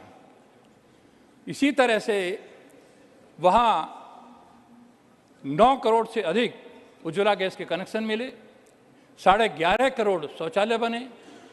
मुझे मालूम है, कहा करते थे, शाम का टाइम होता था, चौधरी साहब हर भाषण में कहते थे कि जब गाड़ी जाती है महिलाएं खड़ी हो जाती सड़कों पर। क्यों? इसलिए कि रोशनी पड़ती है, उससे बचने के लिए। उससे इसकी किसी ने सोचा नहीं था, इस कार्य को करने का काम किया। और करीब 12 करोड़ को, 60 करोड़ की जनता को कवर करते हैं, 12 करोड़ को आयुष्मान भारत के कार्ड देने का काम किया गया। महिलाओं को जहाँ मुद्रा बैंक से ऋण मिला है, वो भी करीब 58% से ऊपर महिलाओं को दिया गया है। महोदय, मैं बताना चाहता हूँ कि प्रधानमंत्री जी कि पहले एक प्रधानमंत्री, भूतपूर्व प्रधानमंत्री रहे थे कांग्रेस के, उन्होंने कहा था हम तो 100 रुपये बेचते हैं, नीचे 15 पहुंचते हैं, 85 बीच में खाए जाते हैं। तो दो ही काम प्रधानमंत्री जी ने किए। एक तो यह किया कि बीच की दलाली समाप्त, 100 भेजेंगे, 100 के 100 नीचे जाएंगे। और दूसरा काम यह किया कि जो गांव गरीब और किसान को संबंधित थी उसके लिए वरीयता रखी। और इसीलिए जब रोजगार की बात आती है तो रोजगार का मतलब सरकारी नौकरी से नहीं है, रोजगार का मतलब अन्य क्षेत्रों से भी है। इंफ्रास्ट्रक्चर में क्या किया है माननीय मोदी जी ने? आपने देखा कि जब सरकार 50-60 साल तक राज करने वाले बताएं कि देश भर में 14 से पहले केवल 723 विश्वविद्यालय थे, आज कितने हैं? 1113। देश भर में 5298 डिग्री कॉलेज थे, आज कितने हैं? इन 9 साल में बढ़ के 43,796। 8 ऑल इंडिया मेडिकल इंस्टीट्यूट थे, आज 23 हैं। 9 वर्ष में 15 बढ़े, 50-60 वर्ष में केवल 8 बने। 7 नए IIT, 7 नए IIM, नए 225 मेडिकल कॉलेज और 442 स्टार्टअप थे जो आज 1 लाख से ऊपर हो गए हैं। मैं पूछना चाहता हूं, भूतल परिवहन मंत्रालय है, इसका बजट आपके टाइम में कितना था? लास्ट ईयर का देखते हैं, लगभग 34,000 करोड़। और इसी साल का, पिछले साल का बजट भूतल परिवहन मंत्रालय का 2,70,435 करोड़। और प्रतिदिन इतनी बड़ी संख्या में आपके यहाँ 12 किलोमीटर प्रतिदिन बनती थी, अब 37 किलोमीटर हाईएस्ट रहा है। वैसे एवरेज भी 29 किलोमीटर पर डे का है। दुनिया का सेकंड नेटवर्क है। यह काम नहीं हो रहा, इतना पैसा है। रोजगार, इसमें भी तो रोजगार होता है। इसी तरह मेट्रो रेल का है। 2014 तक 5 शहरों में 229 किलोमीटर थी, आज 20 शहरों में 860 किलोमीटर हो गई। विद्युतीकरण रेलवे लाइन का 2014 तक 21,413 किलोमीटर का हुआ था और इन 9 वर्षों में 58,424 किलोमीटर का हो गया। किसानों का बजट भी 6 गुनी वृद्धि की है। आपका 9-10 का बजट मैंने देखा, किसानों का कृषि का 12,000 करोड़ यूपीए के टाइम का, और 5 साल का लगाओ तो 1,23,000 करोड़। हमारा 1,25,000 करोड़ का पिछले साल का बजट था। तभी तो किसानों को हम उनकी सब्सिडी देने का काम कर रहे हैं। 2,54,000 करोड़ की सब्सिडी दी है। अभी कल माननीय मोदी जी ने भी कहा, हमारे किसान को कितने का मिल रहा है? हमारे किसान को मिल रहा है 1,370 का। एक यूरिया के बैग की कीमत है 2,450, हमारे किसान को मिल रहा है 266 का। और ऊपर का कौन दे रहा है? मोदी जी की सरकार दे रही है। एनपी के MOP जो 3200-2700 के हैं, वो 1,300 और 1,700 के मिल रहे हैं। तो इस तरह किसान को सब्सिडी देकर उसकी लागत नहीं बढ़े, MSP 1.5 गुना करने का काम किया। 6 में स्वामीनाथन की रिपोर्ट आ गई थी, आपने क्यों नहीं किया? हमारी सरकार ने आने के बाद स्वामीनाथन आयोग की रिपोर्ट लागू की, 6 गुना किया। इस साल भी धान का 150 से बढ़ा के 400 रुपये मूंग पे प्रति क्विंटल बढ़े हैं। MSP बढ़ाने का काम किया, खरीदारी करने का काम किया। साथ ही मैं ये बताना चाहता हूँ कि 100 रुपये प्रति बैग की हुई है, यूरिया पर करीब 2,450 रुपये प्रति बैग की हुई है।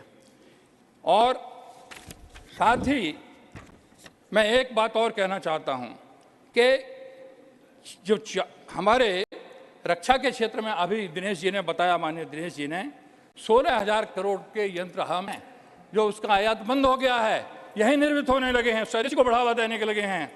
हमारे जो 50 करोड़ से अधिक जनधन के खाते खोले गए हैं, 80 करोड़ से अधिक मुफ्त राशि दिया गया है। जब दुनिया देख रही थी कोरोना में कि कोरोना में लोग मर रहे हैं, हमारे विदेश मंत्री को UNO में कहा था कि यूरोप तो संपन्न देश है, भारत का क्या होगा? मोदी जी ने जब बुला करके अपने डॉक्टर्स को, अपने यहाँ के वैज्ञानिकों को, फार्मा कंपनियों को बुलाया और कहा सबसे पहले आनी चाहिए, 3 वैक्सीन पहले आई और अपने 222 डोज लगाई देश में और 110 देशों को भेजने का काम किया। और आज दुनिया को हम देने वाले हैं, आज लेने वाले नहीं हैं। भारत बदला है, ये मोदी जी के नेतृत्व में बदला हुआ भारत है। आज हर घर नल से जल पहुंचाने की बात आई। माननीय प्रोफेसर साहब ने कहा, हाँ एक मिनट, प्रोफेसर साहब ने कहा कि मैं गांव में जाता हूं, मैं भी गांव में जाता हूं, मुझे तो कोई घर ऐसा नहीं मिलता। मैंने कहा अब तो इस जाड़े का सीजन आ गया, मक्का की रोटी बनाओ और साग, चूल्हा किसी का नहीं है। आज हर घर में गैस है और चल रही है। पाइपलाइन बिछी हुई है हर गांव में, वो लग गई हैं, पानी जा रहा है। करीब 8.5 पॉइंट इतने करोड़ हैं, 8.5 करोड़ घरों में नल से जल